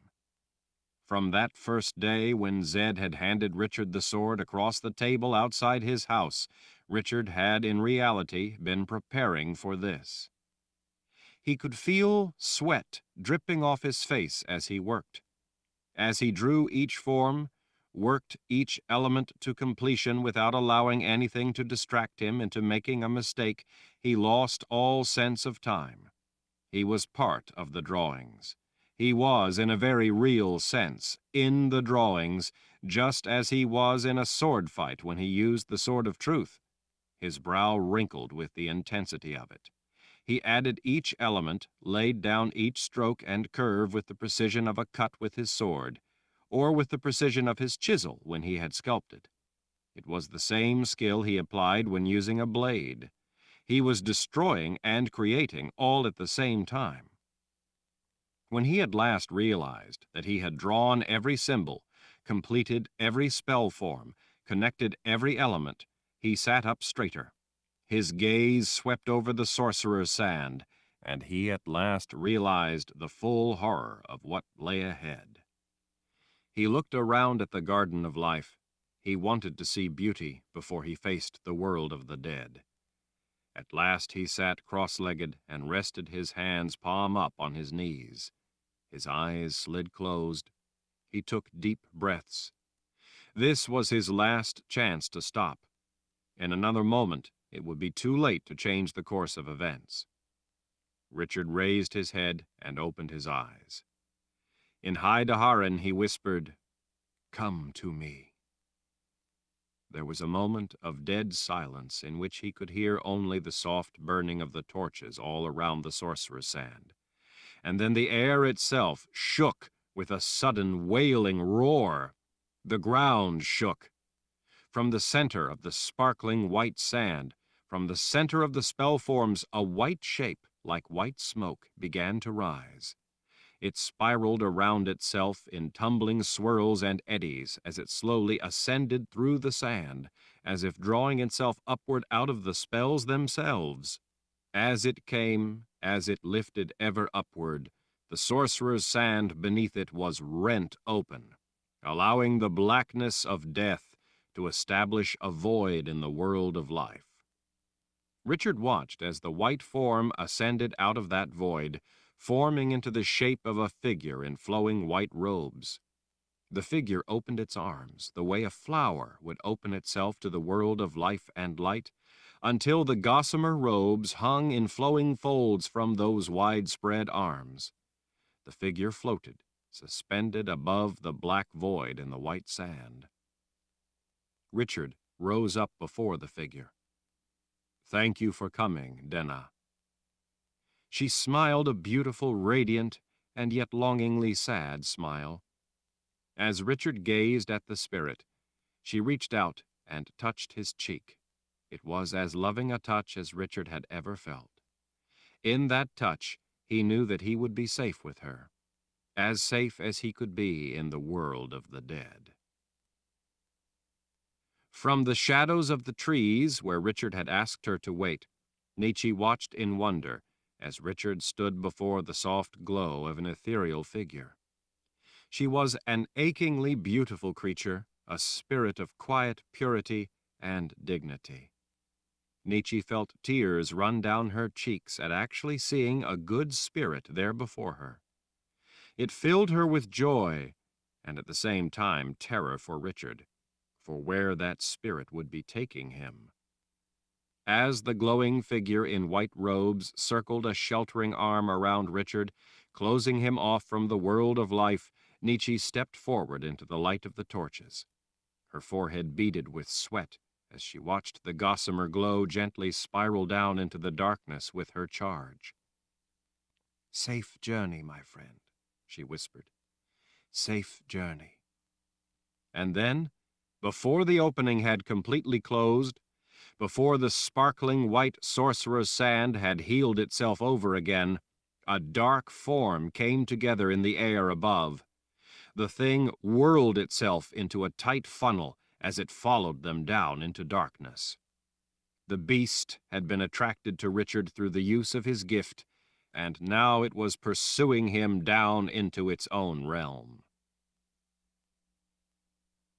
Chapter 54. Kahlan added another stick to the fire. Sparks swirled up into the late evening air, as if eager to follow after the departing vestiges of red-orange just visible through the bare branches in the western sky. She warmed her hands toward the building flames and then shivered as she rubbed her arms. It was going to be a cold night. Short on gear, they each had only one blanket.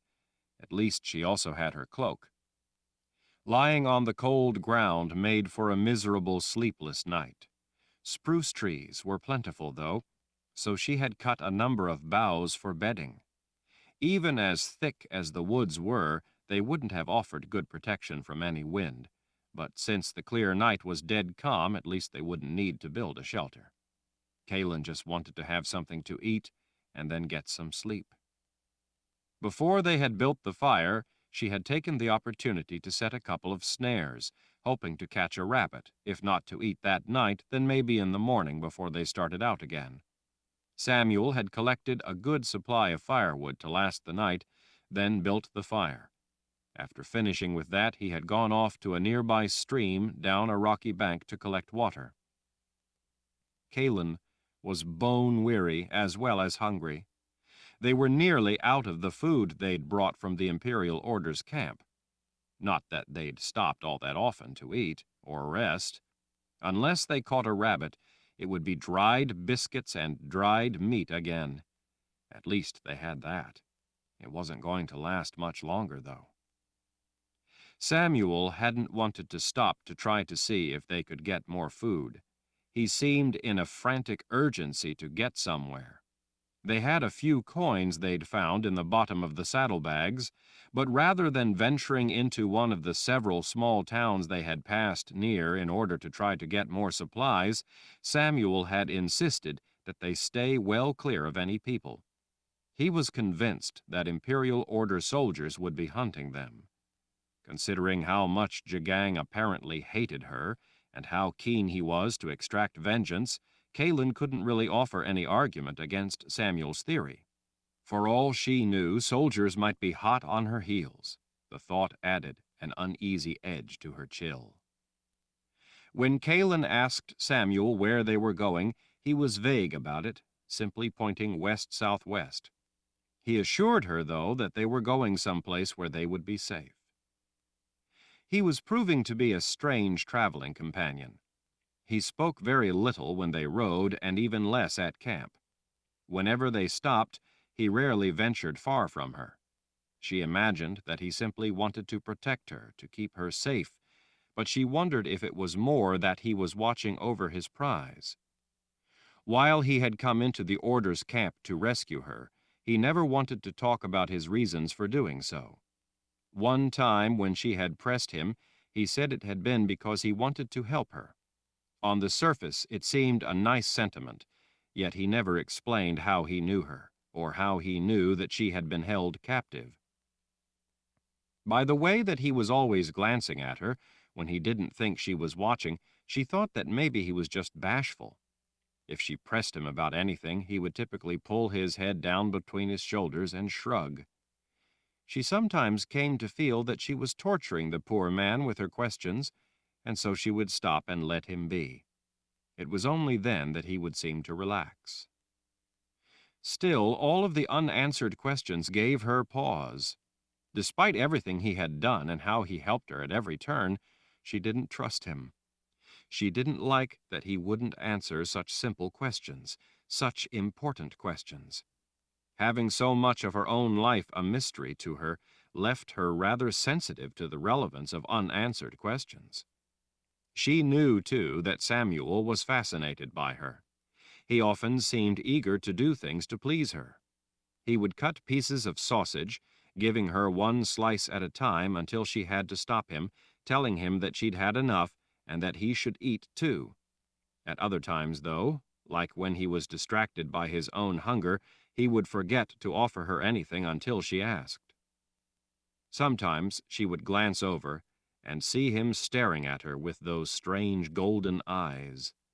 In those moments, she thought that she saw the cunning countenance of a thief. She tried to keep a hand on the handle of her knife when she went to sleep.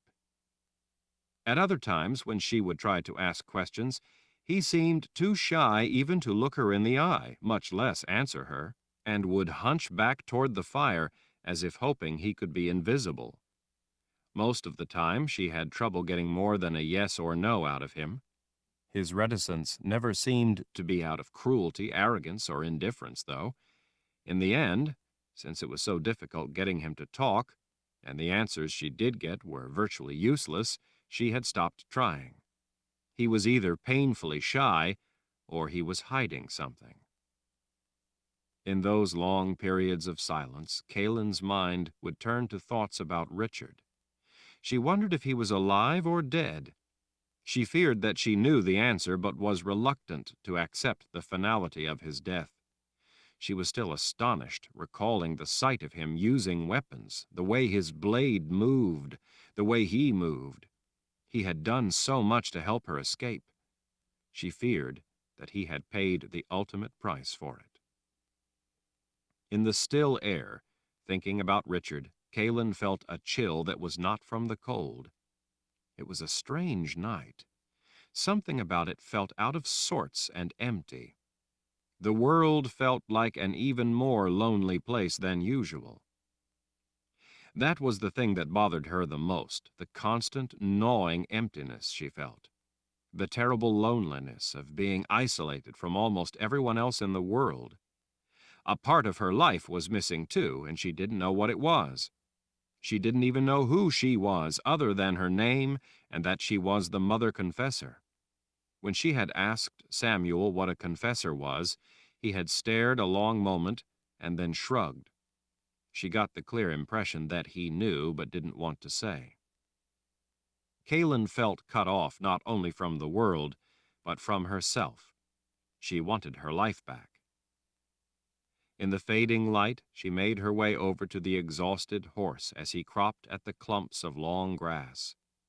There was no currycomb to brush out his coat, so she stroked her hand over the huge animal, cleaning it as best she could, checking for any injuries or burrs.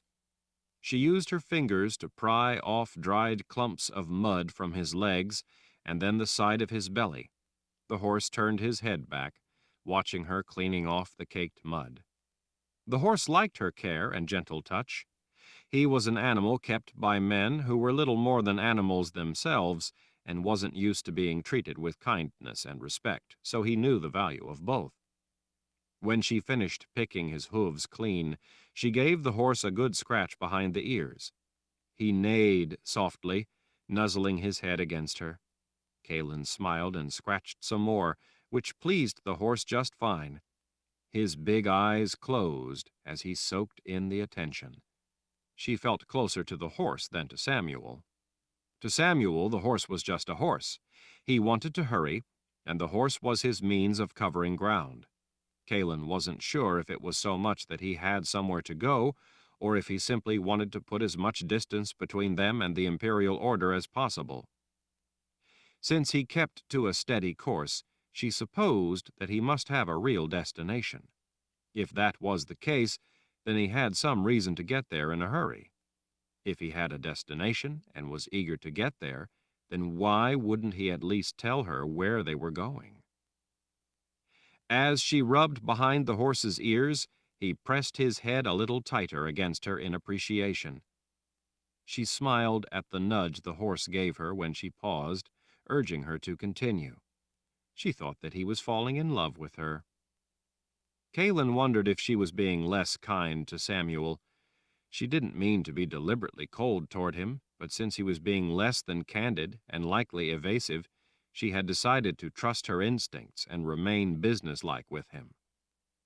Back at the fire, as Kahlan, sitting on her heels, fed another stick into the flames, she heard Samuel rushing back. She checked the knife at her belt. "Got one," he called as he came into the light of the campfire. He held up a rabbit by its hind legs. She didn't think that she'd ever seen Samuel so excited. He had to be hungry. She sat back, smiling. "I guess we get a hot meal tonight." Samuel, grasping the hind legs in both hands, hastily ripped the rabbit apart. Kahlan sat up in surprise as he laid a bleeding half of a rabbit before her. Samuel squatted not far away, hunched down facing the fire, and began devouring the other half of the rabbit. Kahlan stared in shock as she watched him eating the raw catch. He tore off a bite of fur with his teeth and swallowed it down. He crunched right through bones. As blood ran down his chin, he even ate the entrails. The sight was making her sick. Kahlan looked away to stare into the fire.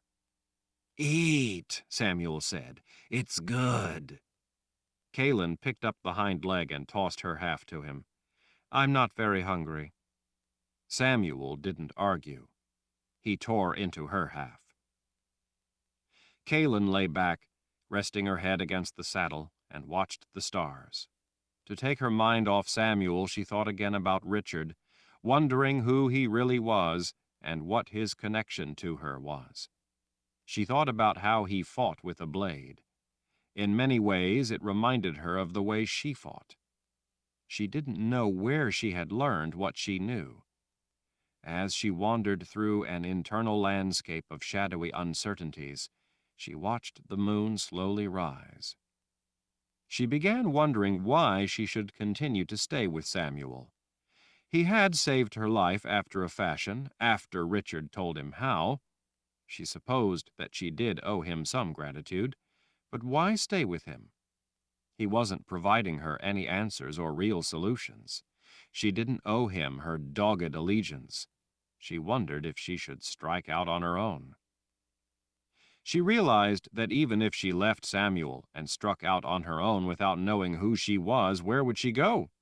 She saw trees and mountains as they rode past, but she didn't know where she was. She didn't know where she grew up, where she lived, where she belonged. She didn't recognize the land or even remember any towns or cities other than the places of the dead that she'd gone through after the sisters had captured her. She was lost in a world that didn't know her, and she didn't remember. When she realized that the moon had risen above the trees, she looked over at Samuel. He had long ago finished his meal. He was polishing his sword as it lay in his lap. "Samuel," she called. He looked up as if being yanked out of a trance. "Samuel, I need to know where we're going." To a place where we will be safe. "You've told me that before. If I'm going to continue to travel with you—" You must! You must come with me! Please!" Kahlan was taken aback by his outburst of emotion. His eyes wide and round, he looked genuinely panicked. "Why?" "Because I will take us to safety." "Maybe I can take myself to safety." "But I can take you to someone who can help you get your memory back." He had her attention. She sat up. "You know someone who can help me get my memory back?" Samuel nodded vigorously. "Who?" "A friend." "How can I believe that you're telling me the truth?" Samuel gazed down at the gleaming weapon in his lap. He ran adoring fingers over its curves. "I am the seeker of truth. You have a spell that has taken your memory. I have a friend who can help you recover your past, recover yourself." Kahlan's heart pounded with the abruptly unexpected prospect of having her memory back. All of her other questions seemed suddenly insignificant. Samuel had never told her that he was the seeker of truth. She didn't know what the seeker of truth was, but she had seen the word truth in gold wire woven through the silver wire of the hilt. It seemed an odd title for someone so reluctant to offer any information about anything. "When will I meet this person?" "Soon. She is close." "How do you know?" Samuel looked up. His yellow eyes stared at her, looking like twin lanterns in the darkness. "I can feel her. You must stay if you want to recover your past." Kahlan thought about Richard with those strange symbols painted all over him. That was the past she was really interested in. She wanted to know her connection to that man with the gray eyes. Richard knew that it was his only chance. Darkness, unlike anything he had ever known, pressed in all around him. It was suffocating, terrifying, crushing. Denna tried to protect him, but even she had no power to stop such a thing. No one did. "You can't," came Denna's whispering voice in his mind. "This is a place of nothing. You can't do that." Richard knew that it was his only chance. "I have to try." "If you do that, you will be naked to this place. Your protection will be stripped from you. You will not be able to be here any longer." "I've done what I must." "But you will not be able to find your way back." Richard cried out in agony. The protective structure of the spell forms that he had created was being shredded. The blackness all around was seeping in and crushing the life from him. This was a place that did not tolerate life. This was a place that existed to draw life itself away into the dark eternity of nothing. The beast had followed him into that void of the underworld, and now it had him trapped in its own domain. Finding his way back was no longer what concerned him. That option was already lost to him. His connection to the entry point was gone, broken away by the beast as it tore apart the fabric of the protective spells. There was no way back to the Garden of Life, no way to find something in the middle of nothing. Now escape was all that mattered. The beast was a thing created of subtractive magic, and it was in a subtractive world. Richard was caught in its lair. In this place there was no help to be had. Denna could do nothing against a conjured creature of this sort, a creature in its own element. There was no way he could even make it back to the Hall of Sky, where the ceiling of stone was like a window showing the sky across its surface. Even that now seemed forever ago, forever distant across the eternity of nothing. His connection to it was lost somewhere in the blackness. As he felt the tormenting claws of death itself tearing to get at him, he only wanted out. His mind held those essential elements he had come for in a death grip. The beast was trying to strip them away from him. Even if it cost him his life, he could not let those things go. If he lost those ephemeral aspects, there would be no point in going back to the world of life. "I have to do it," he cried through the stunning pain of what was ripping at his very soul. Denna's arms tightened protectively, desperately around him, but there was no protection to be had in that embrace. Despite how much she wanted to help him, this was a thing she could not fight. She was his protector in this world, but only in the sense of being his guide to help him find what he needed while keeping him from straying into dangers that would suck him forever downward into darker places yet. She was not his guardian from what might come out of that darkness, and she had no ability to stop a conjured creature that did not exist. "I have to," he cried out, knowing that there was nothing else to try. Shimmering tears traced their way down Denna's beautiful, glowing face.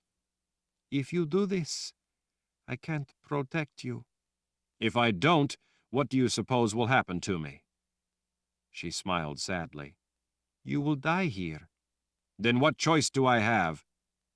She began floating away, only her hand holding his. "None," her silken voice said in his mind. "But I can't be with you if you do this." Twisting in pain as the beast tightened around him, Richard managed to nod. "I know, Denna. Thank you for all you have done. It was a true gift." Her sad smile widened as she drifted farther away.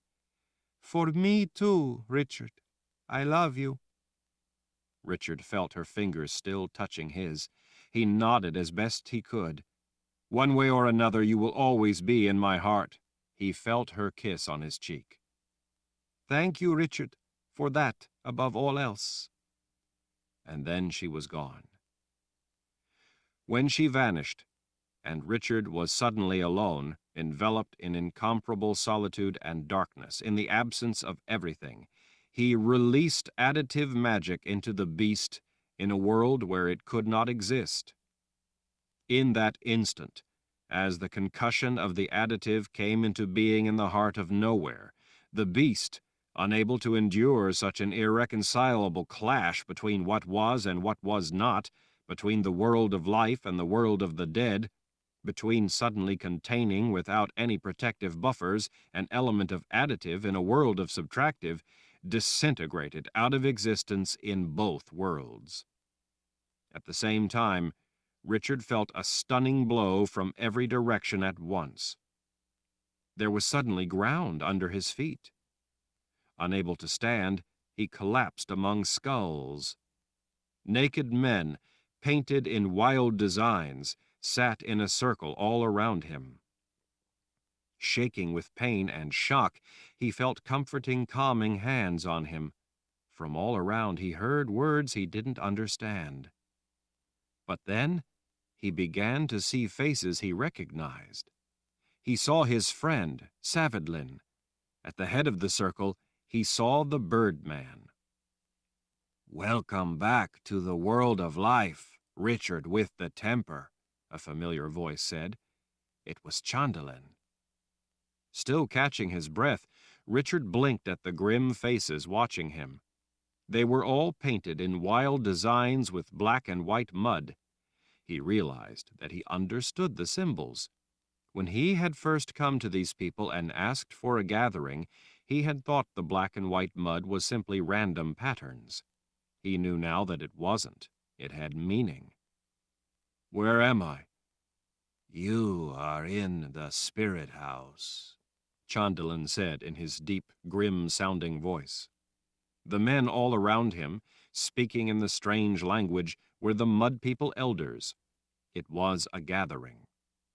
Richard looked around at the spirit house. This was the village where he and Kahlan had been married. This was the place where they had spent their first night as husband and wife. The men helped Richard stand. "But what am I doing here?" he asked Chandlan, still not sure if he was dreaming or dead. The man turned to the Birdman. They exchanged brief words.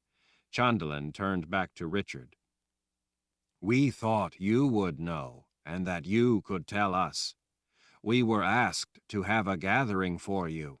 We were told that it was a matter of life or death." Richard frowned as he carefully stepped out of the collection of skulls of ancestors. "Who asked you to have a gathering?" Chandlan cleared his throat. "Well, at first we thought it might be a spirit." "A spirit," Richard said as he stared. Chandlan nodded. "But then we realized it was a stranger." Richard tilted his head toward the man. "A stranger?" "She flew here on a beast, and then—" He stopped when he saw the look on Richard's face. "Come, they will explain it." "They?" "Yes, the strangers. Come." "I'm naked." Chandlan nodded. "We knew you were coming, so we brought clothes for you. Come, they are just outside, and you can talk to the strangers. They are eager to see you. They feared you would never come. We have been in here for 2 nights waiting." Richard wondered if it was Nietzsche and maybe Nathan. Who but Nietzsche could have known to do such a thing?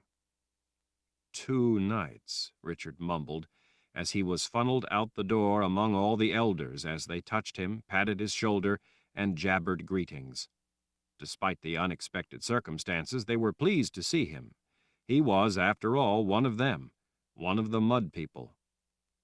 It was dark outside. Richard noticed the slender crescent of the moon. Attendants waited with clothes for all the elders. One of the men handed Richard buckskin trousers and then a buckskin pullover shirt. Once Richard was dressed, the group of men swept him through the narrow passageways. Richard felt as if he had awakened in some past life. He remembered all these passageways through the buildings. Richard was eager to see Nietzsche. He couldn't wait to find out what had happened, how she knew to help him escape. It was probably the prophet who had known of the problem he would face, and she must have figured a way to help him by providing a way for him to step back into the world of life. He couldn't wait to tell her what he had managed to do in the underworld. The Birdman laid an arm around Richard's shoulder and spoke in the words Richard didn't understand. Chandlan answered him, and then spoke to Richard. "The Birdman wants you to know that he has spoken with many ancestors in the gathering, but in all his life he has never seen one of our people return from the spirit world." Richard glanced over at the smiling Birdman. "It's a first for me as well," he assured Chandlan.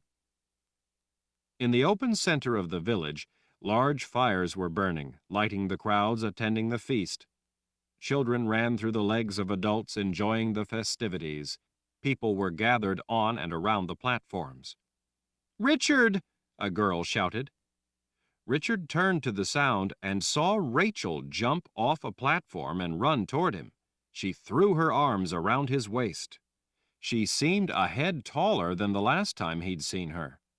As he embraced her, he couldn't help laughing with the joy of seeing her again.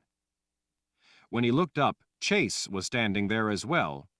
Chase made the largest among the mud people look the size of children. "Chase, what are you doing here?"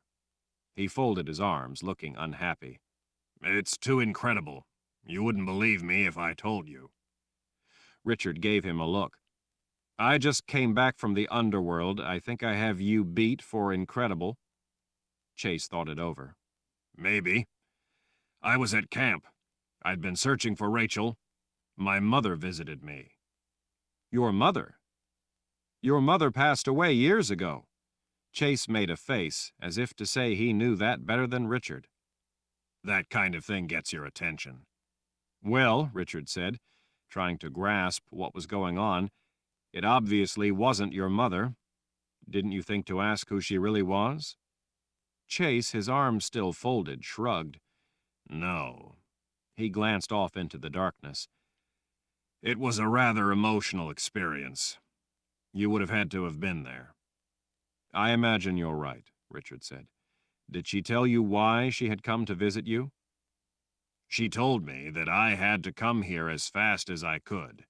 She said that Rachel would be here, and that you needed help."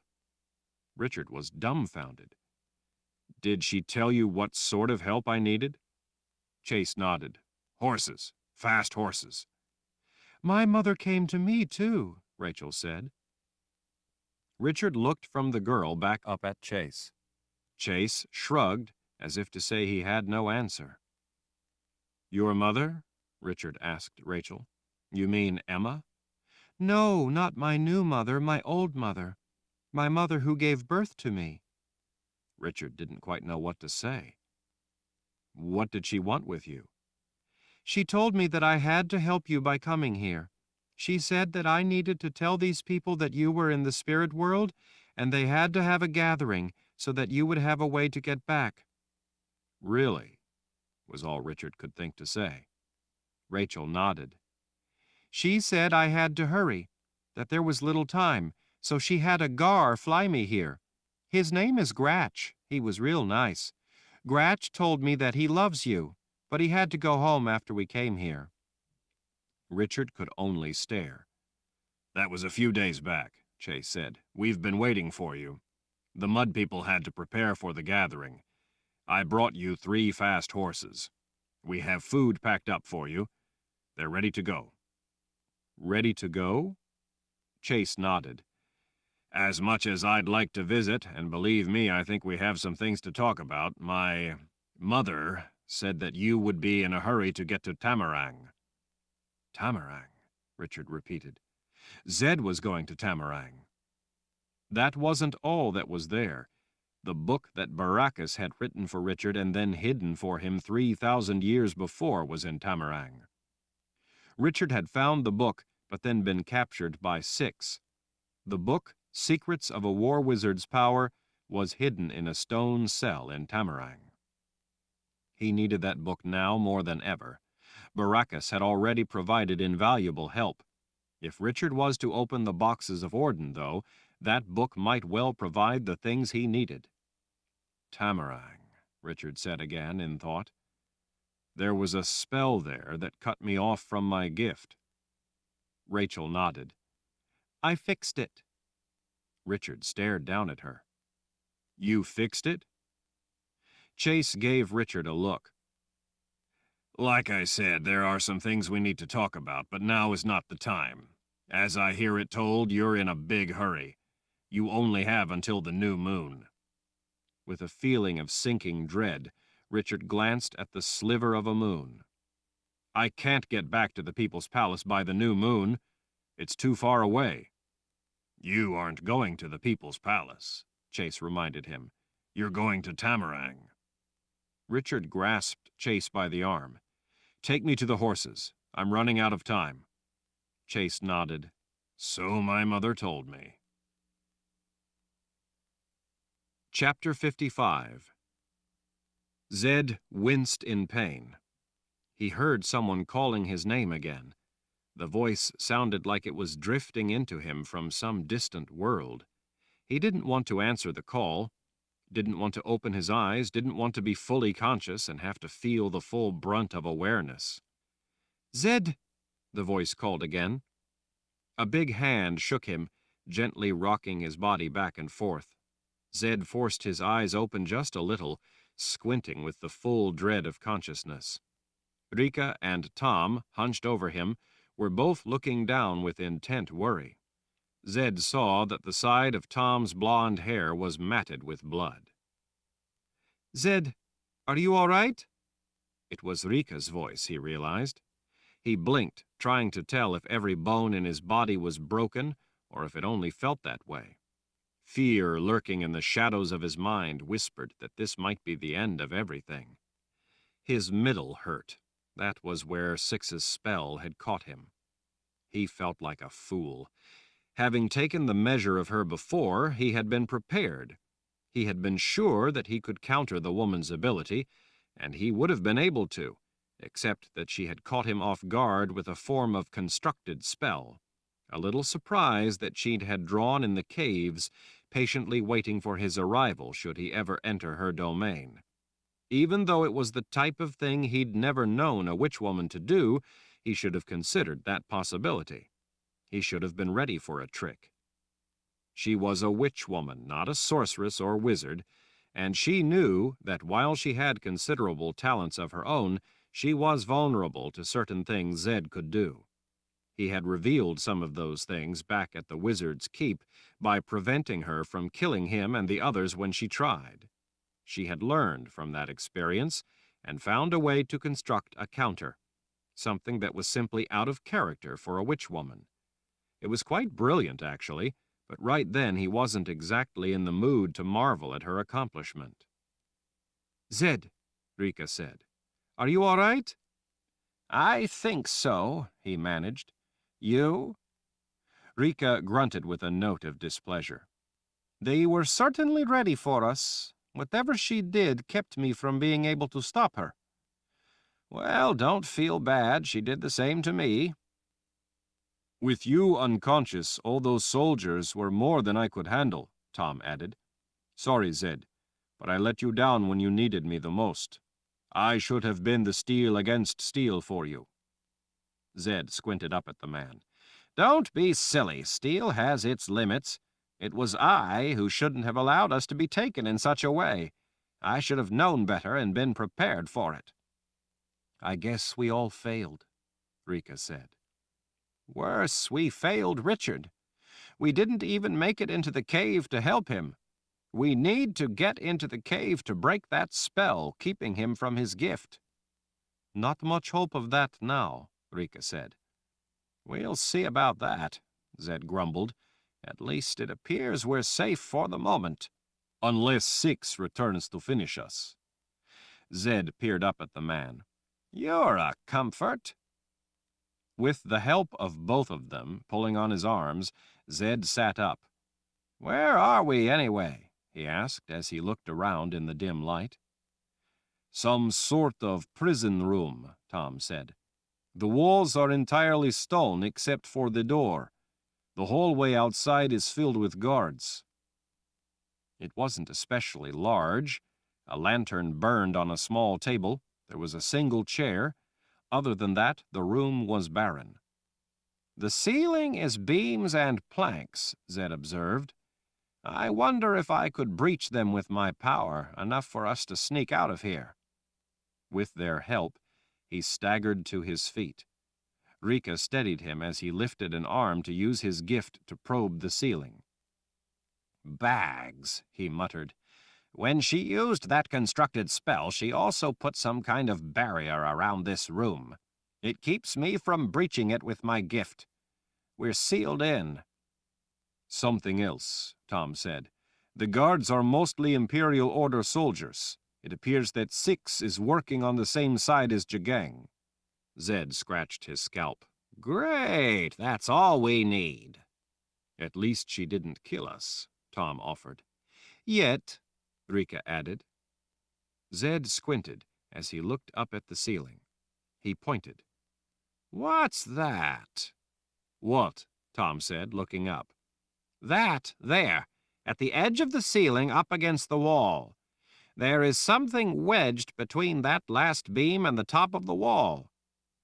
Tom pulled the chair over and used it to reach the dark bundle hidden in the shadow of the beam. He tugged on it until it suddenly fell to the floor. Some of the things inside tumbled out. "Dear spirits," Zed said. "That's Richard's pack." He recognized some of the things that had fallen out. He bent to right the pack, inspecting the clothes briefly before stuffing them back inside the pack. When he lifted the black shirt trimmed in gold and returned it to the pack, he spotted a book lying on the floor. He picked it up, squinting in the dim light of the lantern. "What sort of book is it?" Rika asked. Tom leaned closer to see. "What does it say?" Zed could hardly believe what he was seeing. "The title says Secrets of a War Wizard's Power." Rika let out a low whistle. "My sentiment as well," Zed muttered as he inspected the front and back covers. "Where in the world would Richard have gotten such a thing? This could be invaluable." "What does it say about his powers?" Rika asked, as if eager for gossip. Zed opened the cover and turned over a page, then another. He blinked in surprise. "Dear spirits," he murmured in astonishment. Nietzsche looked up when she saw a shadow fill the doorway. It was Kara. "How are you doing?" the moored Sith asked in a quiet voice that seemed to get lost in the somber room. Nietzsche's gaze wandered off to stare into space. She couldn't really see the relevance of the question. She supposed that Kara was just trying to find something to say, something that reflected her genuine concern. It struck Nietzsche as tragic that a moored Sith would come to finally possess such simple, decent qualities when it was too late to matter. "I don't know anymore, Kara." "Have you figured out what went wrong?" Nietzsche looked up from the padded leather chair she was in. "What went wrong? Isn't it pretty obvious?"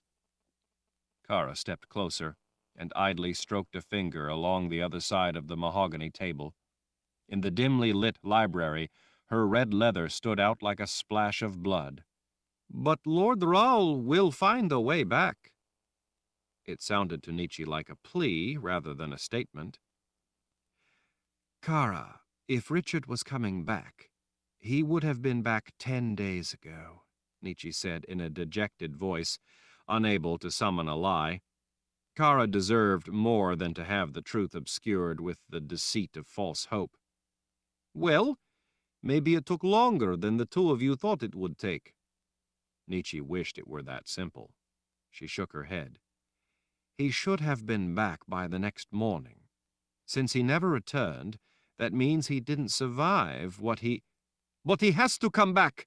Kara shouted as she leaned over the table, unwilling to allow Nietzsche to finish such a thought. Nietzsche watched the anxiety on Kara's face for a moment. What was there to say? How could she explain such a thing to a person who didn't really understand the things that were involved? "Believe me, Kara," Nietzsche said at last, "I want him to return just as much as you do. But if he was able to survive the spell and the journey to the underworld, he would have been back long ago. He couldn't stay there this long." "Why not?"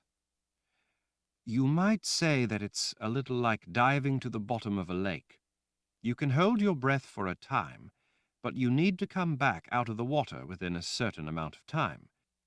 If you get your foot caught under a log at the bottom of the water, you will drown. He couldn't survive there this long. Since he didn't return when he should have—" "Well, maybe he came out somewhere else.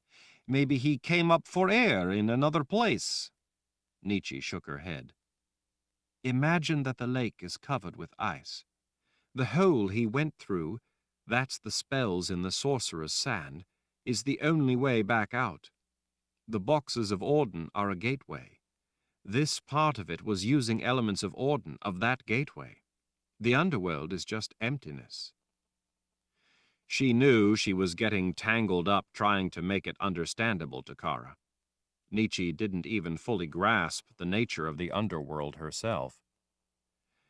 Let's just say that if he tried to come up somewhere else under the ice of the frozen lake, he couldn't break through. He needs to come back through that hole he cut, the hole he created into the underworld, through that gateway. Does that make any sense? In a way, but it should have worked. She gestured to all the books lying open all over the table. The two of you had it all figured out. Dark and Raal did it. There is no reason this wouldn't have worked just the same. There's no reason it shouldn't have worked for Richard just as well. Nietzsche looked away from Kara's intent blue eyes. Yes, there is. Kara straightened. What do you mean? What reason? The beast. Kara stared for a long moment. The beast? You think the beast might have found him there, in the underworld? Nietzsche shook her head. No, the beast found him here in this world, as he drew the spell. When Richard finally went through that gateway he'd created, it was waiting and ready. The beast followed him into the underworld. Kara's expression was somewhere between horrified and enraged. But he would have fought it. Nietzsche looked up from under her brow. How? I don't know. I'm no expert on such things. Neither is Richard. In the underworld it would be different than here. In the past he used his sword or the shields to stop it. When the beast appeared the last time, he was able to shoot it with one of those special arrows. What was he going to do to fight it in the underworld? He had to go naked. He had no weapons, no way to fight it. Kara's expression tipped toward enraged. Then why would you allow him to go? He had already gone into the underworld when I saw the beast. It went down after him. There was simply no way to stop the beast or even to warn Richard. There had to be some way you could have stopped him. Nietzsche stood. Going to the underworld is something he had to do if he was to have had a chance to use the power of Auden. Without going, he can't counter chain fire, and if he can't counter chain fire, we're all lost. Besides, I couldn't have stopped him if I wanted to. Kara paced before the table. But it's going to be the new moon in a few days. We're running out of time. There has to be something you can try. There has to be a chance that he's still trapped there, holding his breath. Lord Raal has never given up on us. Lord Raal would fight with his last breath for us. Nietzsche nodded as she stepped around the table. You're right. I'll go back to the Garden of Life and cast some calling spells.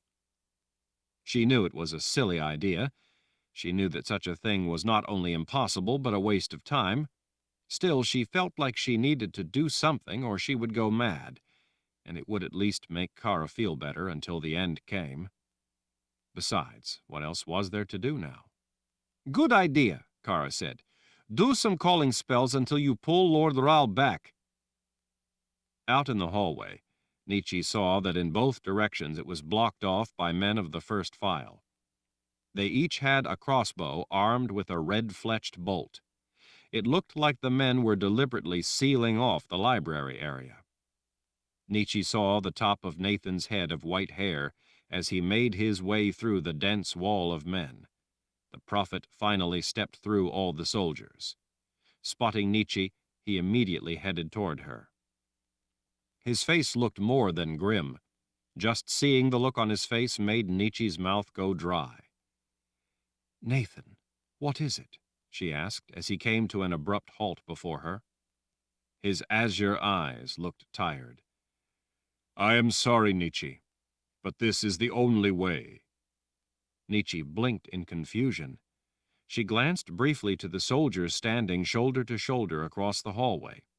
They, too, looked bleak about being there. What is the only way? She asked. He looked away from her eyes to wipe a weary hand across his face. Richard and I had an earnest talk before he left on his dangerous journey. He told me that if he failed to return, I should do what must be done to save the people here from the horrors Jagang would set loose upon them.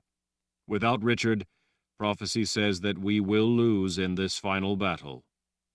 We have always known that. I know a thing or two about going to the underworld, Nietzsche. I am familiar with the spell forms he used. I've been up to the Garden of Life. I've studied the things he did. Richard got it all correct. It should have worked.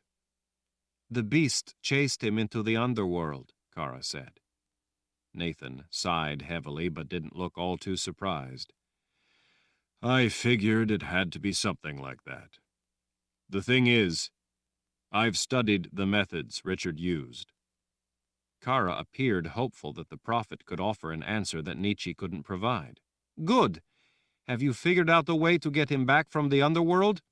Nietzsche's going to cast calling webs. Maybe you could help her. The two of you together. Her voice trailed off. Nathan didn't look in the mood to entertain such nonsense. There is no such thing, Kara. We can't get him back from the underworld after this amount of time. Richard is lost to us. Kara blinked away tears, unable to abide such a proclamation. The Emperor is going to get in here, Nathan said. It's only going to be a matter of time. The Great Void will shortly be upon us. All we can do now is hope to spare as many people in the palace as possible. Nietzsche held up her chin. I understand. The only way to do that is to surrender the palace as soon as the new moon arrives, and to do it in the way that Jagang has demanded. Nietzsche swallowed. I can't say that I know any other way, Nathan. I'm sorry, Nietzsche. His voice revealed just how sincere his words were. But I need to prepare a number of things, so I'm going to have to put you under arrest and have you securely locked up until Jagang comes on the new moon to collect you. Nietzsche felt a tear roll down her cheek, not for herself, but for the loss of Richard to all the people who had been depending on him to turn the tide, to fight the final battle, to at last do what only Richard could do. You don't need all the guards with those arrows. She managed to keep her voice from breaking. I will go peacefully. Nathan nodded. Thank you for not making this any more difficult than it already is. Chapter 56. Kahlan woke in a flash of icy fright. She was lying slightly on her right side, her head turned all the way to the right, her jaw lying against the pillow of a saddlebag. She took a careful peek through the narrow slits of her eyelids. The overcast was just blushing with a hint of the approaching dawn. While she hadn't known why she'd awakened so abruptly, she soon realized the reason. Out of the corner of her eye, she could see that Samuel was right above her, hovering over her.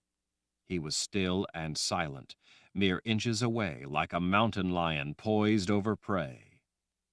He was completely naked. Kahlan was so startled that for an instant she lay frozen in confusion, wondering if she really was awake or if she was having some kind of bizarre nightmare. Her disorientation evaporated in urgent alarm as her instincts took charge. Without letting on that she was awake, she inched her hand downward toward her belt to get at her knife. Since she was turned to the right, the sheath for her knife was somewhat under her. She had to squirm her fingers under her to get at the knife, trying not to betray the fact that she was awake. She counted on her blanket to help hide the movement of her hand. The knife wasn't there. She glanced down a little, hoping it had fallen out somehow and that it would be on the ground nearby. It wasn't. As she was feeling around under the blanket trying to find her knife, she saw the pile of Samuel's clothes not far away. Then she saw the knife. It had been tossed beyond his clothes, well out of reach. She was sickened by the mental image of him stealthily removing his clothes as he stared at her while she slept.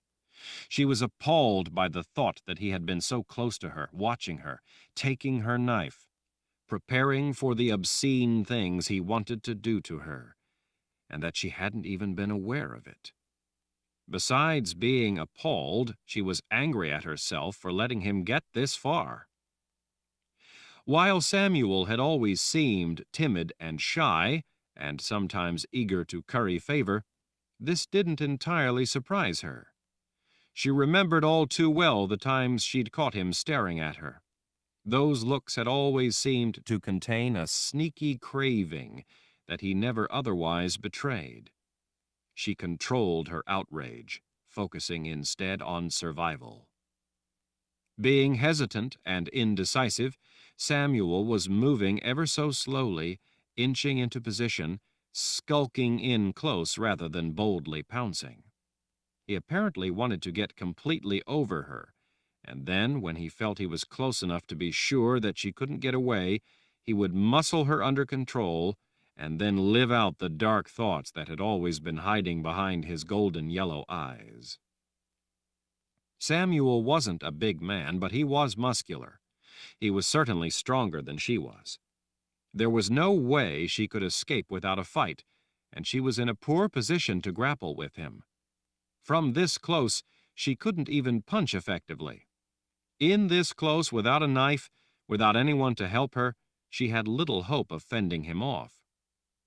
Even though he was considerably stronger, and she had been asleep, he had been wary. His mistake had been in not acting swiftly to incapacitate her. It hadn't been a question of lack of ability or advantage, but a lack of courage. Her only edge at that moment was that he hadn't acted swiftly, and he didn't know she was awake. She didn't want to squander that advantage. When she acted, that surprise would help even the equation and give her an opportunity she would not get again. Her mind raced through a list of options. She would have only one chance to strike first. She would have to make it count.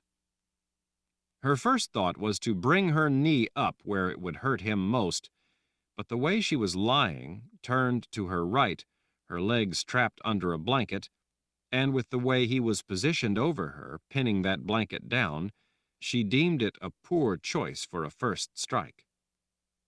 Her left hand was free, though, just outside the blanket. That seemed her best choice. Without further delay, before it was too late, she struck hard and fast, as quick as a viper, trying to gouge out his eye with her thumb. She pressed with all her strength into the soft tissue of his eye. He cried out in fright, immediately jerking his face back and away. Quickly regaining his wits, he used his arm to slam hers away as she clawed at his face. At the same time, he dropped his weight down, driving the air from her lungs in a whoosh. Before she could draw a breath, he rammed his other forearm across her throat, both pinning her head to the ground and preventing her from getting a breath. Kahlan kicked and twisted with all her might, trying to get away. It was like trying to fight off a bear. She was no match for his strength and weight, especially not in the vulnerable position she was in. She had no leverage to push him away, and no effective way to strike. Kahlan twisted her head more to the right to get her windpipe out from the direct weight his forearm was putting across her throat. Her straining neck muscles at least took the full load off her throat long enough for her to get a breath. As she gasped in that needed breath, her sight was focused on his clothes lying not far away. She spotted the hilt of the sword just sticking out from under his trousers. She could see the early morning light glinting off the gold word "truth" on the silver wire of the hilt. Kahlan desperately grasped for the hilt of the sword. It was just beyond the reach of her fingers. She knew that, since she was on the ground and didn't have full use of her arm, even if she could get a hold of it, she had no chance to draw the blade from its scabbard in order to stab Samuel or even slash at him. Her aim was simply to get her hand around the hilt and then bash the point of the pommel into his face or skull. A sword was heavy enough to do substantial damage in that manner. A good hit in the right place, such as his temple, could even kill her attacker. But the hilt of the sword was just out of reach. At the same time she was desperately stretching, trying to reach the sword, Samuel was having difficulty having his way with her. The blanket was interfering with his lust to get at her. Crouching on top of her to keep her down was proving a troublesome complication. It seemed he hadn't taken the practical aspects of the procedure into consideration. He was quite effectively pinning her down, but the blanket was part of the means by which he was keeping her arms and legs under control. At the same time, it was preventing him from getting to his ultimate goal. She knew that it was going to be only a moment until it dawned on him to simply knock her unconscious. As if reading her mind, she saw his right arm cock back. She could see his big fist tighten. As he drove the fist down toward her face, she used all her strength to twist her body and lunge away from the blow. His fist slammed the ground just behind her head. Her fingers found the gold wire spelling out truth on the hilt of the sword. The world seemed to come to an abrupt halt. In an instant, she was flooded with understanding. Things within her that had been entirely lost were suddenly right there. She didn't remember who she was, but she instantly remembered what she was. A confessor.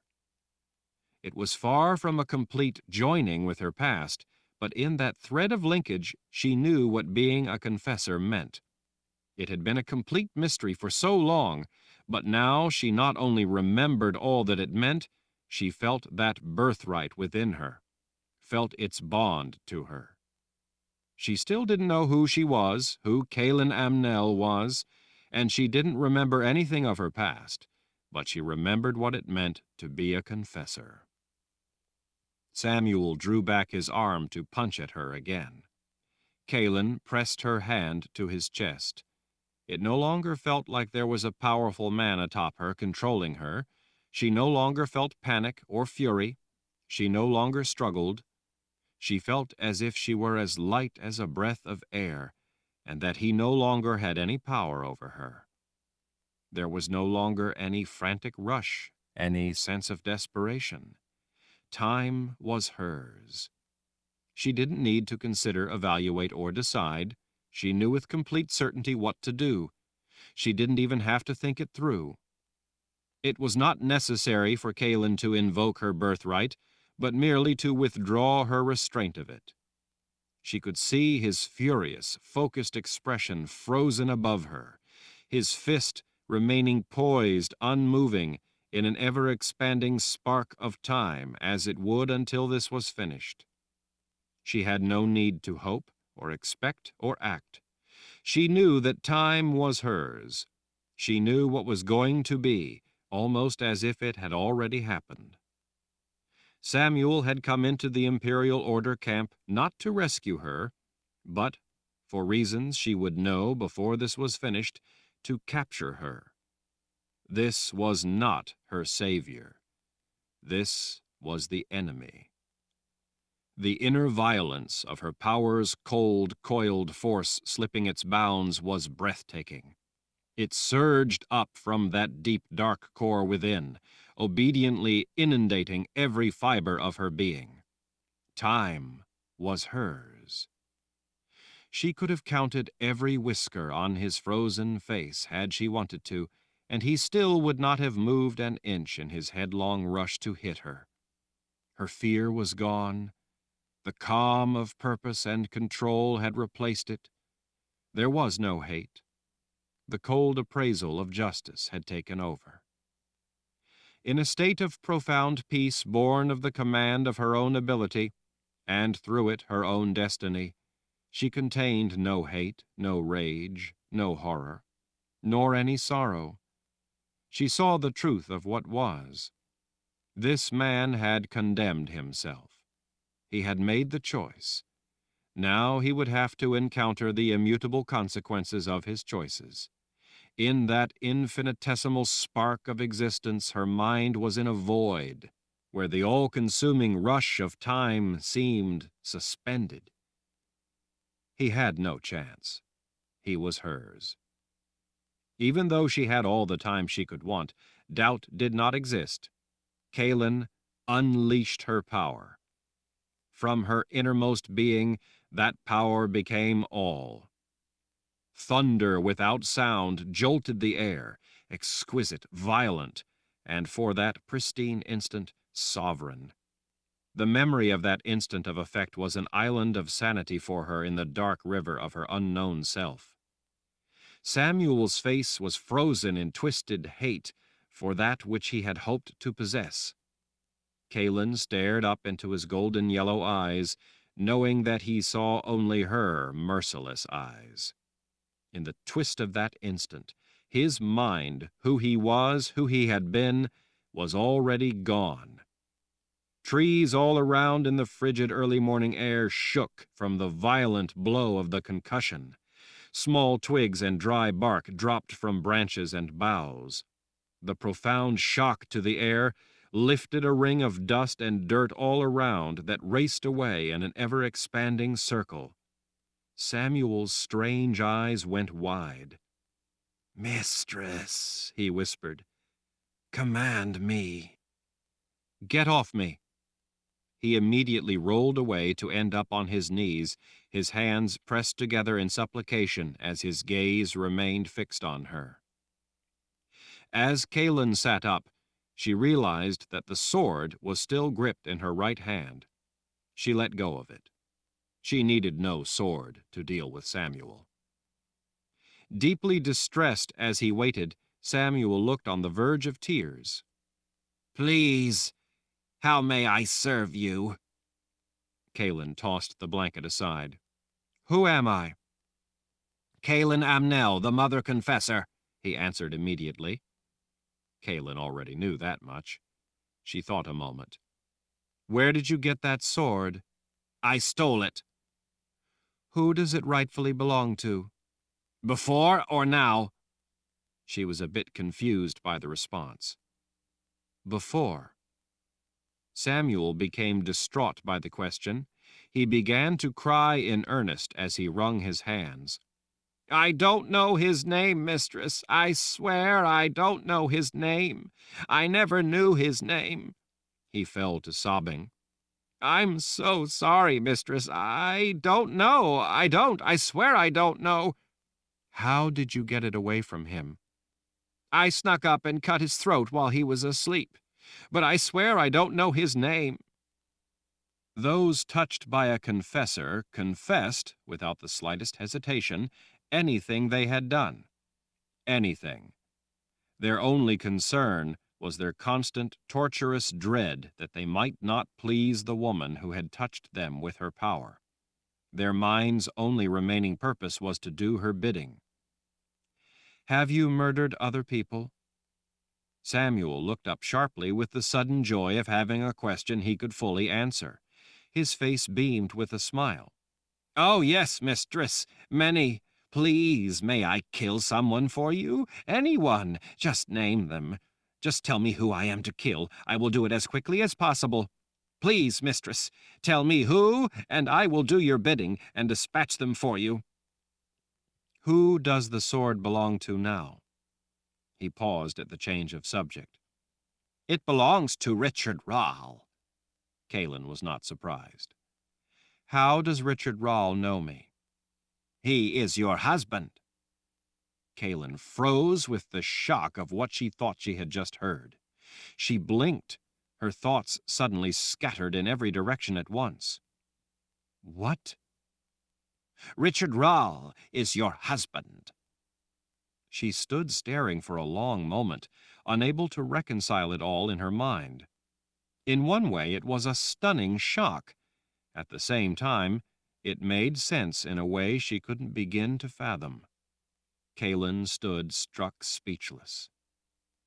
Finding that she was married to Richard Rall was a terrifying revelation.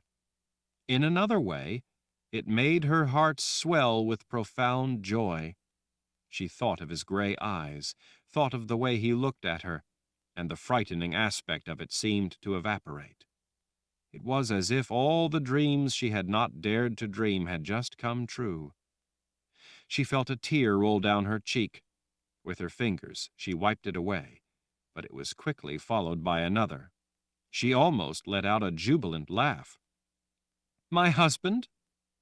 Samuel nodded furiously. "Yes, mistress. You are the Mother Confessor. He is the Lord Ral. He is married to you. He is your husband." Feeling herself trembling, Kahlan tried to think, but her mind just didn't respond, as if it had so many thoughts all at once that they simply jumbled together in a tangled mess. She suddenly remembered Richard lying on the ground in the order's camp, crying out for her to get away. Richard was a captive of the order at best, but more likely he was dead. She had only just learned her connection to him, and now he was lost to her. She felt a tear roll down her cheek, but this time there was no joy behind it, only horror. She finally collected herself and focused her attention on the man on his knees before her. "Where were you taking me?" "To Tamarang, to my other mistress." "Other mistress?" He nodded hurriedly. 6. She recalled Jagang talking about her. Kahlan frowned. "The witch woman?" Samuel looked terrified to answer, but he did. "Yes, mistress. I was told to bring you and to give you over to her." She gestured to where she had been sleeping. "Did she tell you to do that?" Even more reluctantly, Samuel licked his lips. Confessing to murder was one thing, but this was entirely different. "I asked if I could have you," he whined. "She said that if I wanted to take you, I could, as my reward for my service, but that I was to bring you to her alive." "And what did she want with me?" "I believe she wanted you as a bargaining tool." "With who?" "Emperor Jagang." "But I was already with Jagang." "Jagang wants you very badly. She knows how valuable you are to him. She wanted to take possession of you and then trade you back to Jagang in return for favors for herself." "How far are we from Tamarang, from the witch woman?" "Not far," Samuel pointed southwest. "If we don't delay, we can get there by the end of tomorrow, mistress." Kahlan suddenly felt very vulnerable being this close to a woman as powerful as that. She knew without doubt that she had to get out of the area, or she might be located without the benefit of Samuel dragging her right up to Six's feet. "And since you were to turn me over tomorrow, you knew that your time with me was running out. You were going to rape me." It wasn't a question, but a statement of fact. Samuel wrung his hands, tears streaming down his red face. "Yes, mistress." In the terrible silence, he became even more distraught as she stood staring down at him. Kahlan knew that a person touched was no longer who they were, no longer had all the mind they once had.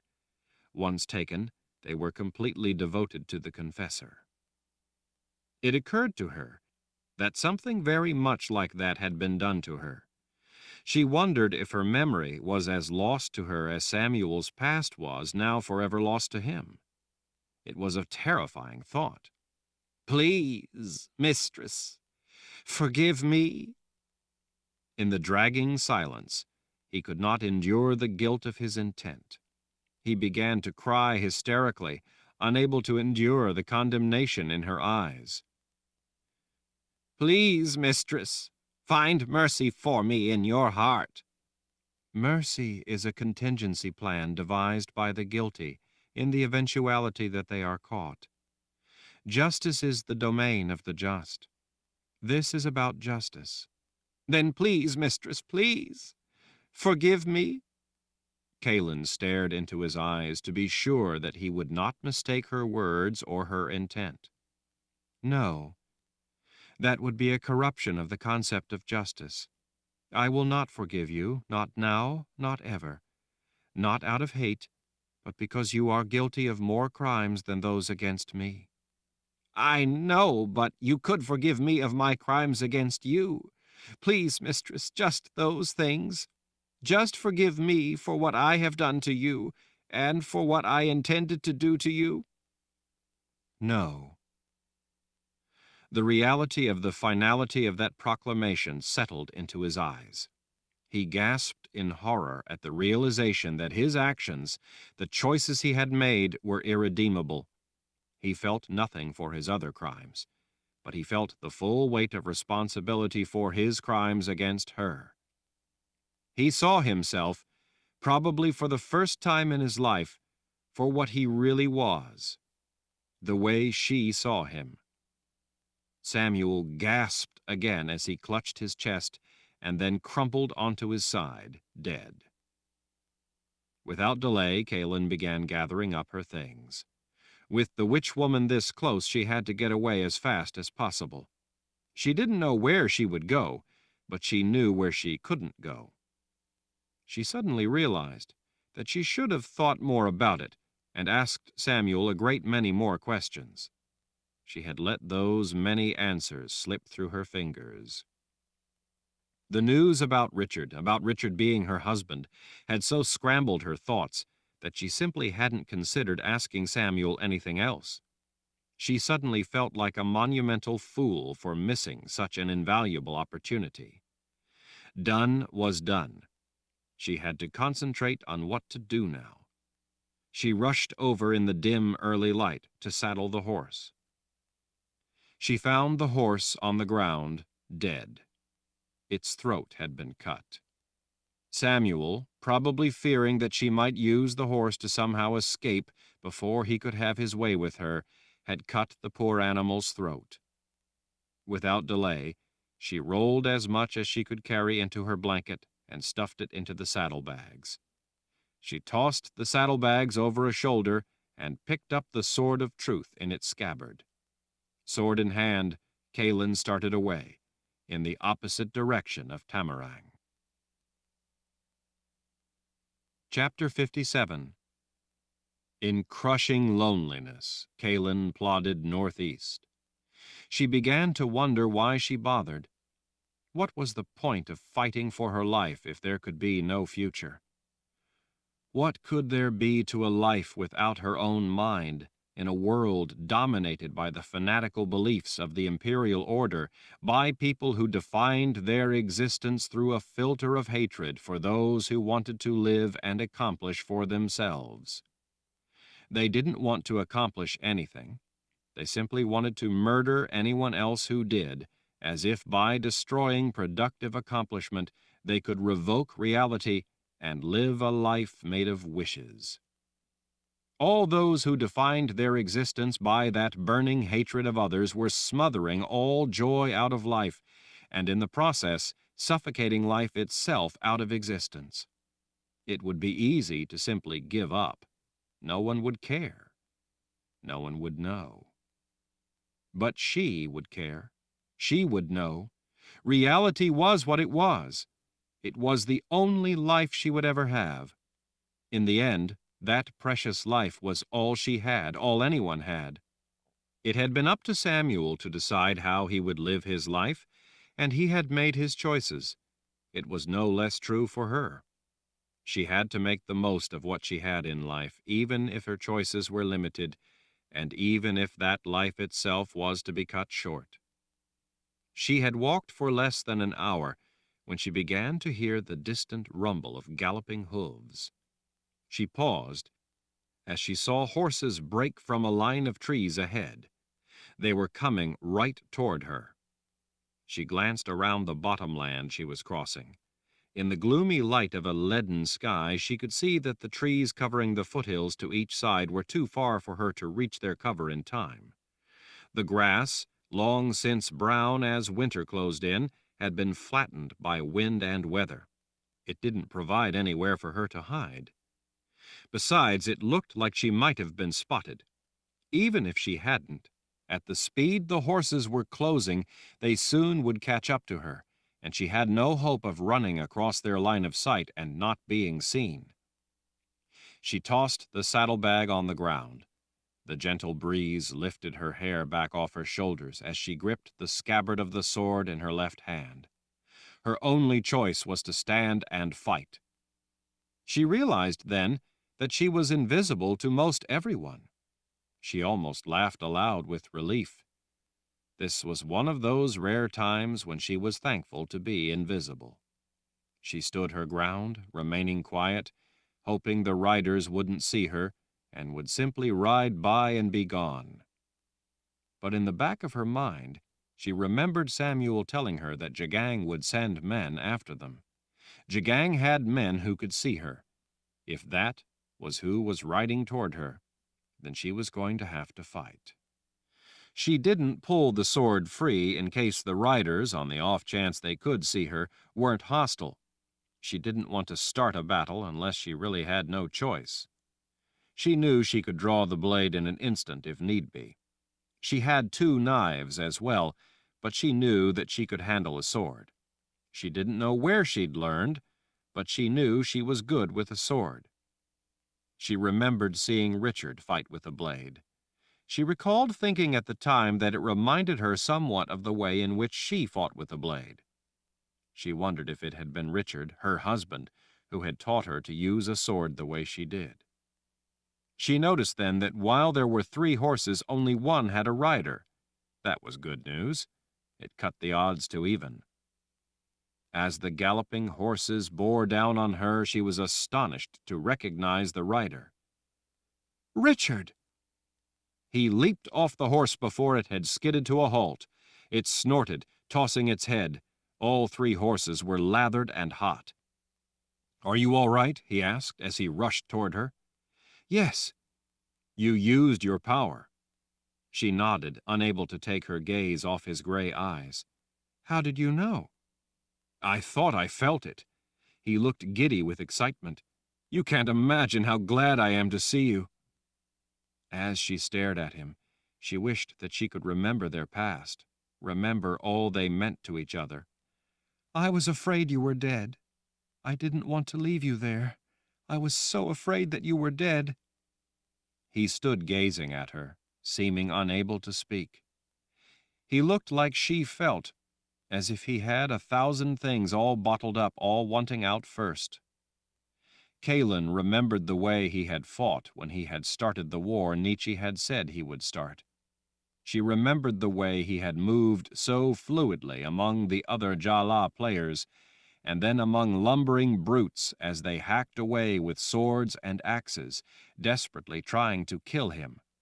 She remembered the way the blade had seemed to be a part of him, almost an extension of his body, an extension of his mind.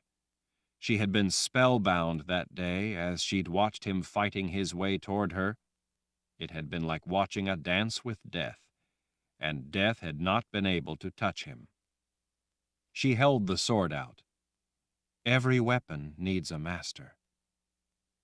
Richard's warm smile broke through like sunshine on a cold, cloudy day.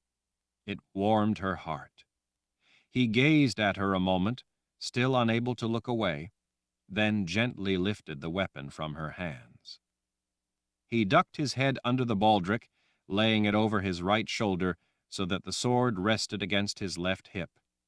The sword looked completely natural with him, unlike the way it had looked with Samuel. "Samuel is dead." "When I felt you use your power, I thought as much." He rested his left palm on the hilt of the sword. "Thank goodness he didn't hurt you." "He tried. That's why he's dead." Richard nodded. "Kahlan, I can't explain it all right now, but there is a great deal happening that—" "You missed all the excitement." "Excitement?" "Yes. Samuel confessed. He told me that we're married." Richard went stiff as stone. A look akin to terror passed across his face. She thought that maybe he should take her in his arms and tell her how happy he was to have her back, but he just stood there, looking like he was afraid to breathe. "We were in love, then?" she asked, trying to prompt him. His face lost some of its color. Kahlan, now is not the time to talk about this. We're in more trouble than you can imagine. I don't have time to explain it, but— So you're saying that we weren't in love? She hadn't expected this. She hadn't even considered it. She suddenly had difficulty making her voice work. She couldn't understand why he just stood there, why he wouldn't say anything. She supposed that there was nothing for him to say.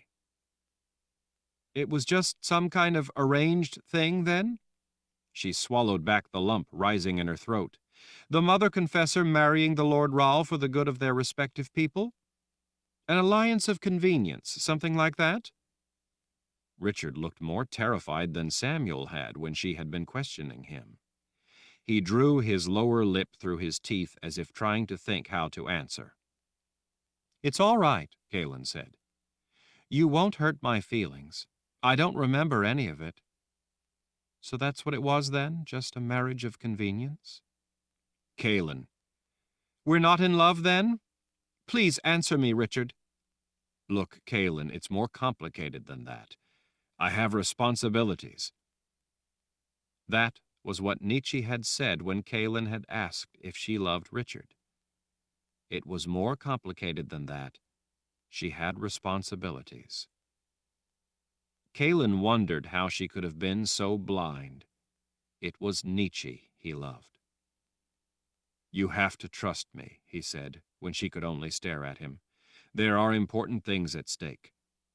She nodded, holding back the tears, putting on a blank face, hiding behind the mask of it. She didn't try to test her voice just then. She didn't know why she had let her heart get ahead of her head. She didn't know if her legs were going to hold. Richard squeezed his temples between a finger and a thumb, his gaze going to the ground for a moment. "Kahlan, listen to me. I'll explain everything to you. Everything, I promise. But I can't right now. Please, just trust me." She wanted to ask why she should trust a man who married her without loving her, but right then she was not sure that she would be able to summon her voice. "Please," he repeated. "I promise I'll explain everything when I can, but right now we have to get to Tamarang." She cleared her throat, finally gathering the ability to speak. "We can't go there. Samuel said that 6 was there." He was nodding as she spoke. "I know, but I have to go there."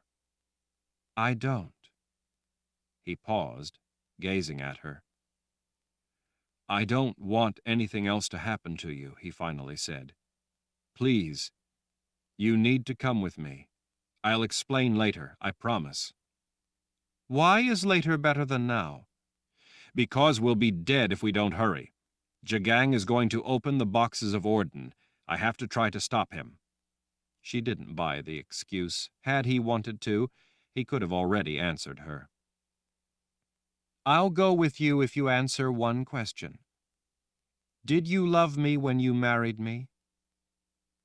His gray eyes studied her face a moment before he finally answered in a quiet voice. "You were the right person for me to marry."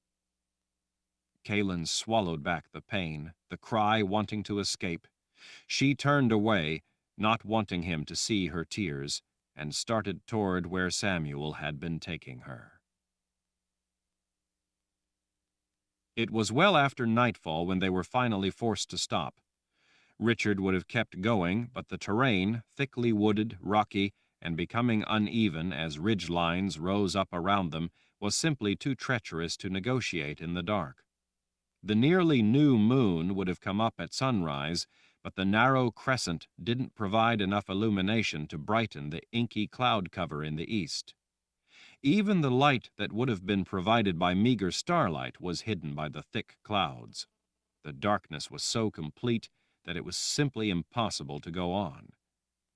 Kahlan was tired, but as Richard started a fire in the fluff of cattails he'd broken open for tinder, she could see that he was in far worse condition. She wondered if he'd slept in recent days.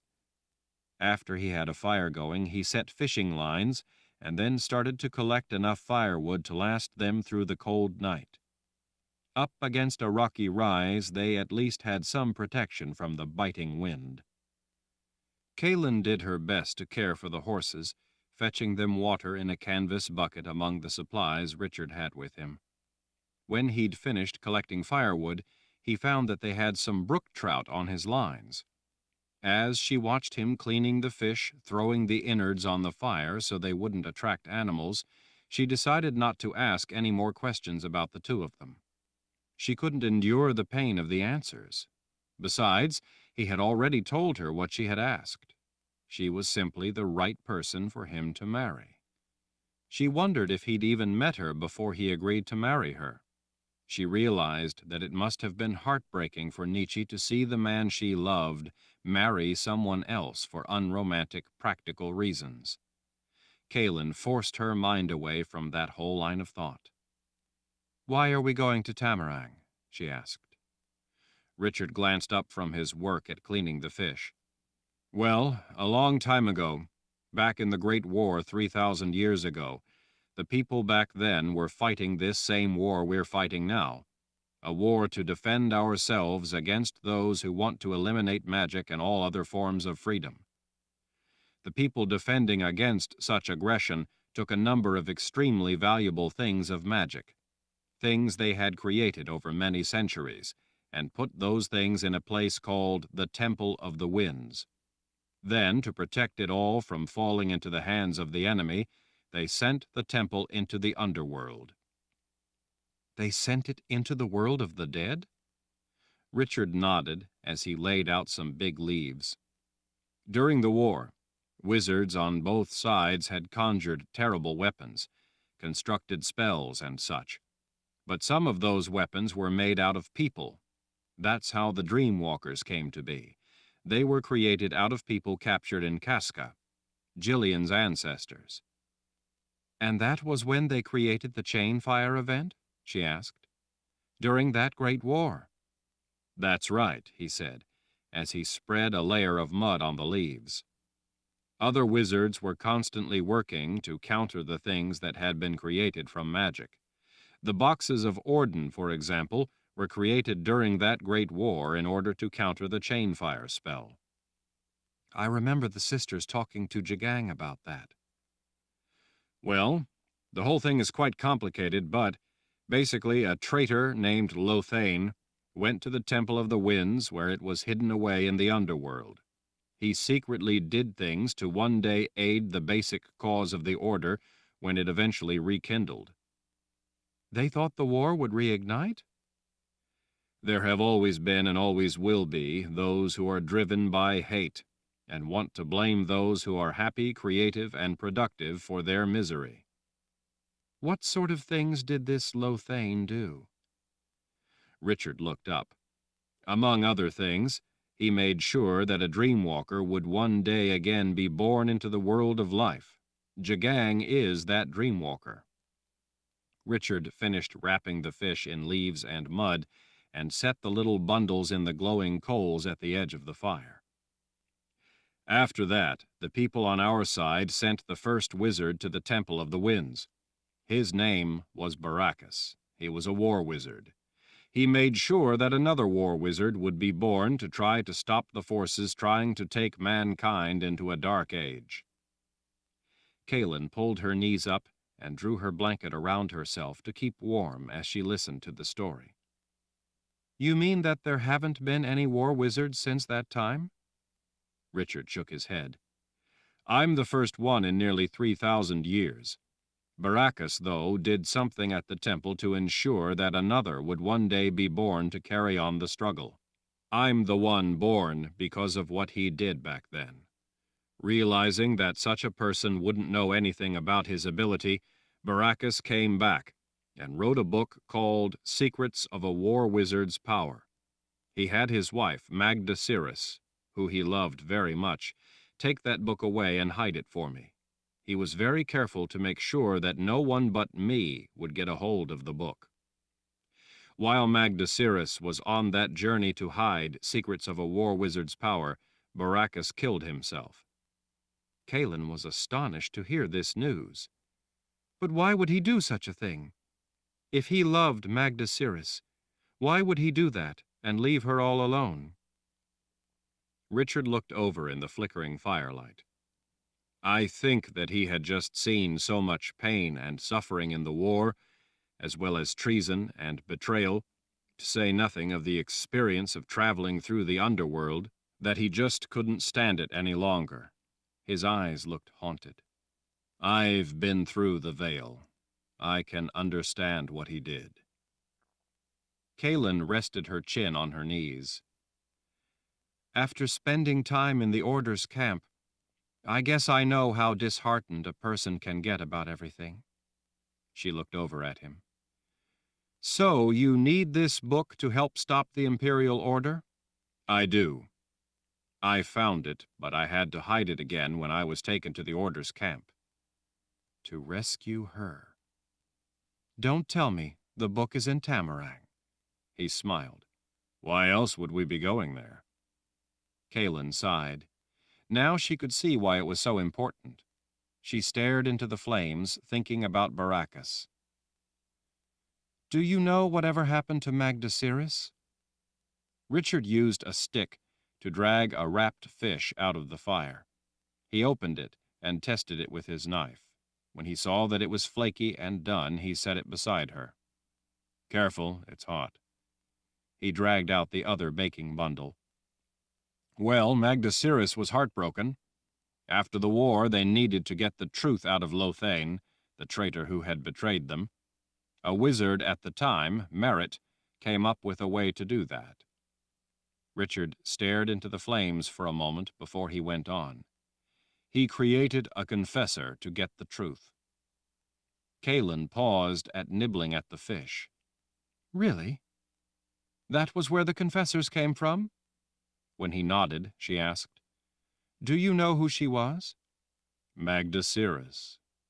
She was so heartbroken about her husband being dead that she volunteered for the experiment. It was extremely dangerous, but it worked. The confessors were created. She was the first.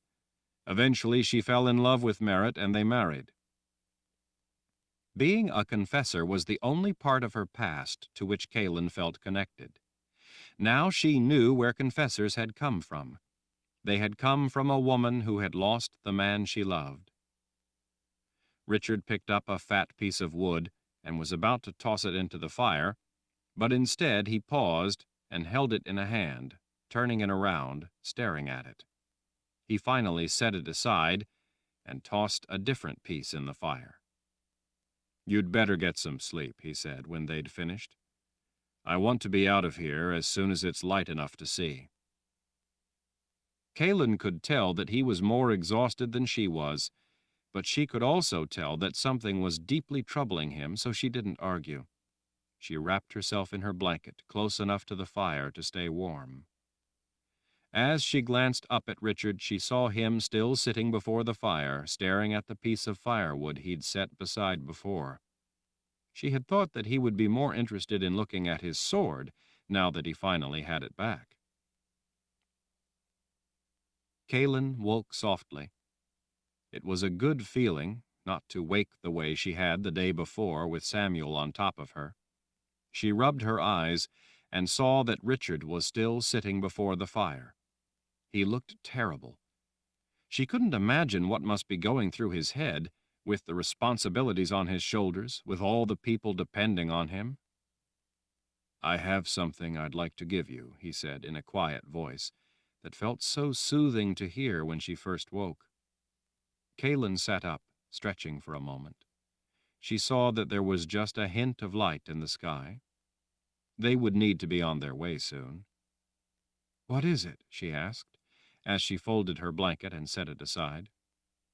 You don't have to take it, but it would mean a great deal to me if you would. He finally looked away from the flames and into her eyes. I know that you don't know what's going on or even who you are, much less what you're doing here with me. I wish more than anything in the world that I could explain it all to you. You've been through a nightmare, and you deserve to know everything, but I just can't tell you right now. I'm asking you to trust me. She looked away from his eyes. She couldn't bear to look into those eyes of his. "In the meantime, I'd like you to have something." Kahlan swallowed. "What is it?" Richard reached around on the other side of him and pulled something out. He held it out to her in the dim firelight. It was the statue she had before, the statue she had left in the Garden of Life when she had taken the boxes for the sisters. It was a carving of a woman with her back arched, her head thrown back and her hands fisted at her sides. It was the embodiment of the spirit of defiance against forces that would subdue her. It was a carving of nobility and strength.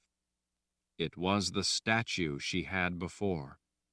It had been the most precious thing she had, and she'd had to leave it behind. This was not the same one, yet it was. She remembered every curve and turn of that one. This one was the same, but a little smaller. She saw then the wood shavings all over the ground. He had spent the night carving it for her. "It's called Spirit," he said in a voice that broke with emotion. "Would you accept it from me?" Kahlan reverently lifted it from his hands and clutched it to her heart as she broke down in tears. Chapter 58. "Before we start a war," Richard said in a near whisper, "I need to get into the place where I hid the book. I have to get it back first, in case anything goes wrong." Kahlan let out a breath as she appraised the look of determination in his eyes. "All right, but I don't like it. It just feels like a trap. Once we get in there, we're liable to be snared. We may have to fight a war to get out." "If we have to, we will." Kahlan remembered the way Richard fought with the sword, or with a brock for that matter, but this was different. "And if we get caught in here, do you think that sword of yours is going to be any good against a witch woman who could be lurking anywhere?" He looked away from her eyes to check the hallway again. "The world is about to end for a great many good people who love life and just want to live it. That includes you and me. I don't have any choice. I have to get that book." He leaned out to check the other direction down the dimly lit hallway. Kahlan could hear the approaching echo of boots as soldiers patrolled. So far they had been able to evade a number of them. Richard was very good at moving in dark passages and hiding in plain sight. They pressed back into the shallow shadow of the recessed doorway, trying to make themselves as flat as possible. The 4 guards, talking about the women in town, rounded the nearby corner and strolled by, too eager to brag about their conquests to notice Richard and Kahlan hiding in the dark doorway. Kahlan, holding her breath, could hardly believe that they hadn't been spotted. She kept a tight grip on the handle of her knife. As soon as the guards turned the far corner, Richard grabbed her hand and pulled her after him into the hallway. Down another dark corridor, he came to an abrupt halt before a heavy door. The hasp had a lock in it. Richard, his sword already in his hand, slipped the blade through the bar. Pressing his lips tight, he strained to twist the sword. With a muffled metallic pop, the lock broke. Pieces of steel bounced across the stone floor. Kahlan winced at the sound, sure that it would bring guards running. They heard nothing. Richard slipped in through the doorway. "Zed!" she heard him call in a loud whisper. Kahlan stuck her head into the room. There were 3 people inside the small stone cell: an old man with disheveled white hair, a big blonde-headed man, and a woman with her blonde hair in the single braid of a moored scythe. "Richard!" the old man shouted. "Dear spirits, you're alive!" Richard crossed his lips with a finger as he pulled Kahlan in behind him. He quietly shut the door. The 3 people looked tired and bedraggled. It looked to have been a harsh confinement. "Keep your voice down," Richard whispered. "There are guards all over this place." How in the world did you know we were here? The old man asked. I didn't, Richard said. Well, I can tell you, my boy, that we have a great many things to— Zed, be quiet and listen to me. The old man's mouth snapped shut. Then he pointed. How did you get your sword back? Kahlan gave it back to me. Zed's bushy brow drew down. You saw her? Richard nodded. He held out his sword. Put your hand around the hilt. Zed's frown grew. Why? Richard, there are a great many more important— Do it, Richard growled. Zed blinked at the command. He straightened, and he did as Richard had told him to do. Zed's gaze shot to Kahlan. A light seemed to come on in his hazel eyes as they went wide. Dear spirits! Kahlan! As Zed stood frozen in shock, Richard held the sword out to the woman. She touched the handle. Recognition dawned in her eyes as she stared at Kahlan, who had just suddenly seemed to magically appear before her. The big man, when he touched the hilt, was no less astonished. I know you, Zed said to her. I can see you. Do you remember me? Kahlan asked. Zed shook his head. No. The sword must interrupt the ongoing nature of the chain fire event. It can't restore my lost memory. That's gone. But it stops the ongoing effect. I can see you. I recognize who you are. I don't recall you, but I know you. It's rather like seeing a face you know, but not being able to place it. Same with me, the big man said. The woman nodded her agreement. Zed grabbed Richard's sleeve. We have to get out of here. 6 will be back. We dare not get caught here and have to tangle with her. She's more than a handful. Richard started across the room. I have to get something first. The book? Zed asked. Richard stopped and turned back. You saw it? I should say I did. Where in the world did you ever come across such a thing? Richard climbed up on the chair and pulled down a pack stuffed up behind a beam. First Wizard Baracus. From the Great War? That Baracus? That's right. Richard hopped down from the chair. He wrote the book and then had it hidden for me to find. He is responsible for me being born with both sides of the gift, so he wanted to help me with my abilities. He had his wife, Magda Cirrus, hide it after he came back from the Temple of the Winds.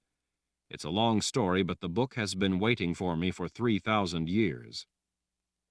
Zed appeared dumbfounded. They gathered around the table as Richard dug around in the pack until he found the book and pulled it out. He held up the book for Zed to see. The problem was, at the time, I was cut off from my gift, so I couldn't read it. It just looked like blank pages. I don't know what Baracus wanted to tell me about my ability. Zed shared a look with the other 2 captives. Richard, I need to talk to you about what Baracus left for you. Yes, in a moment. A frown grew on Richard's face as he thumbed through the book. It's still blank. He looked up in confusion. Zed, it's still blank. The block on my gift was broken. I know it was. Why would this still appear blank to me? Zed laid a hand on Richard's shoulder. Because it is blank. To me, but you can read it. He held the book open before the old man. What does it say? It's blank, Zed repeated. There is no writing at all in the book, only the title on the cover. Richard puzzled at the old man. What do you mean it's blank? It can't be blank. It's supposed to be The Secrets of a War Wizard's Power. It is, Zed said in a grave tone. Richard looked heartbroken, angry, and puzzled all at once. I don't understand. Wizard Baracus left you a wizard's rule.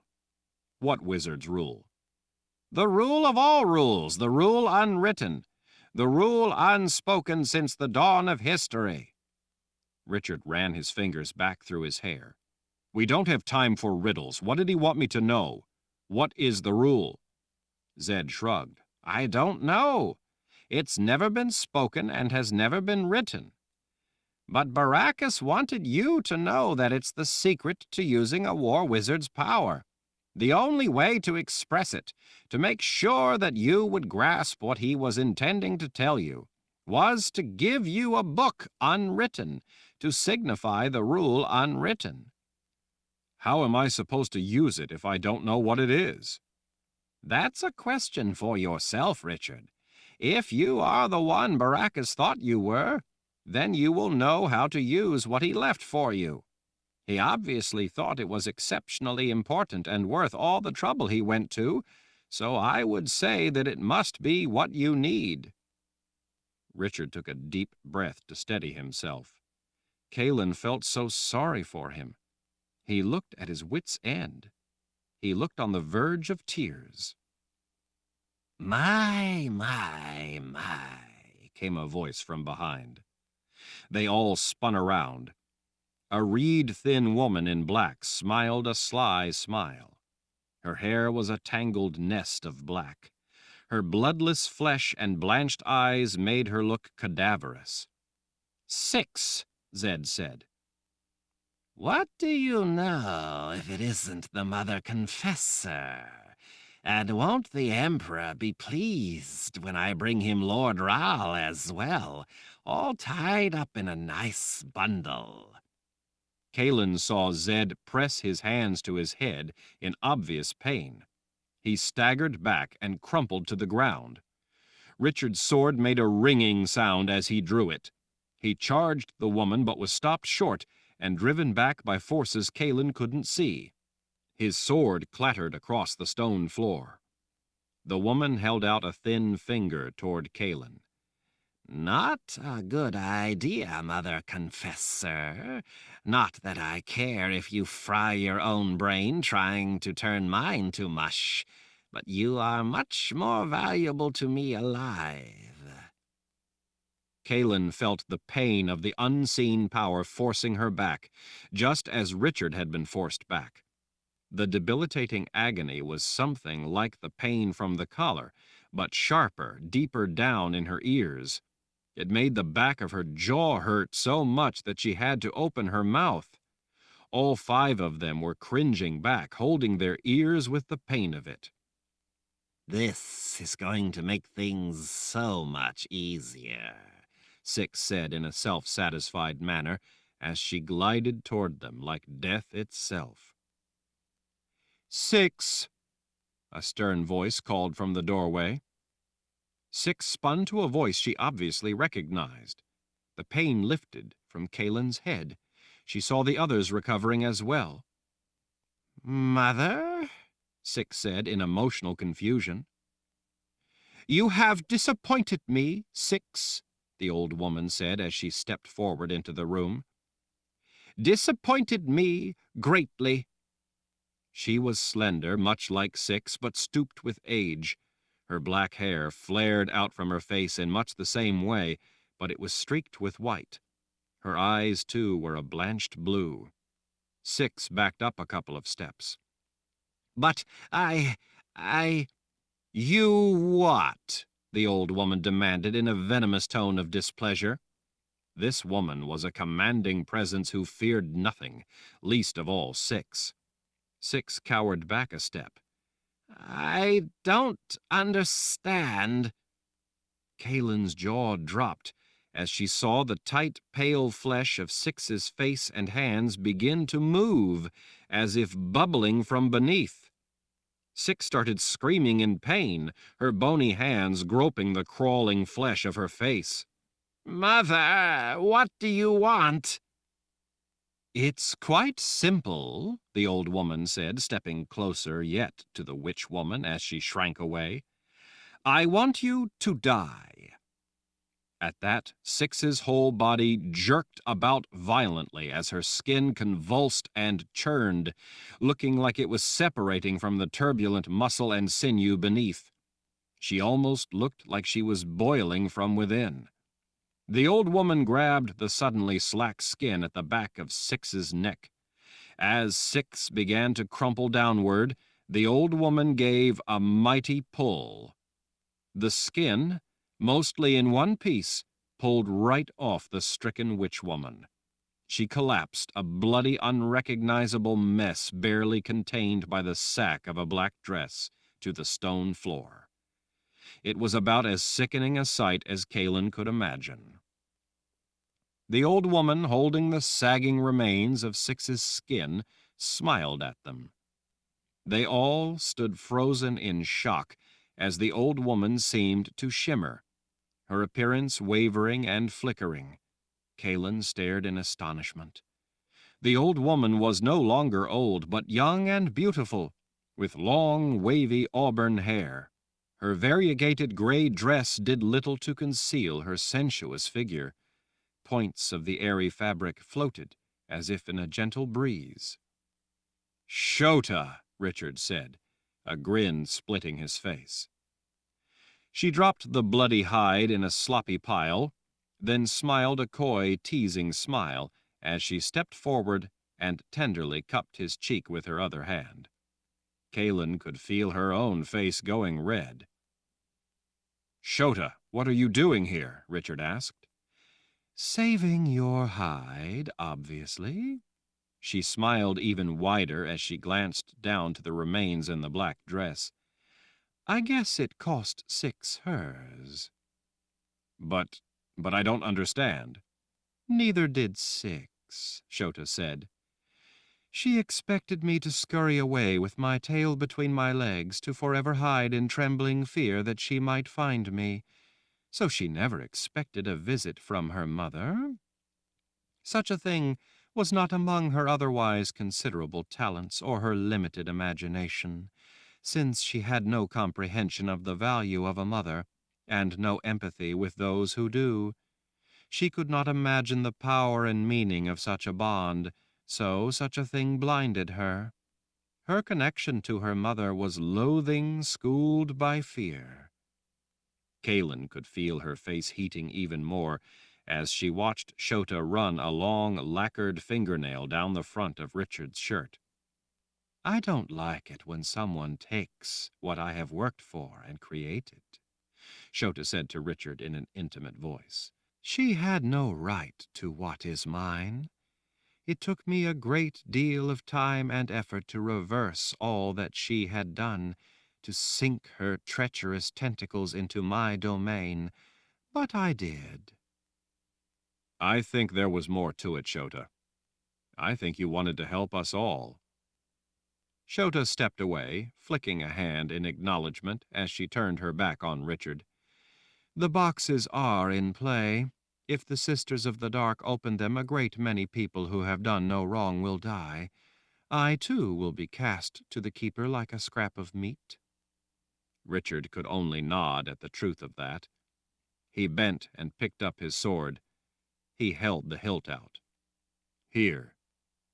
"My dear boy, I've no need for a sword." Kahlan didn't know how anyone could have such a beautiful, silken voice. Shota didn't act like she even knew that there was anyone else in the room. Except when she cast a brief warning glare at Zed, her almond eyes rarely left Richard. "Just humor me and touch it." Her whole face softened with a flirtatious smile. "If you say so." Her graceful fingers curled around the hilt. Her eyes suddenly turned to see Kahlan standing right there beside him. "The sword interrupts the ongoing effect of the chain fire spell," Richard explained. "It doesn't reverse it, but it enables you to now see what is before you." Her gaze lingered a moment before returning to Richard. "So it does." Her voice turned serious. "Right now, though, all of us in this room are about to be taken by the power of Orden and given over for all eternity to the Keeper of the Dead in the underworld." Her fingers touched the side of Richard's face. "As I've told you before, you need to stop that from happening." "And how am I to do that?" Shota gave him a scolding look. "We've had this discussion before, Richard. You are the player. It is up to you to put the boxes in play." Richard heaved a sigh. We're a long way from the boxes. Jagang will have them in play long before we can get back. Shota smiled at him. I have a way for you to get back. How? Shota pointed a finger skyward. You can fly. Richard cocked his head. Fly? The dragon that Six had bewitched and was using is up on the rampart. A dragon? Zed exclaimed. You expect Richard to fly on a dragon? What sort of dragon? An angry one. Angry? Richard asked. I'm afraid that I'm not very good at appearing as a dragon's mother, but I've gentled it, Shota shrugged. A little, anyway. Richard had them all wait in the hallway as he quickly changed into the things from his pack. When he emerged, Kahlan's breath was taken by what she saw. Over a black shirt, he wore a black open-sided tunic decorated with strange symbols snaking along a wide gold band, running all the way around its squared edges. A wide, multi-layered leather belt bearing more of the emblems cinched the magnificent tunic at his waist. The ancient tooled leather baldric holding the gold and silver-wrought scabbard for the sword of truth crossed over his right shoulder. At each wrist was a wide, leather-padded silver band, bearing linked rings encompassing more of the strange symbols. Black boots over his black trousers also had pins with yet more of the rounded designs. His broad shoulders bore a cape that appeared to be made of spun gold. He looked like Kahlan's idea of what a war wizard should look like. He looked like a commander of kings. He looked like Lord Raoul. Kahlan had no trouble at all understanding why Nietzsche was in love with him. She was just about the luckiest woman in the world. She was also a woman worthy of this man. Let's hurry, he said to Shota. Shota, strolling at a steady pace down the center of the halls, her filmy gray dress flowing out behind, led them through secondary, unadorned passageways in the castle as if it were deserted. From time to time she waved a hand toward a door or a passageway, as if to ward off anyone from bothering them. That must have been exactly what she was doing, because no one intercepted the small company of people hurrying through the hallways.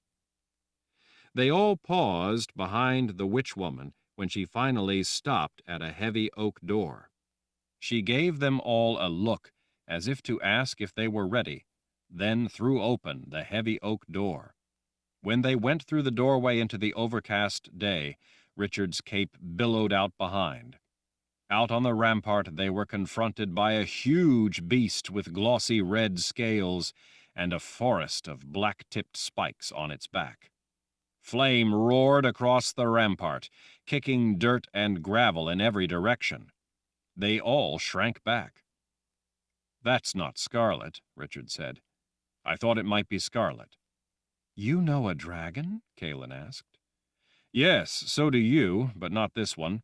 This one is bigger and a whole lot meaner looking. The heat from rolling flames again drove them back. Shota, unconcerned, singing a soft song, casually walked forward. The flames stopped. The dragon brought its head floating downward toward her, tilting it to the side as if curious. As Shota whispered things Kahlan couldn't hear, the dragon snorted softly in a contented manner. Shota, stroking her fingers under the dragon's chin, turned back to them. Richard, come speak with this handsome fellow. The dragon almost sounded like it was purring at her words. Richard hurried forward. I have a dragon friend, he said up to the beast. Maybe you know her. Her name is Scarlet. The massive creature threw its head back and fired a column of flame skyward. Its spiked tail swished across the rampart, knocking large blocks off the stone wall over the side. The red head swung back down. The lips drew back in a snarl to reveal wicked-looking fangs. Scarlet is my mother, the dragon growled. Richard looked pleasantly surprised. Scarlet is your mother? Are you Gregory? The dragon drew closer yet, sniffing at Richard as it frowned. Richard's cape billowed up with each puff of air. Who are you, little man? I'm Richard Rahl.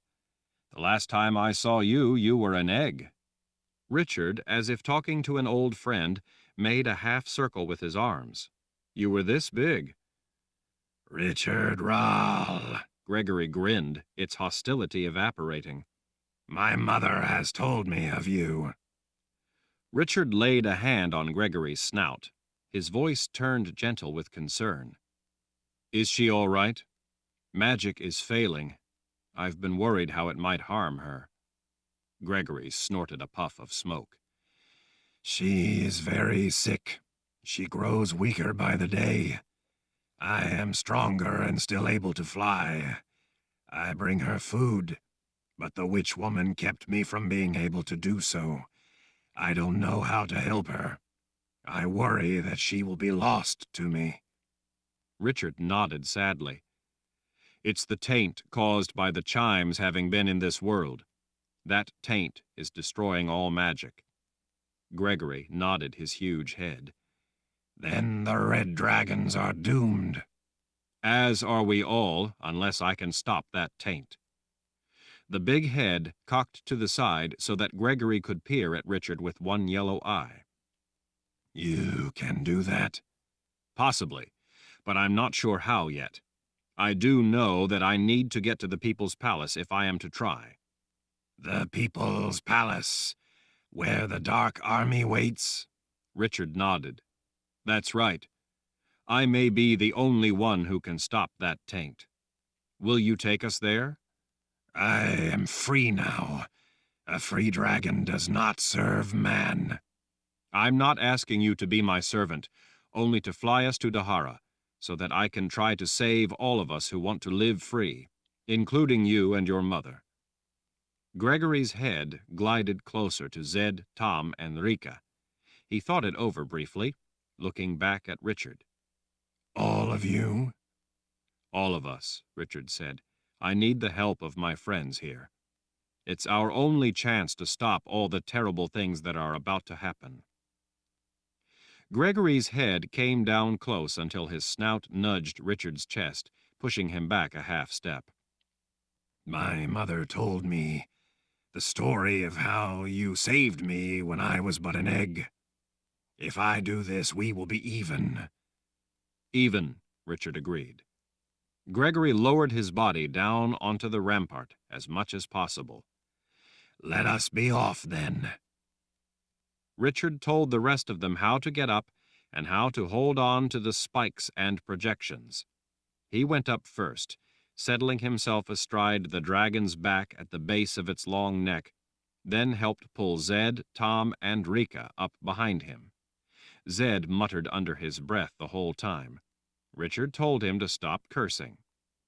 Kahlan was last. Richard leaned down, took her hand, and pulled her up behind him.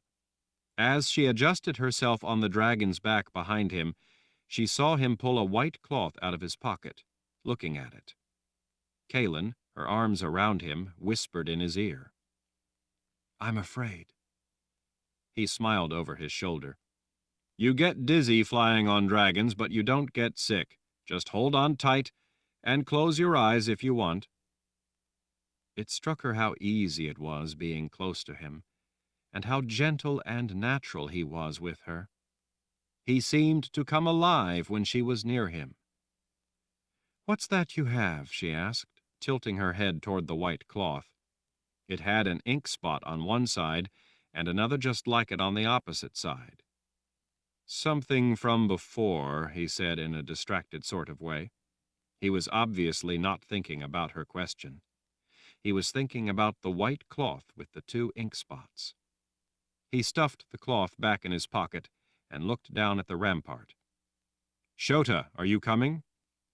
No, I'm returning to Agaden Reach, to my home. I will wait there for the end, or for you to stop that end from coming. Richard nodded. Kahlan didn't think that he looked at all confident. "Thank you for all you've done, Shota." "Make me proud, Richard." He smiled at her briefly. "I'll do my best." "That's all any of us can do," she said. Richard patted the dragon's glossy red scales. "Gregory, let's get going. We don't have much time." Gregory let out a brief blast of flame. As it curled away into black smoke, the dragon's immense wings lifted and then snapped down with tremendous yet graceful force. Kahlan felt them lift into the air. It felt like her stomach turned upside down. Chapter 59. As they marched through the empty, magnificent marble halls of the people's palace, Richard knew where everyone had gone because he could hear the soft chanting echoing through the passageways. "Master Rahl, guide us. Master Rahl, teach us.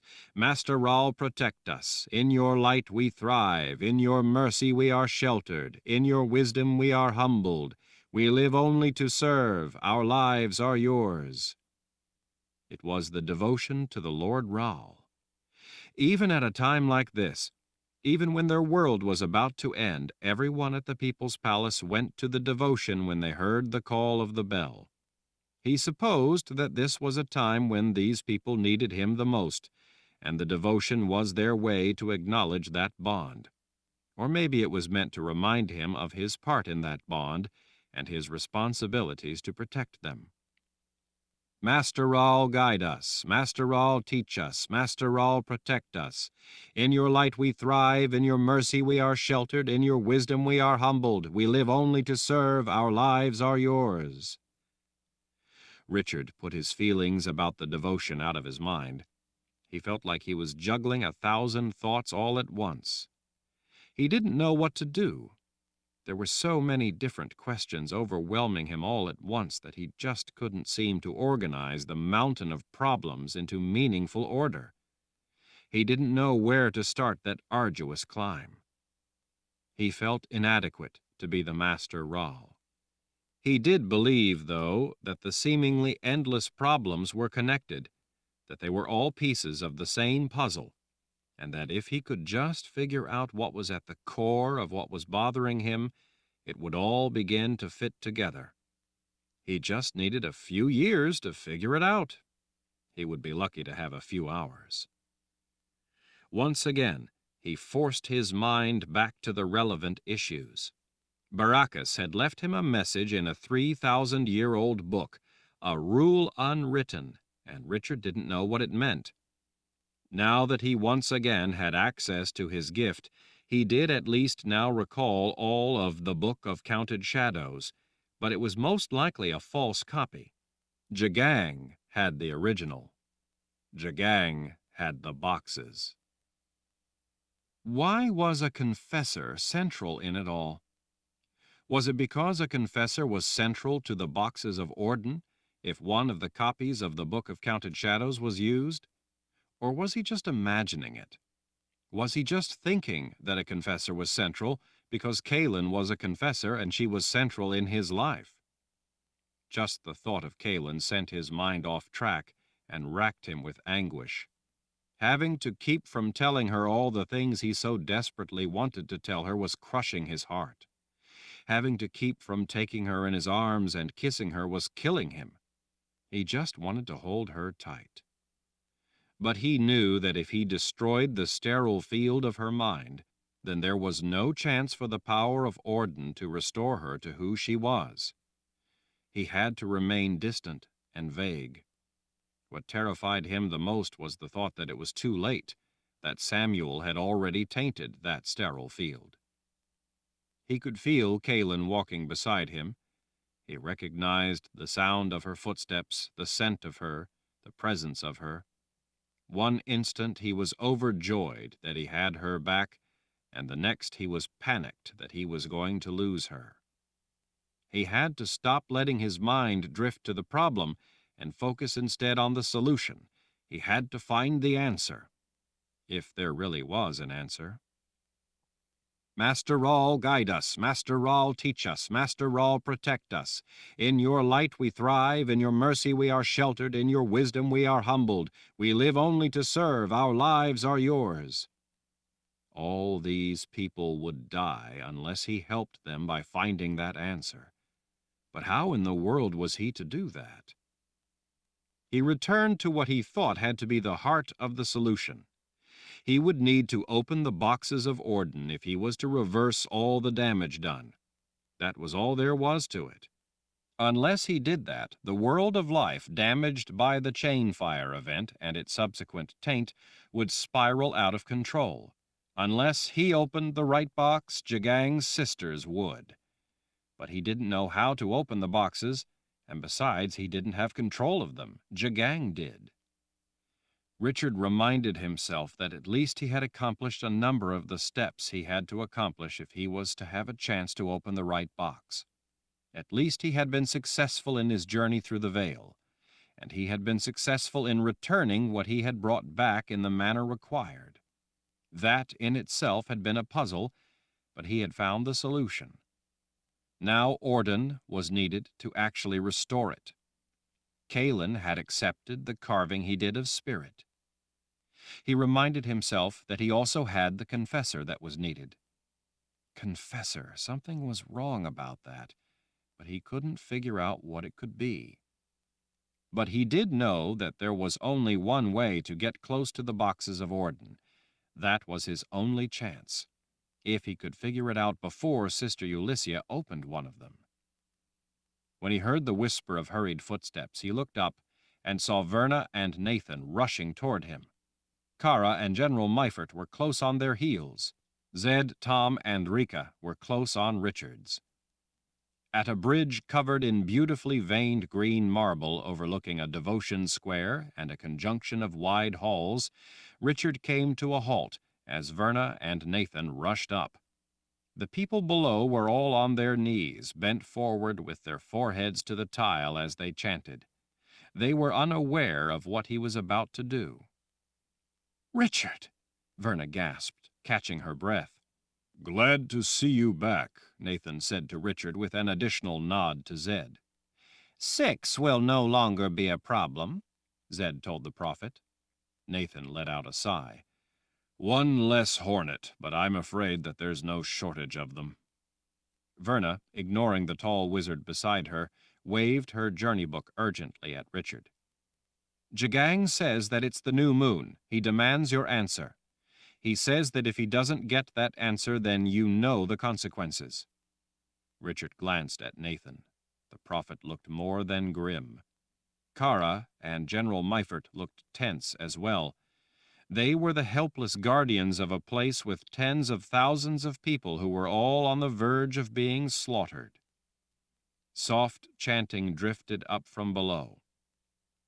"Master Rawl, guide us. Master Rawl, teach us. Master Rawl, protect us. In your light we thrive. In your mercy we are sheltered. In your wisdom we are humbled. We live only to serve. Our lives are yours." Richard rubbed his fingertips on his forehead as he swallowed back the lump rising in his throat. He had no choice, for more reasons than the one. He looked up at Verna with forbidding finality. "Tell Jagang that I agree to his terms." Verna's face went scarlet. "You agree?" "What are you talking about?" Kahlan at his right asked. Richard was distantly heartened to hear the tone of awakened authority in her voice, but he ignored her and directed himself to Verna. With great effort, Richard controlled his voice. "Tell him that I have decided to give them what they want. I agree to his terms." "Are you serious?" Verna was bottled rage. "You want me to tell him that we surrender?" "Yes." "What?" Kahlan said, seizing a fistful of his shirt sleeve to pull him around toward her. "You can't surrender to him." "I have to. It's the only way I have to keep all those people down there from being tortured and killed. If I surrender the palace, he will allow them to live." "And you're going to take Jagang's word for that?" Kahlan demanded. "I have no choice." This is the only way. You brought me back here to turn me over to that monster? Kahlan's green eyes brimmed with tears born of anger and hurt. Is that why you wanted to find me? Richard looked away. He would have given just about anything to tell her how much he really loved her. If he was to go to his death, he at least would want her to know his true feelings and not think that he had married her out of a duty to an arrangement and was now using her as treasure to be turned over in a surrender. It was crushing his heart that she thought that. But he had no choice. If he corrupted the sterile field, then the Kahlan that he knew would be forever lost, if it hadn't already been corrupted by Samuel, if she wasn't already lost to him. Richard turned his attention elsewhere. Where's Nietzsche? He asked Nathan. Locked up like you told me to do until Jagang can collect her. Kahlan rounded on him. And now you're also giving the woman you love over to... Richard lifted a hand, commanding silence. He unclenched his jaw as he turned to Verna. Do as I say. His tone of voice made it clear that it was an order not to be discussed, much less defied. As everyone stood in stunned silence, Richard started away. I will be in the Garden of Life, waiting. He needed to think. Only Kahlan followed him. Ever-waning daylight slanted in through the leaded glass overhead. This would be the night of the new moon, the darkest night of the month. Richard had heard it said that such darkness brought the world of life closer to the underworld. In the hours waiting for Jagang to make it up the plateau and to the Garden of Life, Richard had paced the whole time, deep in thought, thinking about those two worlds, the world of life and the world of the dead. There was something about the whole thing that didn't make sense to him.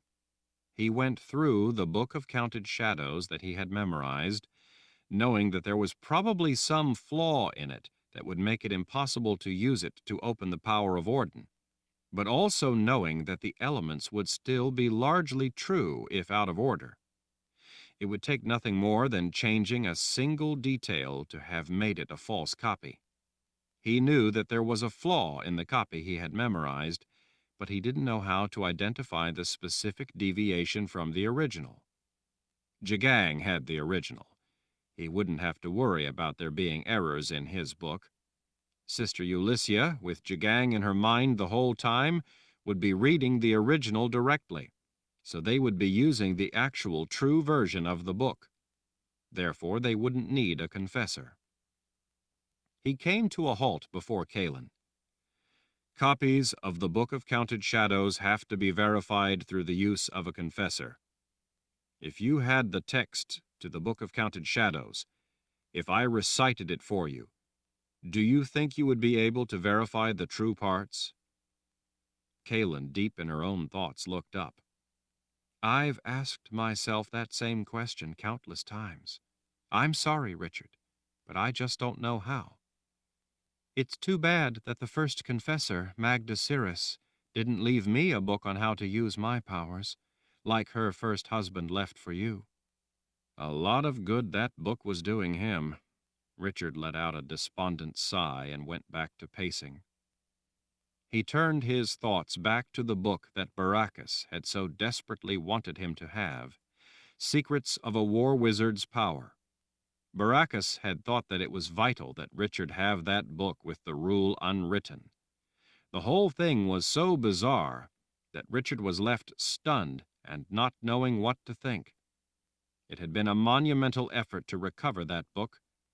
It had to have also been a great effort on the part of Baracus to see to it that only Richard would eventually be able to find it. Why leave him a book that said nothing?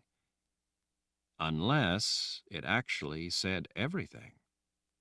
Richard glanced to his silent grandfather sitting on the short, vine-covered wall nearby.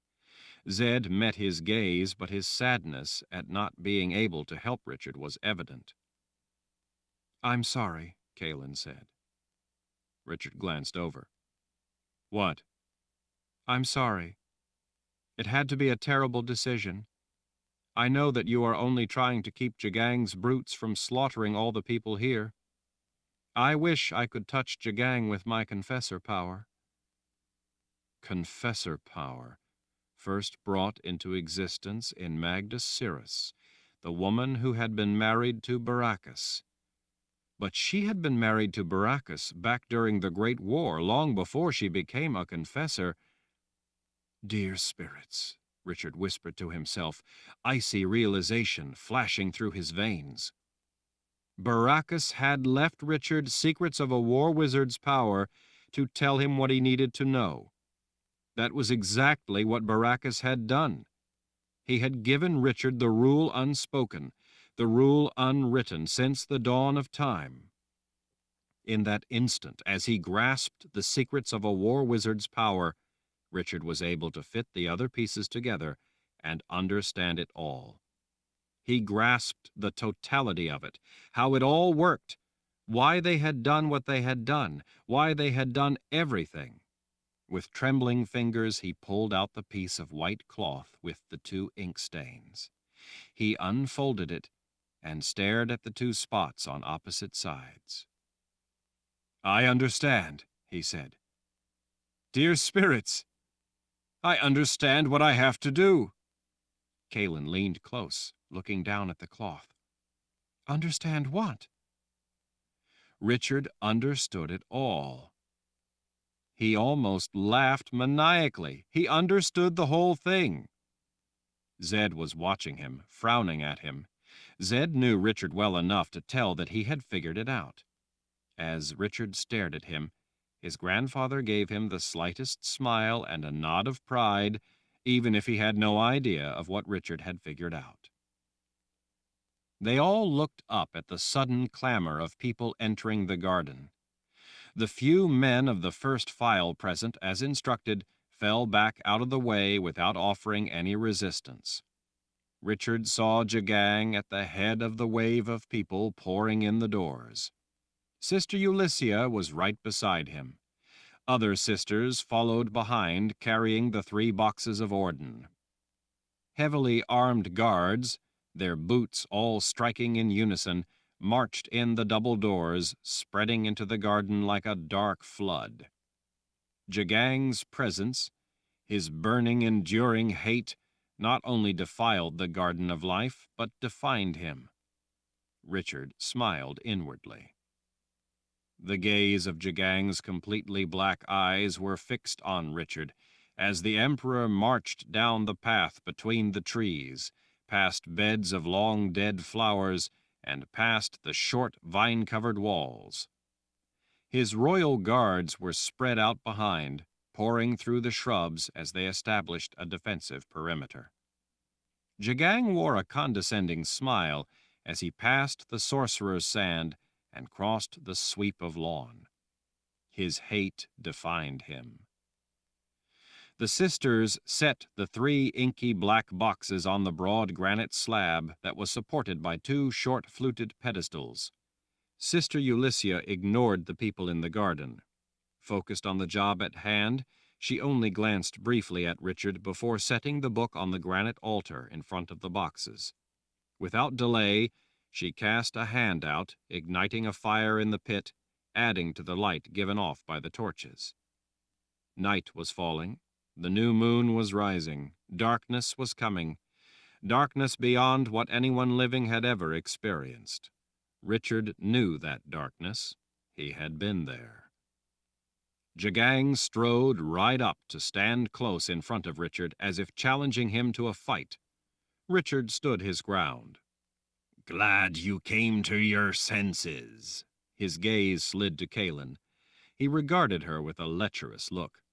And I'm glad you brought me your woman. I'll deal with her later. He looked back into Richard's eyes. I'm sure you aren't going to like what I have in mind. Richard returned a glare, but said nothing. There was nothing to say, really. Jagang, for all his intimidating presence, his completely black eyes, his shaved head, the way he displayed his muscles, as well as his plundered jewels, looked more than tired. He looked frazzled. Richard knew that the Emperor was having nightmares, and even more than that, haunting dreams about Nietzsche. Richard knew because they were nightmares and dreams that Richard had given him through Gillian, the priestess of the bones, the dreamcaster who was descended from the same people as Jagang. The Emperor stormed over to where Sister Ulyssia stood waiting before the sorcerer's sand. "What are you waiting for? Get started. The sooner this is finished, the sooner we can get on with finishing all resistance to the rule of the Order." "Now I understand," Kahlan, standing close beside him, whispered to herself as if she too had had her own revelation. "Now I see who he wants to hurt through me, and why it would be so terrible." She looked up into Richard's eyes with a countenance of sudden comprehension. Richard couldn't afford to be distracted right then. He returned his attention to the sisters. He still had a few things he needed to reason out. He needed to make sure it all made sense, or else they would all die by his hand. Several sisters knelt before the sorcerer's sand, smoothing it out in preparation. By the way they were working as a team, Richard figured that they had already studied the original of the Book of Counted Shadows in preparation and had all the procedures and enchantments memorized. He was surprised to see them all starting to draw the required elements. He recognized them from the Book of Counted Shadows that he'd memorized as a young man. He had expected Sister Ulyssia, the one who had put the boxes in play, to be the one to draw those elements, but as they worked, Sister Ulyssia instead went from one symbol to the next, finishing the final part that completed it. Richard realized that it made sense. It was only necessary that the elements be done, and this saved a great deal of time. Since Sister Ulyssia was the one finishing each element, Richard guessed that the book had some requirement that the player be involved, probably requiring that they be the one to complete the spell forms. She was the one invoking Orden. She was the player. Jagang, though, possessed her mind, and thus ultimately would control Orden. Richard remembered well how long it had taken Dark and Rahl to run through all the procedures. The way they were doing it, the sisters were not going to take anywhere near that long. By working together, they were able to divide the work into simpler components. Jagang paced back to Richard. "Where's Nietzsche?" he growled as his black eyes glared. Richard had been wondering how long it would be before he asked that question. It was even sooner than Richard expected. "She is being held for you, as promised." Jagang's heated expression turned to a grin. "Too bad you don't really know how to play Jala de Jinn." "I beat you." Jagang's grin only widened. "Not in the end." As the Emperor went back to his impatient pacing, Sister Ulyssia directed the elements from the book, reading pertinent parts when necessary. Richard understood the things they were drawing. Parts were the dance with death. When Dark and Rahl had first drawn them, they had seemed so mysterious, but now the language of them all made sense. Jagang was looking more and more edgy by the moment. Richard knew why. "Ulyssia," the Emperor finally said, "I'm going to go get Nietzsche. There is no reason for me to stand here while you work. I can watch this through your eyes just as well." Sister Ulyssia bowed her head. "Yes, Excellency." Jagang turned his glare on Richard. "Where is she?" Richard gestured to one of the officers of the first file standing not far away, the man Richard had ready for this purpose. There were only a few of the first file present, all having waited with Richard for the imperial order to arrive. They were there to guard him until the bitter end. "Take the Emperor down to Nietzsche's cell," Richard told the officer. The man saluted with a fist to his heart. Before leading Jagang away, the contented-looking Emperor turned back to Richard. "Looks like you lose at the final turn at Jala de Jinn this time as well." Richard wanted to say that the time had not run out and the game was not yet over, but instead he simply watched the man leaving as he waited for the nightmare to begin in earnest. Kahlan stood silently at his side. The way she glanced up at him made him uneasy. Zed and Nathan looked lost in their own thoughts. Verna looked angry and bitter that it had come to this. Richard couldn't blame her. Kara, standing beside Benjamin, took hold of his hand. Along with the rest of his party, Jagang had brought Jensen into the Garden of Life. The royal guards kept her on the other side of the room. Tom's gaze was fixed on her. She stared back at him, unable to say all the things she obviously wanted to say. Kara inched closer. "Whatever happens now, Lord Ral, I'm with you until my last breath." Richard returned a smile of appreciation. Zed, not far away, nodded his agreement with Kara's sentiment. Benjamin lightly clapped his fist to his heart. Even Verna finally smiled and gave him a single nod. They were all with him. Kahlan, close at his side, whispered, "Would it be all right if you just held my hand?" Richard could not imagine how alone she must feel at that moment. With a heavy heart that he couldn't say anything, he took her hand. Chapter 60. Nietzsche sat in the near darkness on the bench carved out of the same stone as the walls.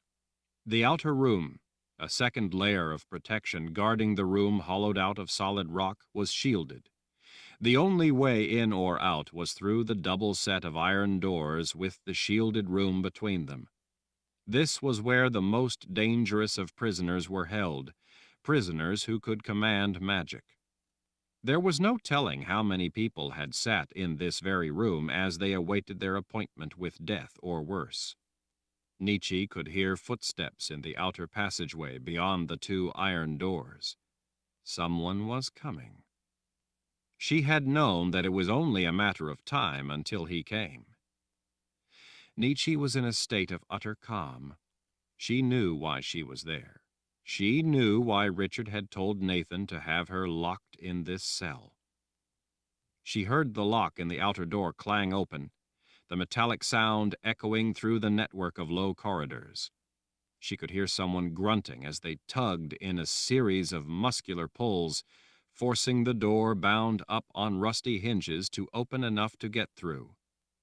When she saw shadows through the small opening in the door to her inner cell, Nietzsche blew out the flame on the lamp beside her on the stone bench that was the room's bed and only furnishing.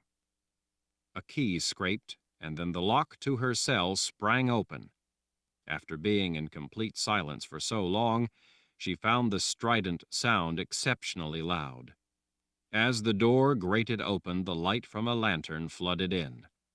Dust from the rusty door floated up in that harsh yellow light.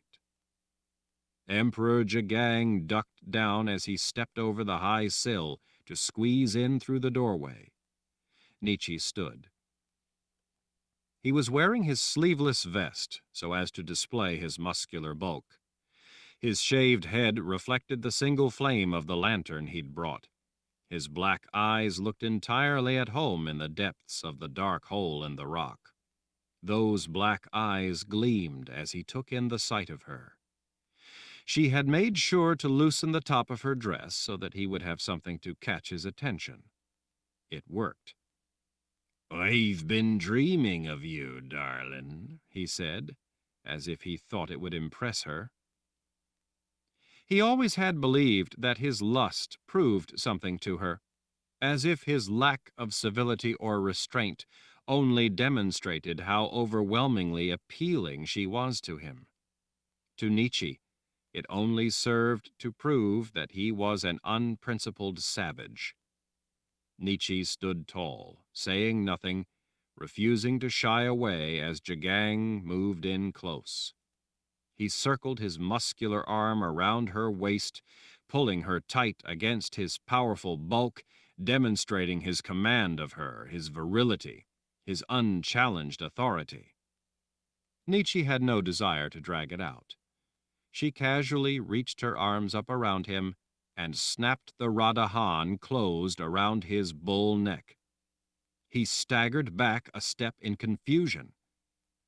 She knew that he would feel the power of the collar piercing into every fiber of his being. "What have you done?" he asked in a tone of anger bordering on a kind of horror she had never heard out of him before. She had no desire to discuss the matter, so she simply exerted her control through the collar to prevent him from talking. If she knew Jagang, and she did, then Sister Ulyssia would be up in the Garden of Life working to open the right box of Orden. She didn't want Ulyssia to realize what had just happened.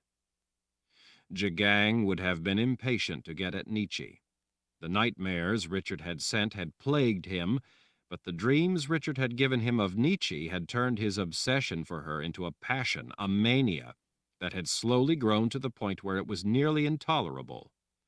Jagang had always desired her, but after the dreams Richard had crafted, Jagang could think of little else but possessing her. He had even been willing to leave Sister Ulyssia to her work, to come down to the dungeon and personally recover her. It was a small gift Richard had given her. When Nathan had locked her in the cell, he had explained from behind the shields that protected his words from the ears of any spies that Richard had devised the scheme as his last gift for Nietzsche. Richard knew that they would have to surrender the palace. He knew that they were all going to die. The one thing he could give Nietzsche was Jagang. The Radahan had been in the cell. It was the collar that Anne had left there when she had been imprisoned by Nathan for a time. That was what had been so important that Anne had been trying to tell Nietzsche before she had been killed. Nathan had known that the Radahan was in the cell, behind the shields of the room. Richard wanted Nietzsche to have it, and to have a way to bring final justice to Jagang the Just. Richard had no illusions that it defeated the imperial order. The corrupt beliefs of the order tainted the minds of millions. Jagang was not its architect. That communal hatred would burn on without one man. Nietzsche understood that as well. She had grown up with the teachings of the order. She knew how they attempted to perform the alchemy, turning suffering into virtue, wrongdoing into righteousness, death into salvation. Such beliefs were born in man's willful refusal to use his mind, in his lust for the unearned, his wish for success without effort. Such beliefs were the embodiment of hatred for all that was good, a hatred for virtue, hatred for value. It was ultimately a hatred of themselves, of life, of existence. It was that hate, that dedication to death, that was the true manifestation of evil. Killing Jagang would not cure mankind of such irrational zealotry. The beliefs of the order were not driven by one man. The order would go on without Jagang. Nor would killing Jagang stop those who had put the boxes of Orden in play, or the chain fire spell, or the taint from the chimes, or the vast army who lay in wait surrounding the palace, so eager for blood and plunder. This would not change any of that. But Richard had wanted to give her the last gift of being able to see this small bit of justice done before her own life was snuffed out, along with the rest of them, by the sisters invoking the power of Orden in service to the army devoted to the beliefs of the Fellowship of Order. It was Richard's only way to thank her for all she had done, to allow her this one small bit of final salvation from the man who had so terribly abused her. Nietzsche stepped over the high sill. Her prisoner, unable to protest, followed. While her gift was limited within the people's palace, it was enough to easily use the unique nature of the Radahan. She could have dropped Jagang to the ground in overwhelming agony, but she used only the power necessary to overcome his unwillingness to follow her silent directives. Outside the second door, several officers of the first file, men who had brought Jagang down to his caged prize, waited. The passageway was so low and cramped that the men had to hunch under the low ceiling and stand in a line because they wouldn't fit side by side. They were shocked to see Nietzsche now in command of the Emperor. A big man in a uniform, the captain of the prison guards, was there with them. The man had been kind to her, offering to bring her anything she wanted. She now had what she wanted. "Captain Lerner," she said, "if you would be so kind as to show us out of this maze." He gazed at the muscular man behind her in a collar and then smiled at her. "I would be only too happy to do so." Once up into the immense halls of the palace, Nietzsche made Jagang lead the way. She followed close behind him, making sure that he kept going, that he talked to no one, that he acknowledged no one. He tried mightily to overcome the power of the collar. It was ridiculously easy for Nietzsche to overwhelm all of his resistance, all of his might and fury. He was as helpless as a puppet. Throughout the palace, men of the imperial order bowed to him as he passed. Nietzsche didn't allow Jagang to acknowledge them. The men of the order were used to his superior arrogance, his indifference to them, so they thought nothing of seeing him march past without so much as a look. There was no easy way to get to the Garden of Life. The entire palace was laid out in the form of a power spell, designed to enhance the gift of the Lord Rahl and interfere with the gift of any other. To get anywhere, one had to navigate hallways that were really elements of the spell form. The major lines of the form were the vast corridors. The subordinate elements were formed by smaller halls. The entire palace was a maze of corridors with columns and halls guarded by rows of statues. Much of the interior of the palace was done in stone, beautifully crafted in extravagant designs. The whole palace, while being a spell form, was also a city, with streets made of the spell's corridors and halls. But getting anywhere required maneuvering through the complex lines of that spell form. That made getting anywhere time-consuming. The journey from the dungeons up to the Garden of Life was a long one. As they made their way past places with skylights, Nietzsche saw that the sky was just beginning to take on a hint of blue. By the time they reached the garden level of the palace, the sun was just up. The first warm rays coming in through the east windows were touching the white marble on the opposite walls. Nietzsche's intention was to go into the garden with Jagang to see Richard one last time. She had found out from brief questions that Richard had somehow made it back. Jagang didn't know how. Nietzsche supposed that it didn't really matter now. He was back, and she wanted to see him one last time before the end. She wanted to let him see Jagang, so that he would know that at least the Emperor would not enjoy the terrible fruit of the long war he had carried into the New World. After all he had done, Richard deserved at least to know of that small victory. When they went through the double doors into the Garden of Life, Nietzsche could see between the trees that the sun was just touching the altar. Half a dozen sisters were gathered around Sister Ulyssia. She was standing before the boxes. Even as the boxes were bathed in the sunlight, it looked like they were black voids in the world. The sunlight did nothing to illuminate the boxes. They instead looked like they were pulling that sunlight in, taking it down to where it would never be seen again. Jagang struggled mightily to move closer, to fight off the control of the collar, but he couldn't. Nietzsche kept him in place in the back, where his guards thought he was merely watching and didn't want to be disturbed. Nietzsche knew that she could end Jagang's life in an instant. When the time came, she would. No one had any chance to rescue their emperor, even if they had known that he was in mortal trouble. He was hers now. Nietzsche could see Richard in his magnificent war wizard's outfit. The sight of him made her heart ache. Kahlan stood quietly beside him. If Richard had preserved the sterile field in order to have a chance to counter chain fire, she wouldn't even know his true feelings for her. Now it looked like Richard would never get that chance, and she would die without ever knowing the truth.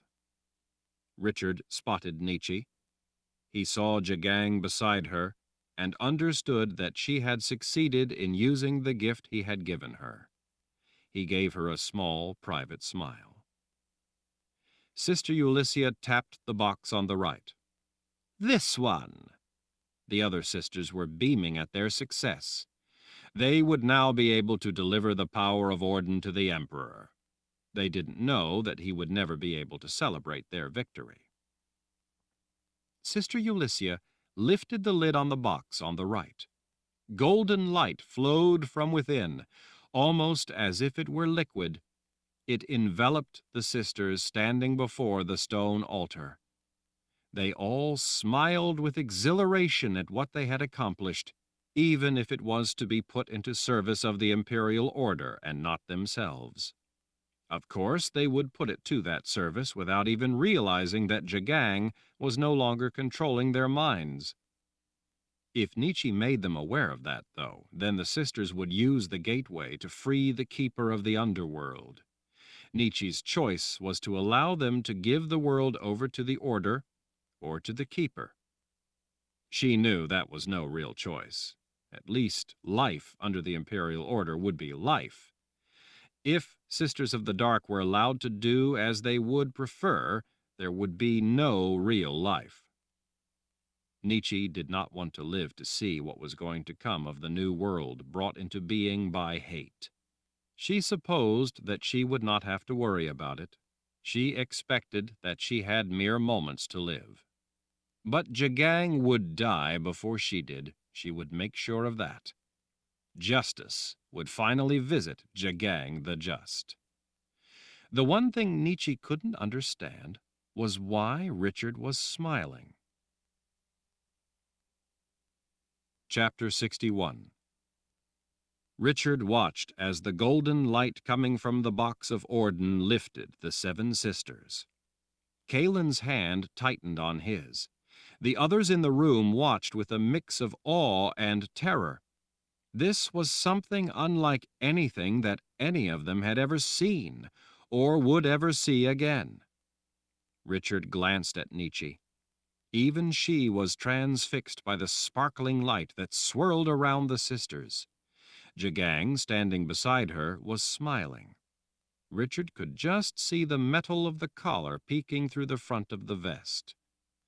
Jagang knew that his cause would have the power of Orden even if he didn't live to see it. He believed that was all that mattered. He believed in their cause.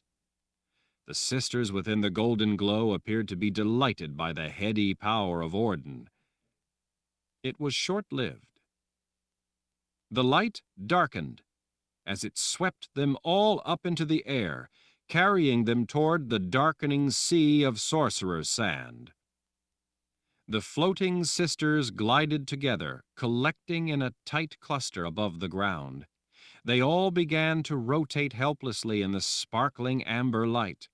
The room darkened as a few flashes of lightning began to flicker about over their heads. Several sisters screamed. A low roar grew to fill the room. The ground trembled as the tight clump of seven sisters floated out over the sorcerer's sand. The sand beneath them began to rotate along with the light. The sparkles within the light connected with the fits of lightning dancing around the room, giving the sisters a flickering appearance. "What's going on?" Sister Ulysses screamed. Richard let go of Kahlan's hand and walked across the grass to the edge of the sorcerer's sand that was slowly darkening from honey-colored to amber to a burnt brown. Richard could smell it burning. "What's going on?" Sister Ulysses again demanded as her panicked gaze found him. "Did you read the Book of Life?" he calmly asked her. "Of course! You have to use the Book of Life to put the boxes of Orden in play. We all read it. We followed every formula and instruction exactly." You may have followed the instructions contained within the book, but you didn't abide by its meaning. You read what you wanted to read, the formulas and spell forms. Several of the sisters screamed as lightning cracked through the air right near their faces. Sister Ulysses was enraged. "What are you talking about?" Richard clasped his hands behind his back. At the very beginning, there was only one thing all by itself on the first page to emphasize how important, how central it was. It wasn't a formula or a spell form, but it was the first thing the Book of Life said. It was first for a very important reason. In your arrogance, your greed to have what you wanted, you ignored it. The introductory statement to the Book of Life is a warning to anyone who would use the book. It says, "Those who have come here to hate should leave now, for in their hatred they only betray themselves." "What are you babbling about?" one of the other sisters asked, not concerned with what they saw as a dusty aphorism. "I'm talking about a book of instruction on using the power of Orden." The Book of Life is the very first thing needed to use that power. Such power is dangerous almost beyond measure. Those who created it wanted to protect it. Most dangerous things of magic are protected by guards, defensive shields, and fail-safes. Orden was designed to counter chain fire, but because it needed to be profoundly powerful to do that, that also made it profoundly dangerous. Those who created it came up with a fail-safe that is at once both striking in its simplicity and foolproof. That safeguard says, "Those who have come here to hate should leave now, for in their hatred they only betray themselves." "So what?" Sister Ulysses screamed. "So," Richard said with a shrug, "it's a warning. About as deadly a warning as there can be. It's telling you that hate will trigger a deadly reaction from the power of Orden. If you want to use Orden to cause harm, then that can only mean that you would have to be someone who hates.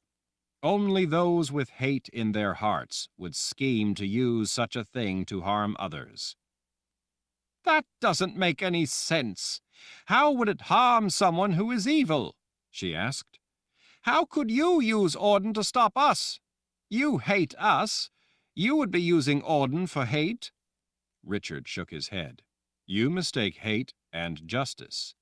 Eliminating those like you who harm innocent people is not done out of hate, but out of love for those who have done no wrong and are being hurt and killed. It's love and respect for innocent life." "Eliminating such people is not hate. It is a product of reasoned justice." "But we don't hate," another sister cried out. "We want to eliminate those who are heathen sinners and are only selfishly concerned with themselves." "No," Richard said, "you hate those you envy. You hate that they are happy." "But we used the Book of Counted Shadows," Sister Ulysses cried in desperation. "We followed the original exactly. It still should have worked." "Well," Richard said as he strolled before the blackening sorcerer's sand, "even if you disregard the safeguard in the Book of Life, I'm afraid that you made a mistake thinking that the Book of Counted Shadows would be of any use." "But it's the real book, the original." Richard smiled as he nodded. "It's the original of yet another failsafe. Didn't you read the first thing in that book as well? It also put the important warning first." "What warning?" "The warning to use a confessor." "But we had the original. We had no need of a confessor." "The warning wasn't that you need a confessor. The warning was the mention of a confessor at all." Zed, unable to contain himself, held up a hand. "Richard, what in the world are you talking about?" Richard smiled at his grandfather. "Who was the first confessor?" "Magda Cirrus." Richard nodded. "The woman who had been married to Baracus. That was during the war. After the Great Barrier was up and the war was over, the wizards up here discovered that the prosecutor in the trial over the Temple of the Winds, Lothane, was a traitor. To discover how he betrayed them, Wizard Merit used Magda Cirrus to create a confessor. Yes, yes, Zed said, nodding. So what? The boxes of Orden were created during the Great War. The first confessor was not brought into being until long after the war. How could the Book of Counted Shadows be the key created to open the boxes if confessors had not even been dreamed up when Orden was created? Zed blinked in surprise. The Book of Counted Shadows couldn't possibly be a key to open the boxes of Orden. That's right, Richard said. They were merely a trick to prevent the misuse of the power of Orden. Using them, even the original, can only get you killed. The Book of Counted Shadows is not the key to opening the power of Orden. Richard turned to the pandemonium of a building rumble. Vapors, smoke, shadows, and light spun with a roar. The ground shook violently. The sorcerer's sand, now black as pitch, was sucked into the vortex. With a grating sound, the whole of it rotated over the abyss. The sounds of the world of life and the underworld mixed in a terrible howl. The sisters spun in the maelstrom, arms and legs sticking out in every direction, their screams lost in the thundering clamor. Blinding light ignited in the center of the spinning mass. Beams of white-hot light shot upward through the windows overhead and downward into the blackness of the abyss. The air shimmered with heat, light, and a piercing shriek. With a wailing roar, the blackened sand under the sisters ripped open. Violet light shot up to engulf the terrified women. The rotating light, black sand, and lightning tightened as it built momentum. Without the benefit of a spirit guide, the sisters spiraled down into the world of the dead. They went still alive. They went screaming. A flash lit everything to a blinding white, and then there was a silence as everything went black as death. When the light gradually returned, the Garden of Life was silent. The hole in the ground was gone. The sorcerer's sand was gone. The sisters were gone. Jagang's personal guard, who had been in the Garden of Life, were also gone. Being in the room with the power of Orden had been fatal to them as well as the sisters. Jagang, wearing the collar that was under the dominion of Nietzsche, was still there, looking even more angry, if that was possible. Men of the first file streamed through the double doors into the Garden of Life to protect Richard. "Close and bolt the doors," Richard ordered. The men rushed to do his bidding. Richard went to the altar and flipped the open box of Orden closed. "You may have had your little success," Jagang said with a sneer, "but it means little. It changes nothing." When he fell silent with a choking sound, Richard held up a hand. "Let him speak, Nietzsche." She brought the Emperor forward. "The Imperial Order will still get in here and rip this place and all you miserable people apart," Jagang said. "They do not need me to pursue the just cause we fight for. The Order will cleanse mankind of the scourge of you selfish people. Our cause is not only moral but divine. The Creator is on our side. Our faith proves it." "Truth has advocates who seek understanding," Richard said. "Corrupt ideas have miserable little fanatics who attempt to enforce their beliefs through intimidation and brutality, through faith. Savage force is faith's obedient servant. Violence on an apocalyptic scale can only be born of faith because reason, by its very nature, disarms senseless cruelty. Only faith thinks to justify it." Jagang's face went red. "We do the Creator's work. Devout devotion to the Creator is the only true and moral way of this life. Strict adherence to our pious duties will bring us salvation and everlasting life. It is the blood of non-believers like your people that lifts us to the side of the Creator himself." Richard made a face. "That doesn't even make sense." "You are a fool! Our faith alone proves us right. We alone will be rewarded in the afterlife for our reverence to him. We are his true children, and will live forever in his light." Richard sighed as he shook his head. "It's always been difficult for me to believe that a grown man could actually believe such nonsense."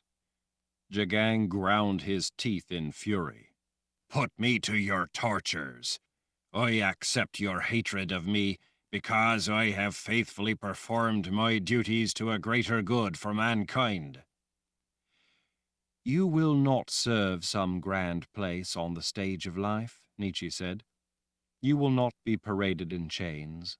You will not serve as a martyr or be venerated for a glorious death. You are irrelevant. You will simply die and be buried, and in that way no longer be able to threaten decent, innocent people. You are irrelevant to the future of mankind." "You must extract your revenge on me for all to see." Richard leaned close to the man. "There will be other problems, as there always are in life, but you will not be one of them. You will be yesterday's garbage, rotting back to dust, your life having meant nothing worthwhile." Jagang tried to lunge at Richard, but Nietzsche's control of him through the collar kept him back like a chained animal. "You arrogantly think you are better than us, but you are not. You too are but a miserable creature that the Creator placed in this vile world. You are no different than us, except that you refuse to repent and worship him. This is about hatred, that's all it is. It's just about you venting your hatred of the Order." Richard rested the palm of his left hand on the hilt of his sword. "Justice is not the exercise of hatred. It is the celebration of civilization." "You can't simply—" With a signal from Richard, Nietzsche opened a flow of her power into the collar. Jagang's black eyes opened wide as he felt death fill his empty soul. He toppled face first to the ground. Nietzsche gestured to several men of the first file. "I'm sure that there are soon going to be a great many dead. Throw his corpse in the mass grave with the others of his kind." As simply as that, the Emperor of the Imperial Order was gone. As Richard had commanded, there was no grand end.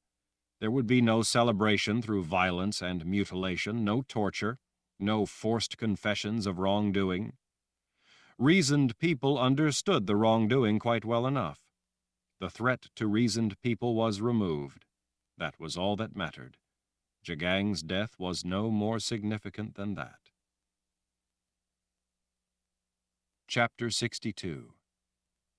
Without delay, Richard went to the stone altar where the boxes of Orden sat. He drew his sword. The distinct metallic ring filled the Garden of Life. "Richard," Zed said, in a rising tone of warning, "what do you think you're doing?" Richard ignored his grandfather. He instead gazed into Kahlan's eyes. "Are you with me, Kahlan?" She stepped to within a few paces of him. "I have always been with you, Richard. I love you, and I know you love me." Richard's eyes closed for a moment. He had no choice.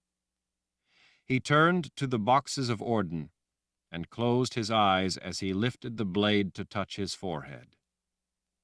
"Blade," he whispered, "be true this day."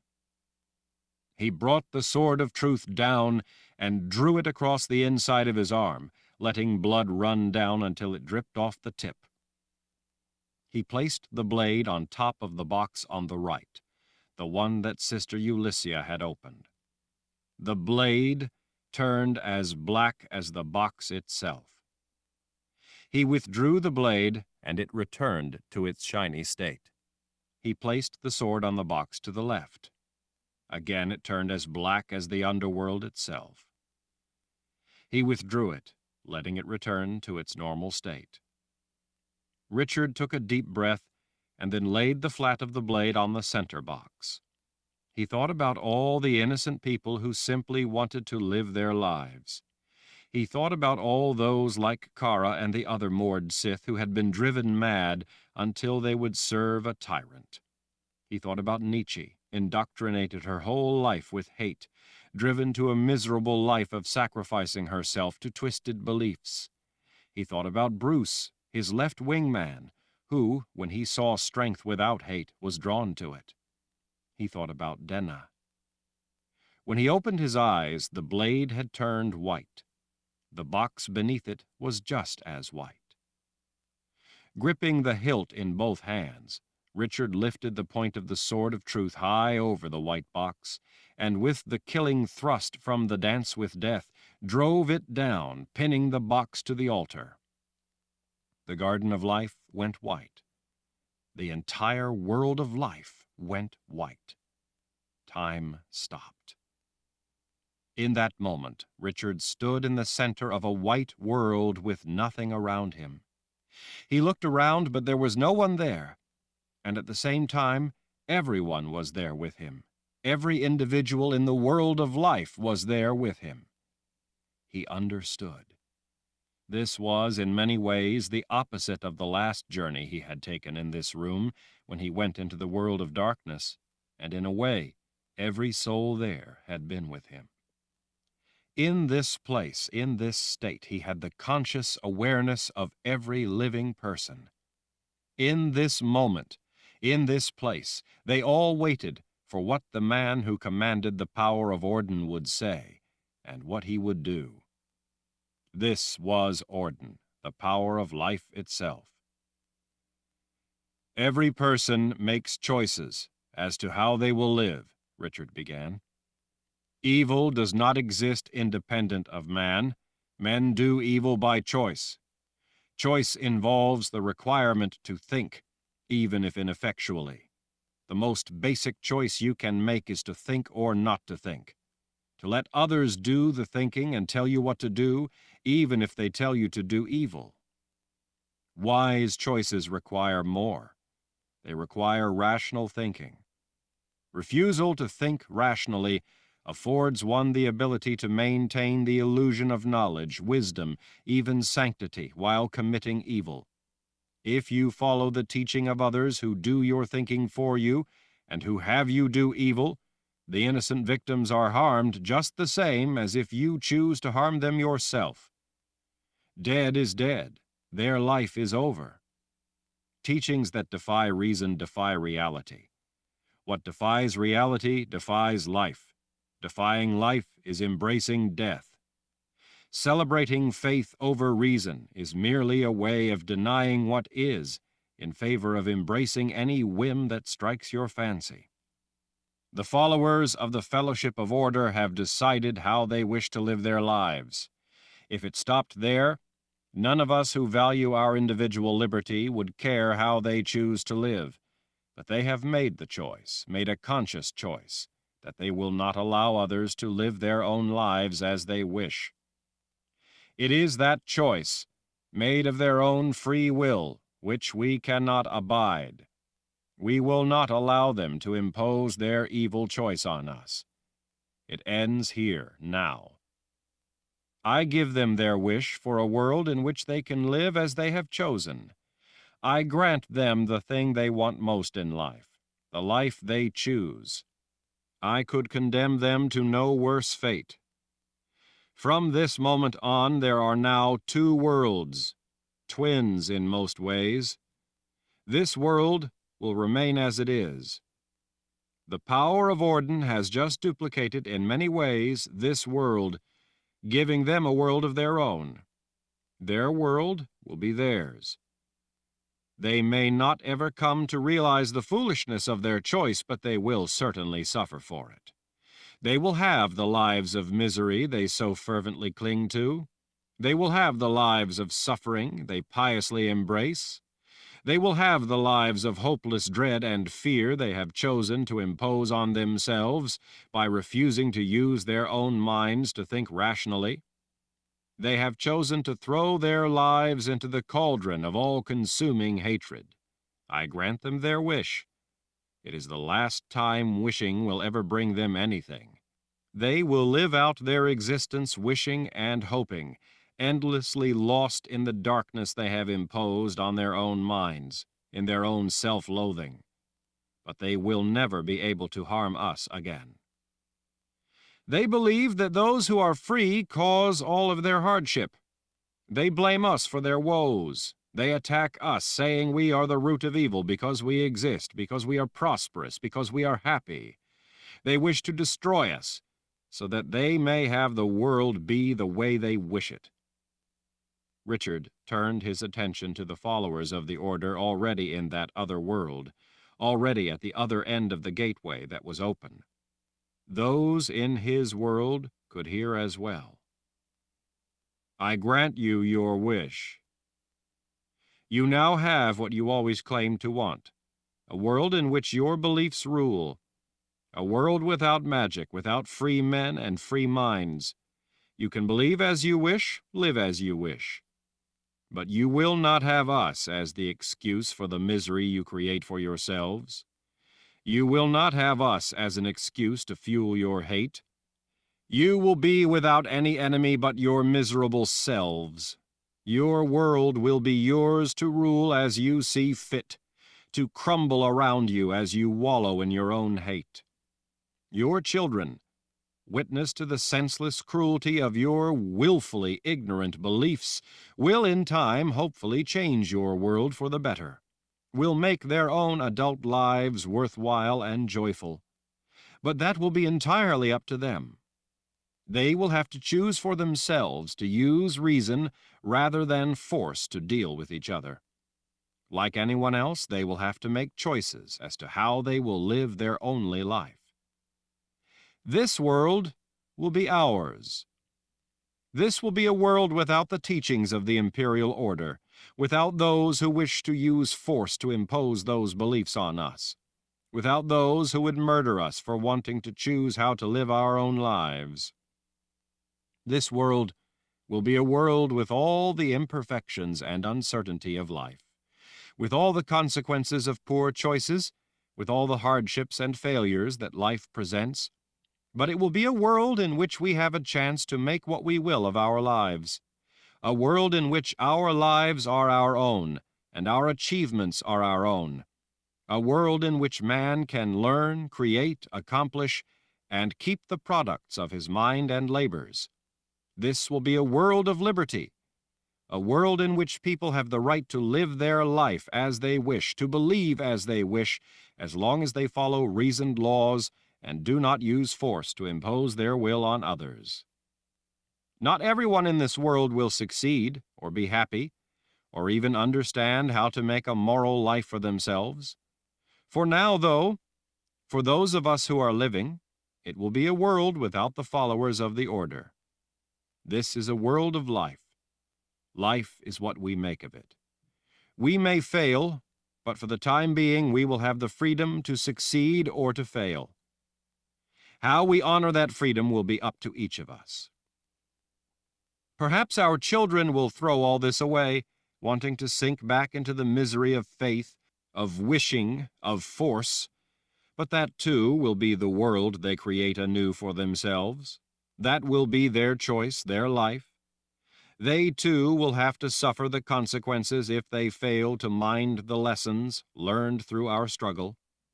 That is their responsibility to themselves, to their own lives.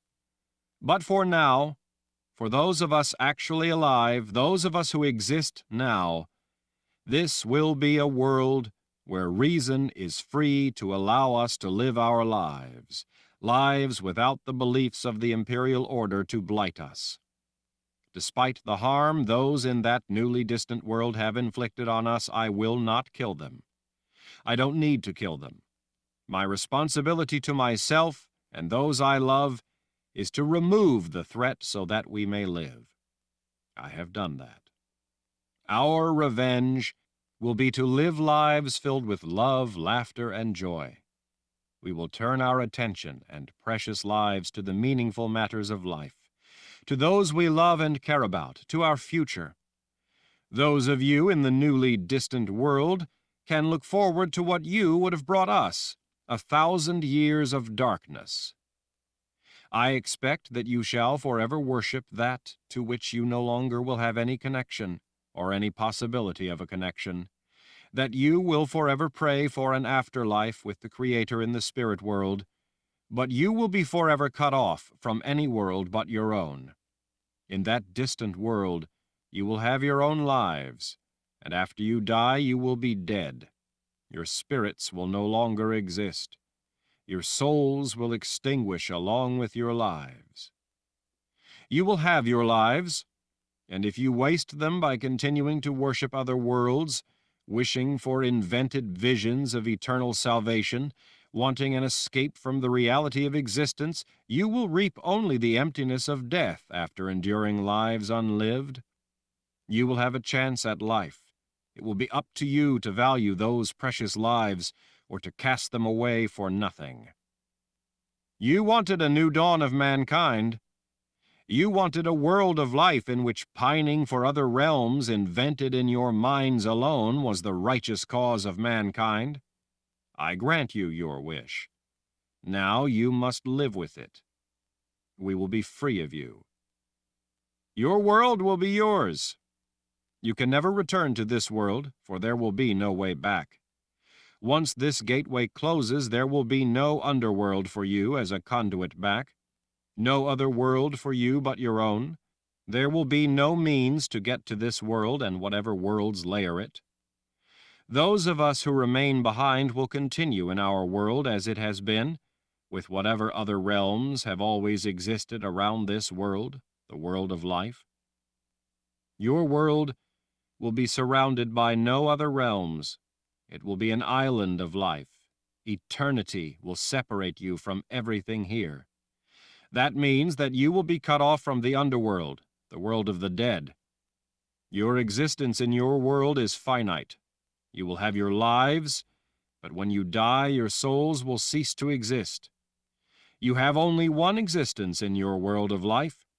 If you continue to waste it, if you fail to use your minds to properly grasp the reality of your world, your singular existence, you will lose out on the priceless value of your only life. You have life. You now have your own world. You can never return to this one. You can never again harm us. I give you what you have wanted, a world without dragons, and without all that goes with magic. You will forever be left longing for what you no longer can have. I am sure that every new day will bring us challenges to overcome, but the beliefs of the order will not be one of them. As Nietzsche said, you are irrelevant. Chapter 63. In the pure white void, Jensen stepped into view. Tom was with her, his arm reassuringly resting around her shoulders. Anson, Owen, and Marilee were there as well. Except for Tom, they were all pristinely ungifted, pillars of creation. Richard, Jensen said, we want to go to that new world. A tear rolled down Richard's cheek. He knew that every one of those like her was listening, and they were all in agreement. You all have every right to stay and live free here. I know, she said for them all. But you have taught me the value of life and of respecting the lives of others. This is a world with magic. We don't want our lives to be at the expense of this world, or of lives here whose existence depends on magic. We are pillars of creation. We need to grow and build to create our own world, a world without magic. This is your world. That distant world is ours. Richard cupped her cheek. As much as I would want you to stay, I understand. More than understanding, he had known that they would want to go to that other world. Richard smiled at how beautiful she truly was, at how good a person she truly was. I think you will find a safe home for yourself and your friends." "Do you think we will be safe, Lord Rahl?" Tom asked. "I mean, considering the nature of the people you sent to inhabit that distant world." Richard nodded. "Movements like the Order, which only degrades and destroys the lives of its believers, needs an enemy to divert attention from the profound misery it produces. A great demon gives them an excuse for their misery. Such an enemy, as we have been, is the glue that binds their flailing suffering together. Without the excuse of a powerful evil enemy to blame, their ideas, even if they burn out of control for 1,000 years, eventually collapse in on themselves. Simple tyranny usually rises up from those ashes to spring back to smoldering flame over and over throughout history in endless cycles of blaming people in the past. The pristinely ungifted will be far too small an enemy for the Order to be aware of, or to notice, or to blame. You will simply be too small and insignificant in numbers to be a worthy excuse."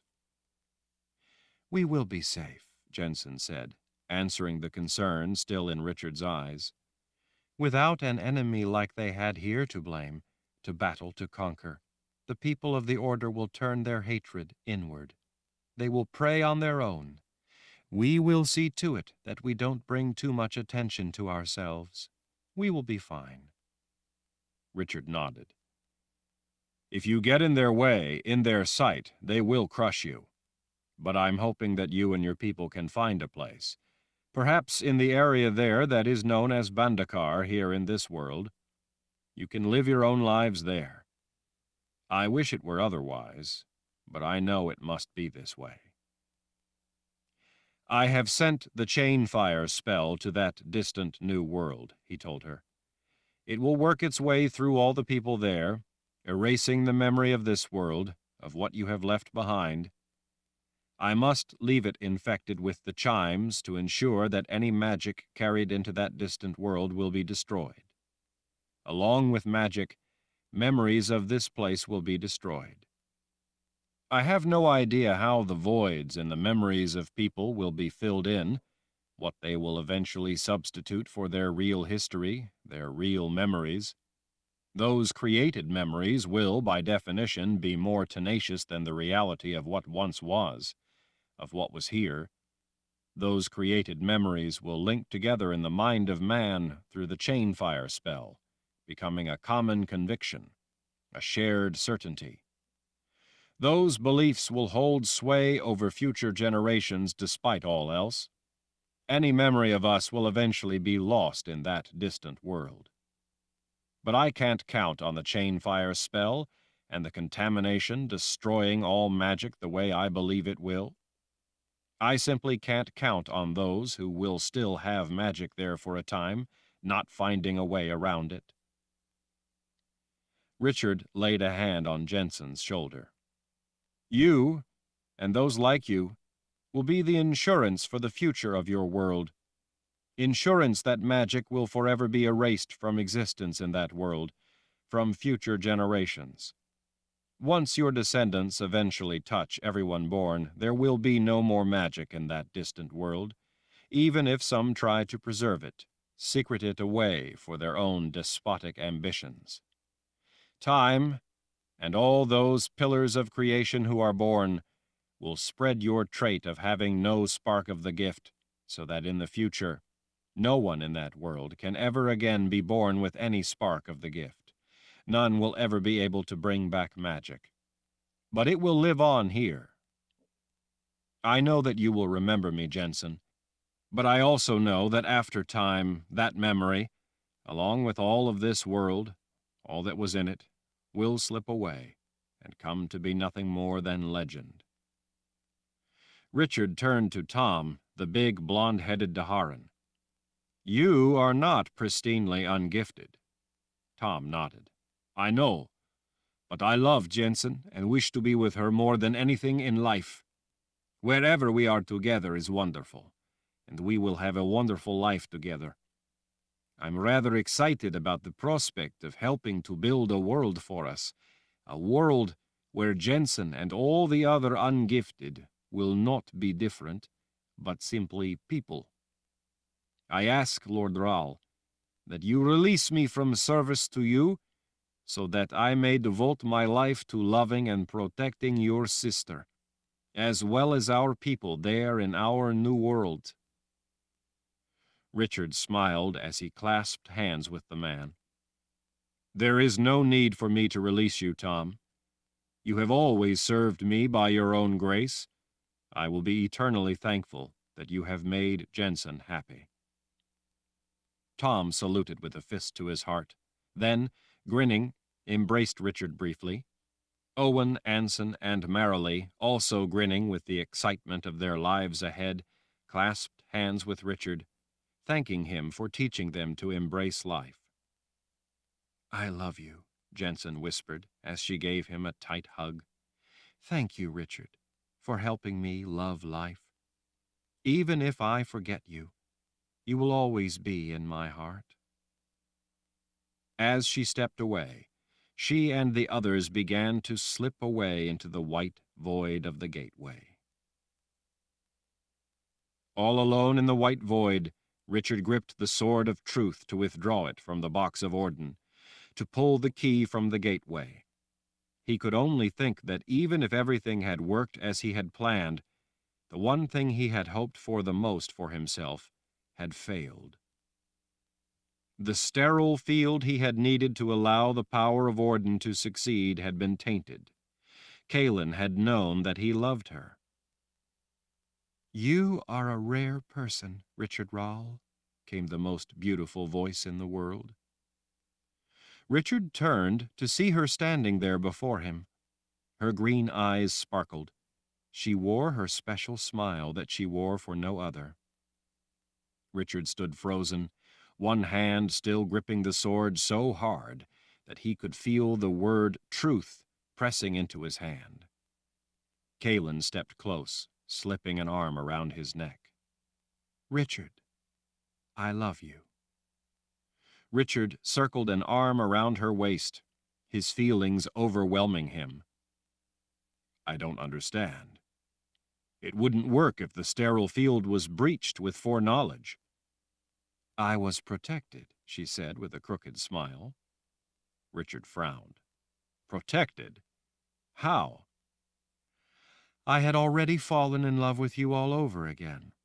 I didn't need a sterile field. I think that from the first moment I saw you in that cage as it rolled into the Order's camp, I started falling in love with you. In everything you did, you revealed just what kind of man you are. The man I fell in love with so long ago, the man I married in the Mud People's village. When you gave me that carving of spirit, it confirmed everything I had come to know all over again. Art reveals the artist's inner self. Art reveals a man's ideals, what he values. Anyone with that much reverence, that much passion for the nobility of the human spirit, could only be a man who shares my passion for life." Richard smiled as he felt a tear roll down his cheek. "I went to the underworld to get the memories taken by the subtractive magic of chainfire. There I learned that the core of those memories could only be restored if you accepted them of your own free will. I put them into that carving. When you accepted it, you accepted everyone's memories. You broke the chainfire spell that had taken so much from so many. By being so willing to embrace all that is good, to value the beauty of life and hold it to your heart, you gave everyone back their memories." She gazed into his eyes for the longest moment. And then he kissed his wife, the woman he loved, the woman who meant everything to him, the woman who loved him, the woman he had gone to the underworld and back for. As he lost himself in that kiss, as her arms tightened around him, he pulled the sword of truth from the box of Orden, closing the gateway for all time. When Richard finally opened his eyes, the world had returned. Zed was standing nearby, watching them, grinning. "Zed," Richard said, blinking at all the others also there. "No need to apologize, my boy." "I wasn't apologizing." Zed gestured for them to continue. "Well, you have a right to kiss your wife after all this time. I always knew that you two belonged together for all time. I just wish it hadn't taken you so long to figure all this out." Richard scowled at his grandfather. "Sorry to have inconvenienced you. Maybe you should have taught me a little better in the beginning and it wouldn't have taken me so long." Zed shrugged. "I must have been a good teacher. You got it all right." "Richard," Nathan said as he stepped forward, "do you realize what you have just done?" Richard glanced around. "Well, I believe so." "You just fulfilled prophecy." Richard skeptically cocked his head at the prophet. "What prophecy?" "The prophecy about the great void." Richard made a face. "But I just saved us from the great void you warned us was the threat in prophecy." Nathan threw his arms up in excitement. "No, don't you see? You just created a world where magic doesn't exist. That's why prophecy sees that other world as a void, because prophecy can't see into a world without magic. Prophecy was actually predicting what you would do. When you split the worlds, that was the fork in prophecy. The great void is prophecy's prediction of that other world." Richard sighed. "If you say so, Nathan." "I don't understand something," Zed said. "How did you know that the Sword of Truth was the key to opening the boxes of Orden? I mean, you knew that the Book of Counted Shadows couldn't be the real key, because Orden predated the existence of the Confessors. But Orden also predated the Sword of Truth. How could it be the key?" "The sword protected my mind from the chainfire spell, because the boxes of Orden are the counter to the chainfire spell, and the Sword of Truth, or more correctly, the magic invested in it, is the key to the boxes, so it's part of Orden. That was the spark of insight that made me realize that the sword is the key. Because I was holding it when the sisters ignited the spell, it protected my memories of Kahlan, and the sword interrupted the ongoing effects of the spell for those who touched it." Zed planted his hands on his hips. "But the sword was created after Orden." "That was a trick." "A trick?" What better way to protect something of such profound power than with a trick, rather than a complex, extravagant construction of magic, like everyone thought of the Book of Counted Shadows? After all, a trick, if properly done, is magic, Richard smiled. You taught me that, remember? That's what the wizards back then did. The whole thing with the Book of Counted Shadows was a trick to disguise the real key, the Sword of Truth. The sword was invested with the magic to unlock Orden. The book was a ruse, a trick, to send everyone off track. The true key, the sword, has elements of magic that complete the constructed magic of Orden. The sword contains those necessary elements, magic invested in it by hundreds of wizards. The sword may have been created later, but the magic invested in it was the magic created by the same wizards who created Orden. It was right under everyone's nose all the time. That was the reason that the Sword of Truth has always been the responsibility of the first wizard. It was beyond priceless. You, Zed, were a proper caretaker for the sword. You found the right person for it, the right person to be the true seeker of truth. The reason it was so important to find the right person to be the seeker is because only that kind of person, with the love of life and empathy for others, would be able to turn the blade white. Only that person, when touching it to the correct box, could have turned the blade white. Only a true seeker of truth can use the Sword of Truth and thus the power of Orden. It's tied into the admonition at the beginning of the Book of Life that says, "Those who have come here to hate should leave now, for they only betray themselves. The sword of truth requires compassion to work. Hate will not turn the blade white, only compassion will. That is the final fail-safe for Orden. At the same time, it works this way in order to be the key to the boxes of Orden. You can't use hate to make Orden work. Hate is not a part of the solution. The Book of Life warns of that very thing. Once you grasp the concept, it's all pretty simple. Yes, I can see how simple it is, Zed muttered to himself as he poked a finger through his thatch of unruly white hair to scratch his scalp. Nathan snapped his fingers as he turned to Zed. Now I also understand that other prophecy. Zed looked up. Which one? Nathan leaned close. You remember, someday someone born not of this world will have to save it.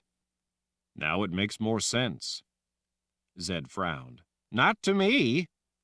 Nathan flicked a hand. Well, we'll have to work out the details later. Zed turned an intent look on Richard. There are a lot of questions remaining, a lot to understand. As First Wizard, I need to know everything so I can tell if you got all the particulars correct. What if you made some sort of miscalculation in some aspect of it? We need to know if— There was no time, Richard said, cutting him off. Sometimes one has only an instant to do something, and in such circumstances every eventuality can't be considered or addressed. In that cusp of opportunity, not every circumstance can be recognized, much less planned for or dealt with. Sometimes it's more important to seize the chance and do what you can, even knowing that it won't likely account for everything, every problem, than it is to do nothing. Only later can one go over the what-ifs and should-haves. I had to act. I did the very best I could before it was too late. Zed smiled, and then gripped Richard's shoulder, giving it a jostle. You did good, my boy. You did good. Yes, he certainly did, Nietzsche said. They all turned to see her making her way down the path, a big smile on her face. I just checked. The army of the Imperial Order is gone from the Azrith Plain. There are a few men left, those like Bruce, who want the chance to live free to try to make something of their lives. A cheer went up from all those in the room at hearing confirmation that the vast army of the Imperial Order was gone. As soon as Nietzsche was close, Kahlan immediately embraced her. She finally pushed back and smiled knowingly at Nietzsche. Only someone who truly loves him would do all you did to get me back. You are more than a friend to us. Richard taught me that to love someone means that you sometimes are fulfilled the most by putting their deepest desires above your own. I won't deny loving him, Kahlan, but I still couldn't be happier for both of you. To see you both together and so much in love brings me profound joy. Nietzsche turned her attention to Richard. She was looking serious to the point of disquiet. I want to know how you could create a distant world on the other side of nowhere and send everyone there. Well, he began, I read in the books on Ordenic theory that the gateway that was created could bend magic around in a way to counter chain fire. That gave me an idea. He pulled the folded white cloth from his pocket. See here? A drop of ink fell here. Zed leaned in. So what? Richard unfolded the white cloth. Look, he said, pointing to the two spots on opposite sides of the cloth. When the cloth is folded, these two spots are touching. When you unfold it, they are on opposite ends of the cloth.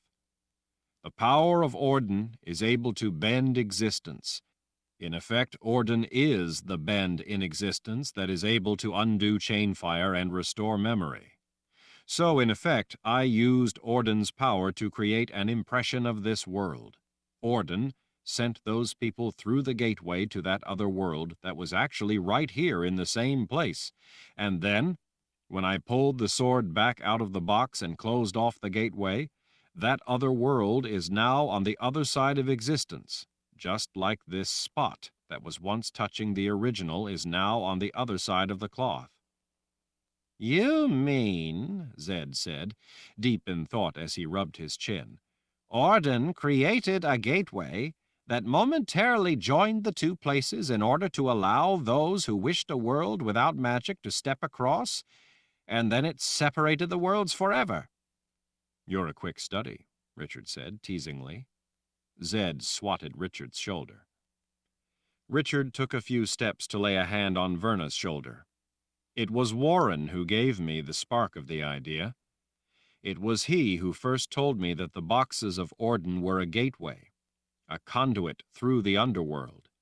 I couldn't have done it without Warren. He helped us all with his knowledge. Verna, her eyes brimming with tears, rubbed Richard's back affectionately in appreciation. Richard lifted the amulet he wore around his neck, the one once worn by Wizard Baracus. This amulet illustrates the dance with death. It's about more than just fighting with the sword, or even about living life. This emblem also contains what I needed to go to the underworld, the world of the dead. This is part of what Baracus intended for me to understand. But this amulet also represents that final movement of the dance with death, the killing thrust that was needed to use the boxes of Auden. Kahlan circled her arm around his waist. You have done Wizard Baracus proud, Richard. You have done us all proud, Zed said.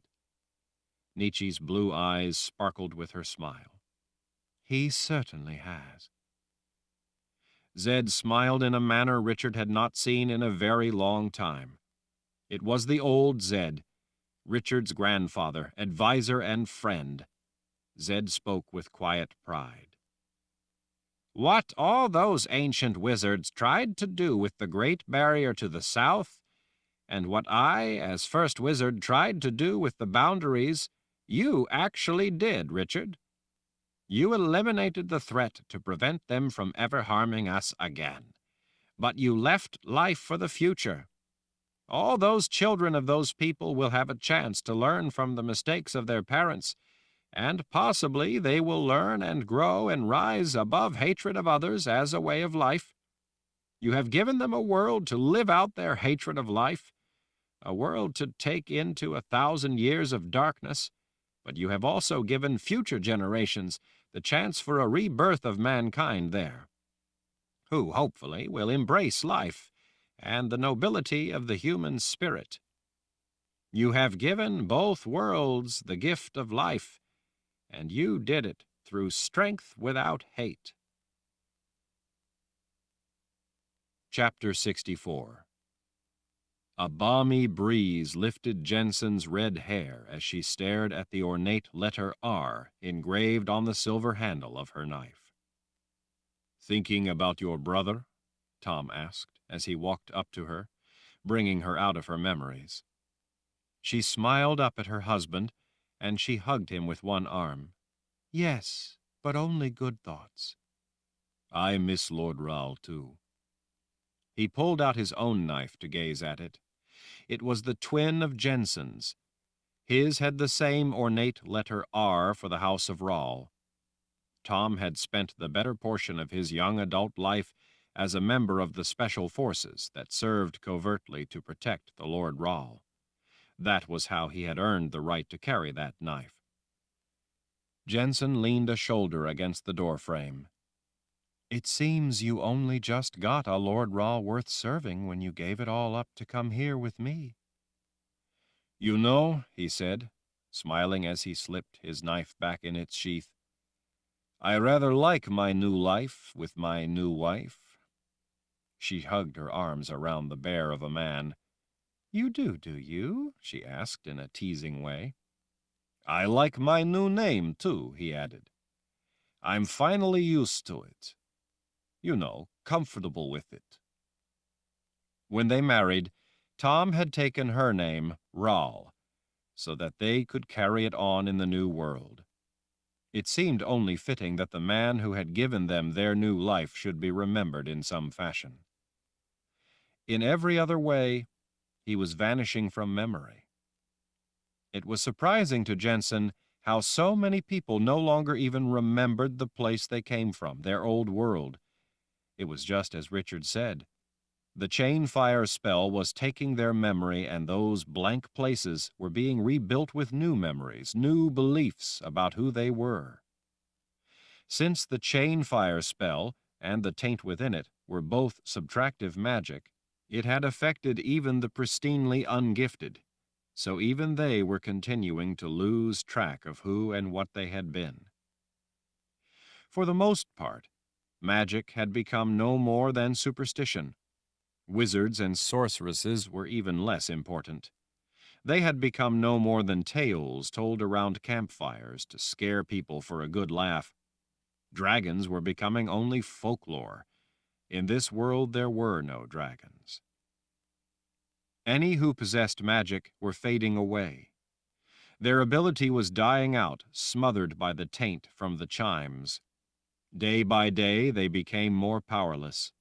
Eventually they would merely be old hags living by themselves in swampy places and considered crazy by most folk. Any trace of the gift that survived, if not withered away by the taint of the chimes they'd brought with them into their world, would eventually be completely eliminated by descendants of the pristinely ungifted.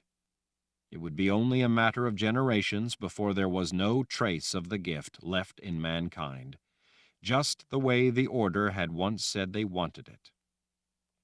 Everyone was concerned with more important things now. Their lives now revolved around the hard work of survival, when there was no one who accomplished anything worthwhile. People had forgotten how to do things, how to create things.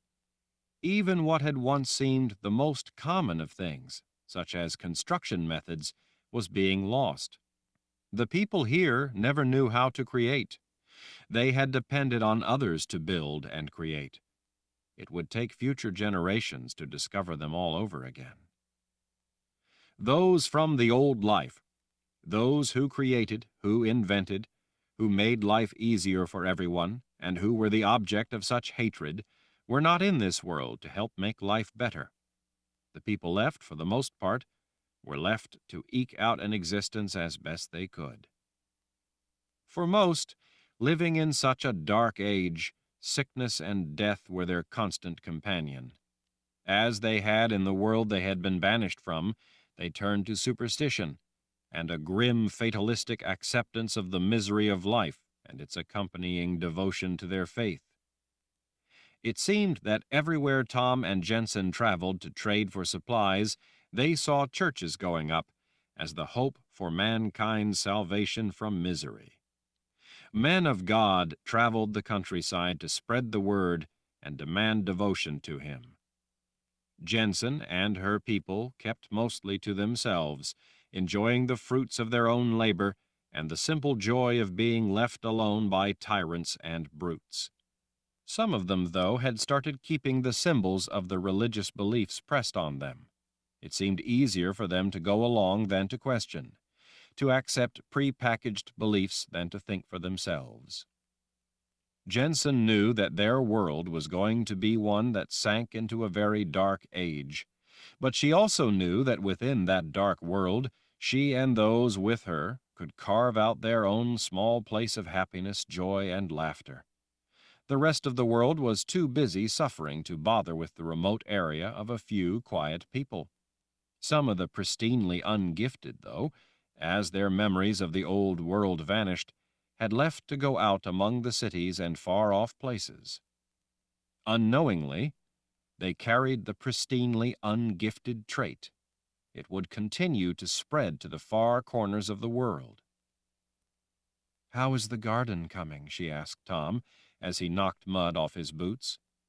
He scratched his head of blonde hair as he grinned. "Things are coming up, Jen. Can you believe it? I'm growing things. Me, Tom Rall. I'm finding it more than agreeable.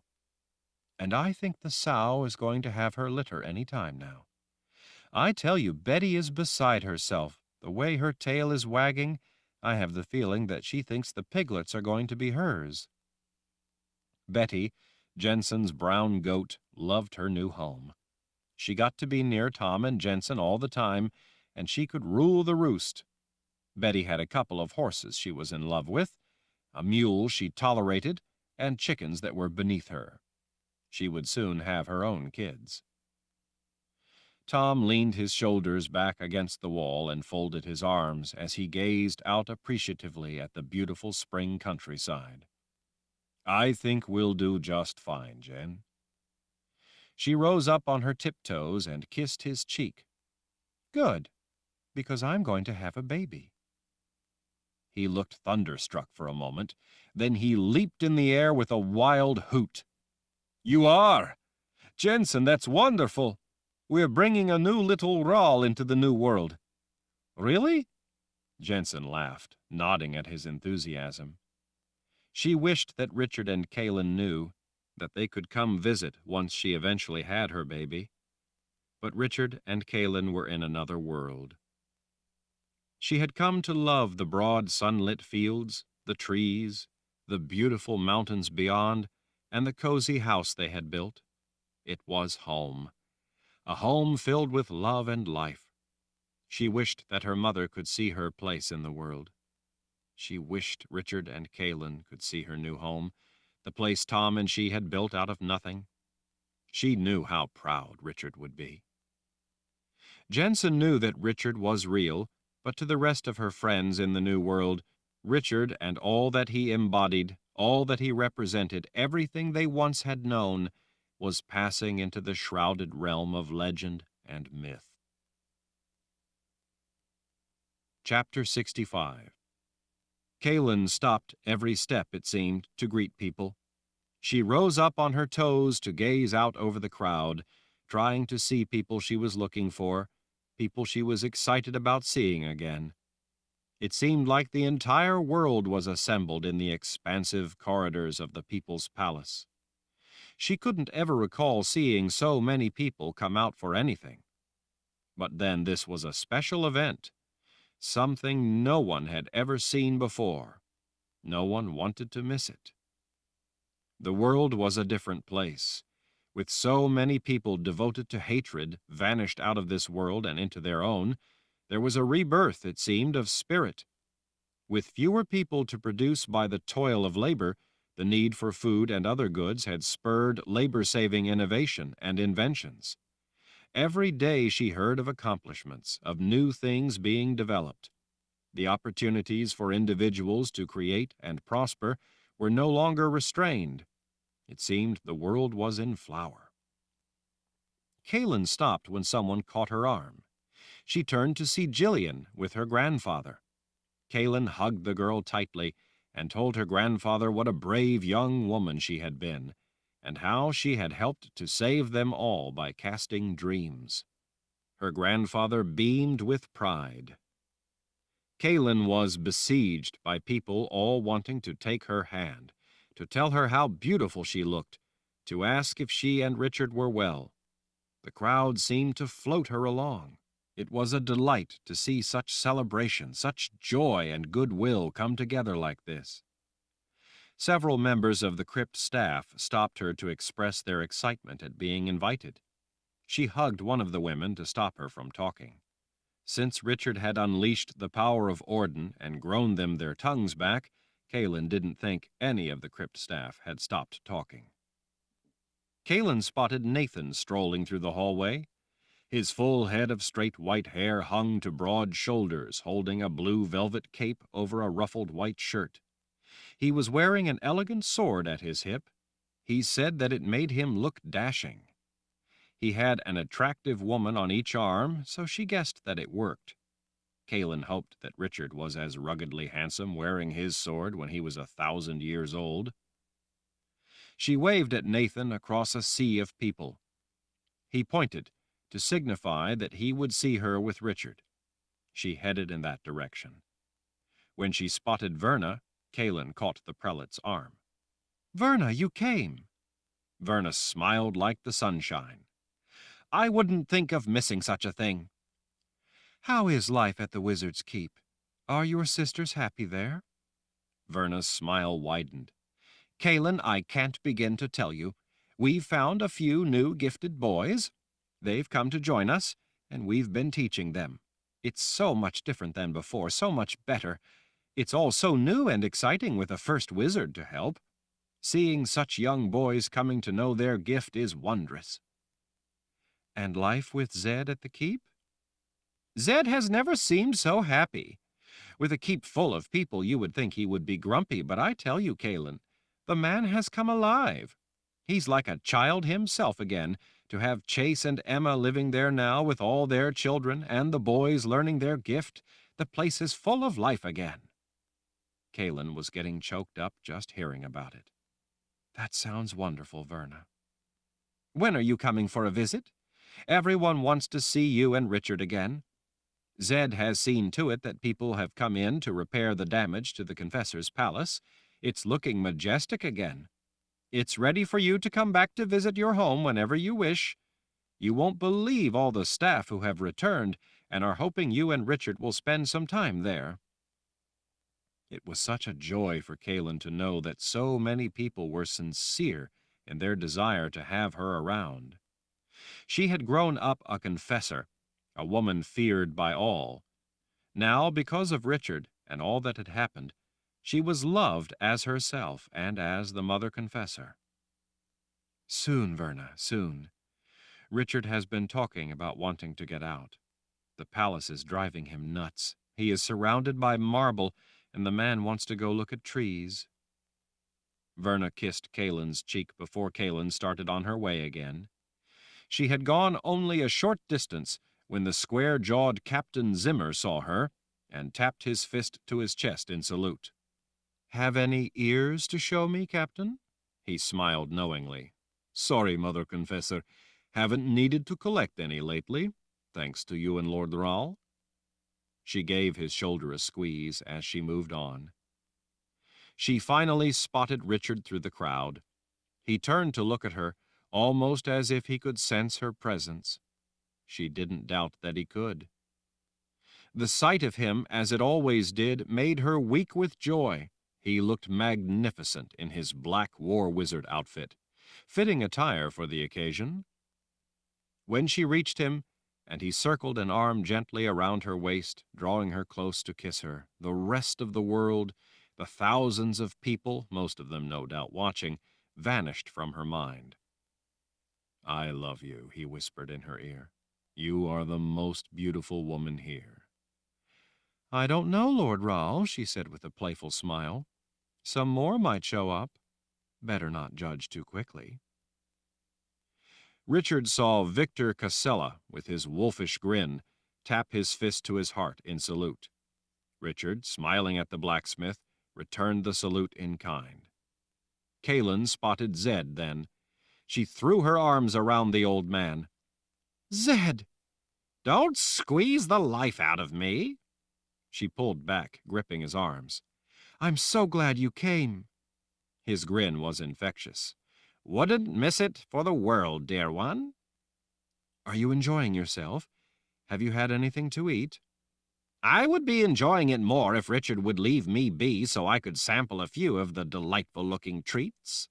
Richard made a face. "Zed, the kitchen staff run when they see you." "Well, if they don't like to cook, they shouldn't have become cooks."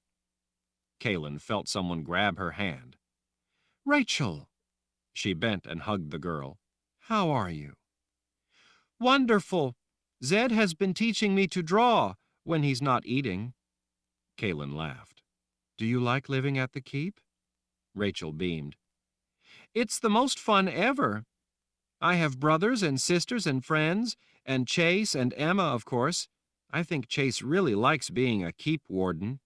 "I bet he does," Richard said. "And someday," Rachel added, "we may move to Tamarang to live in the castle. But Zed says that I'm a long way from ready for that." Rachel had been born with royal blood that carried the ability to draw spells in the sacred caves. She was technically the Queen of Tamarang. Someday she was going to make a grand queen and draw wonderful things. "Zed," Kahlan said, "have you seen Addie?"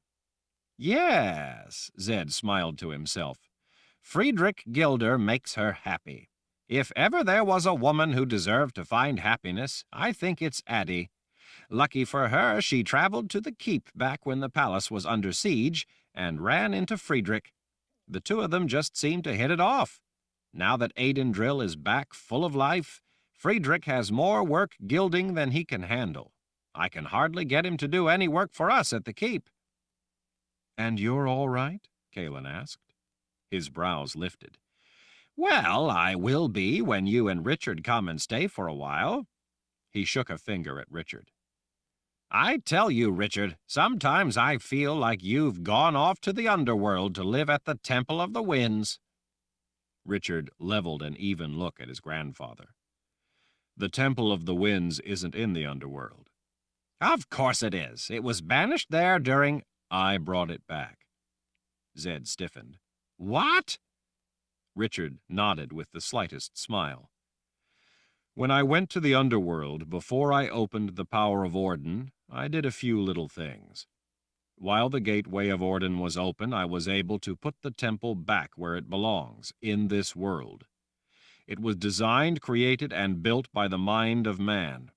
The things in it were the creations of the mind of man. It belongs to man. I brought it back to those of us who value such genius." Zed still hadn't blinked. "But it's dangerous." "I know.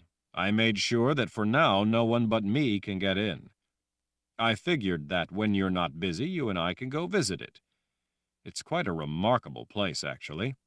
In the Hall of Sky, the ceiling of stone is like a window showing the sky across its surface. It's so beautiful. I'd love to be the one to show you a place that no one else has seen in 3,000 years." Zed's jaw was hanging. He held up a finger. "Richard, did you do anything else while the Gateway of Orden was open?" Richard shrugged. "A few things." "Like what?" "Well, for one thing, I fixed it so that red fruit in the Midlands is no longer poison, just like I promised you I would a long time ago." "What else?" "Well, Oh, look, it's time to start. I have to go. We'll talk later." Zed's brow drew down. "You had better believe we will." Taking Kahlan's hand, Richard ascended the steps to the platform of the devotion square. Egan and Ulick stood with their hands casually clasped, waiting for the Lord Ral. Richard took his place, Kahlan at his side. The crowd spread out through the vast hallway, quieted. When Kahlan finally saw her coming, she smiled so broadly that it made her cheeks hurt. The crowd parted along the seemingly endless red carpet for the couple approaching the platform. The escorts followed in a long trail. Kara, looking positively radiant, ascended the steps with Benjamin at her side, holding his arm. He looked magnificent in his dress uniform. Benjamin was now General Meifert, commander of the first file at the People's Palace. Kara, like all the Mord Sith following behind, was wearing her white leather. With Benjamin's dark uniform, they made a stunning couple. In a way, it reminded Kahlan of her in her white confessor's dress, and Richard in his black war wizard outfit. Nietzsche, as beautiful as ever, smiled as she stood among the Mord Sith to represent Kara as her official witness. "Are you ready?" Richard asked. Kara and Benjamin nodded. Too giddy to answer, Kahlan thought. Richard leaned down a little, fixing Benjamin in his raptor glare. "Ben, don't you ever hurt her, do you hear me?" "Lord Ral, I don't think I could hurt her if I wanted to." "You know what I mean." Benjamin smiled broadly. "I know what you mean, Lord Ral." "Good," Richard said with a smile as he straightened. "But I can still hurt him if I want, right?" Kara asked. Richard lifted an eyebrow. "No." Kara grinned. Richard looked out over the silent crowd. "Ladies and gentlemen, we are gathered here today to be a part of something wonderful, the start of the life of Kara and Benjamin Meifert together. They both have proven themselves to be the finest examples of the kind of people we all hope to be. Strong, wise, loyal to those they care about, and willing to overcome everything to embrace the highest values we have, life. They wish to share that life with each other. Richard's voice broke just a bit. No one in this room is more proud of that or them than I am. Kara, Benjamin, both of you are bound not by these words spoken before us all, but by your own hearts. These are simple words, but in simple things there is great power. Kahlan recognized the words from her own wedding. She thought that he could offer no greater respect for them than to use some of those same words for Kara and Benjamin. Richard cleared his throat and paused for a moment to compose himself. Kara, will you have Benjamin as your husband, and will you love and honor him for all time? I will, Kara said in a clear voice that carried over the crowd. Benjamin, Kahlan said, will you have Kara as your wife, and will you love and honor her for all time? I will, he said in an equally clear voice. Then before your friends and loved ones, your people, Richard said, you are now wedded for all time. Kara and Benjamin came together in an embrace, kissing as the moored Sith behind them cried, and the crowd went wild. When the noise finally died down and the kiss finally ended, Richard held out a hand, inviting them to come and stand beside him and Kahlan. Berdine was still crying tears of joy on Nida's shoulder. Kahlan saw that Rika, tears brimming, wore a pink ribbon in her hair that Nietzsche had given her. Richard stood tall and proud as he looked out over all the faces watching him. If Kahlan didn't see all the thousands gathered, she would have thought the halls were empty, it was that quiet. Richard spoke then, in a voice that all could hear. To exist in this vast universe for a speck of time is the great gift of life. Our tiny sliver of time is our gift of life. It is our only life. The universe will go on, indifferent to our brief existence. But while we are here, we touch not just part of that vastness, but also the lives around us. Life is the gift each of us has been given. Each life is our own and no one else's. It is precious beyond all counting. It is the greatest value we can have. Cherish it for what it truly is. Kara put her arms around his neck. Thank you, Richard, for everything. It is my great honor, Kara, he said as he hugged her. Oh, by the way, Kara whispered in his ear, Shota stopped to see me just a little while ago. She wanted me to give you a message. Really? What message? She said that if you ever come back to Agaden Reach, she will kill you. Richard pulled back in surprise. Really? She said that? Kara nodded, grinning. But she was smiling when she said it. And then the bell calling people to devotion rang. Before anyone could move, Richard again spoke. There will be no more devotions. None of you have to kneel before me or anyone else. Your life is yours alone. Rise up and live it. End of Confessor, The Sword of Truth, Book 11, by Terry Goodkind.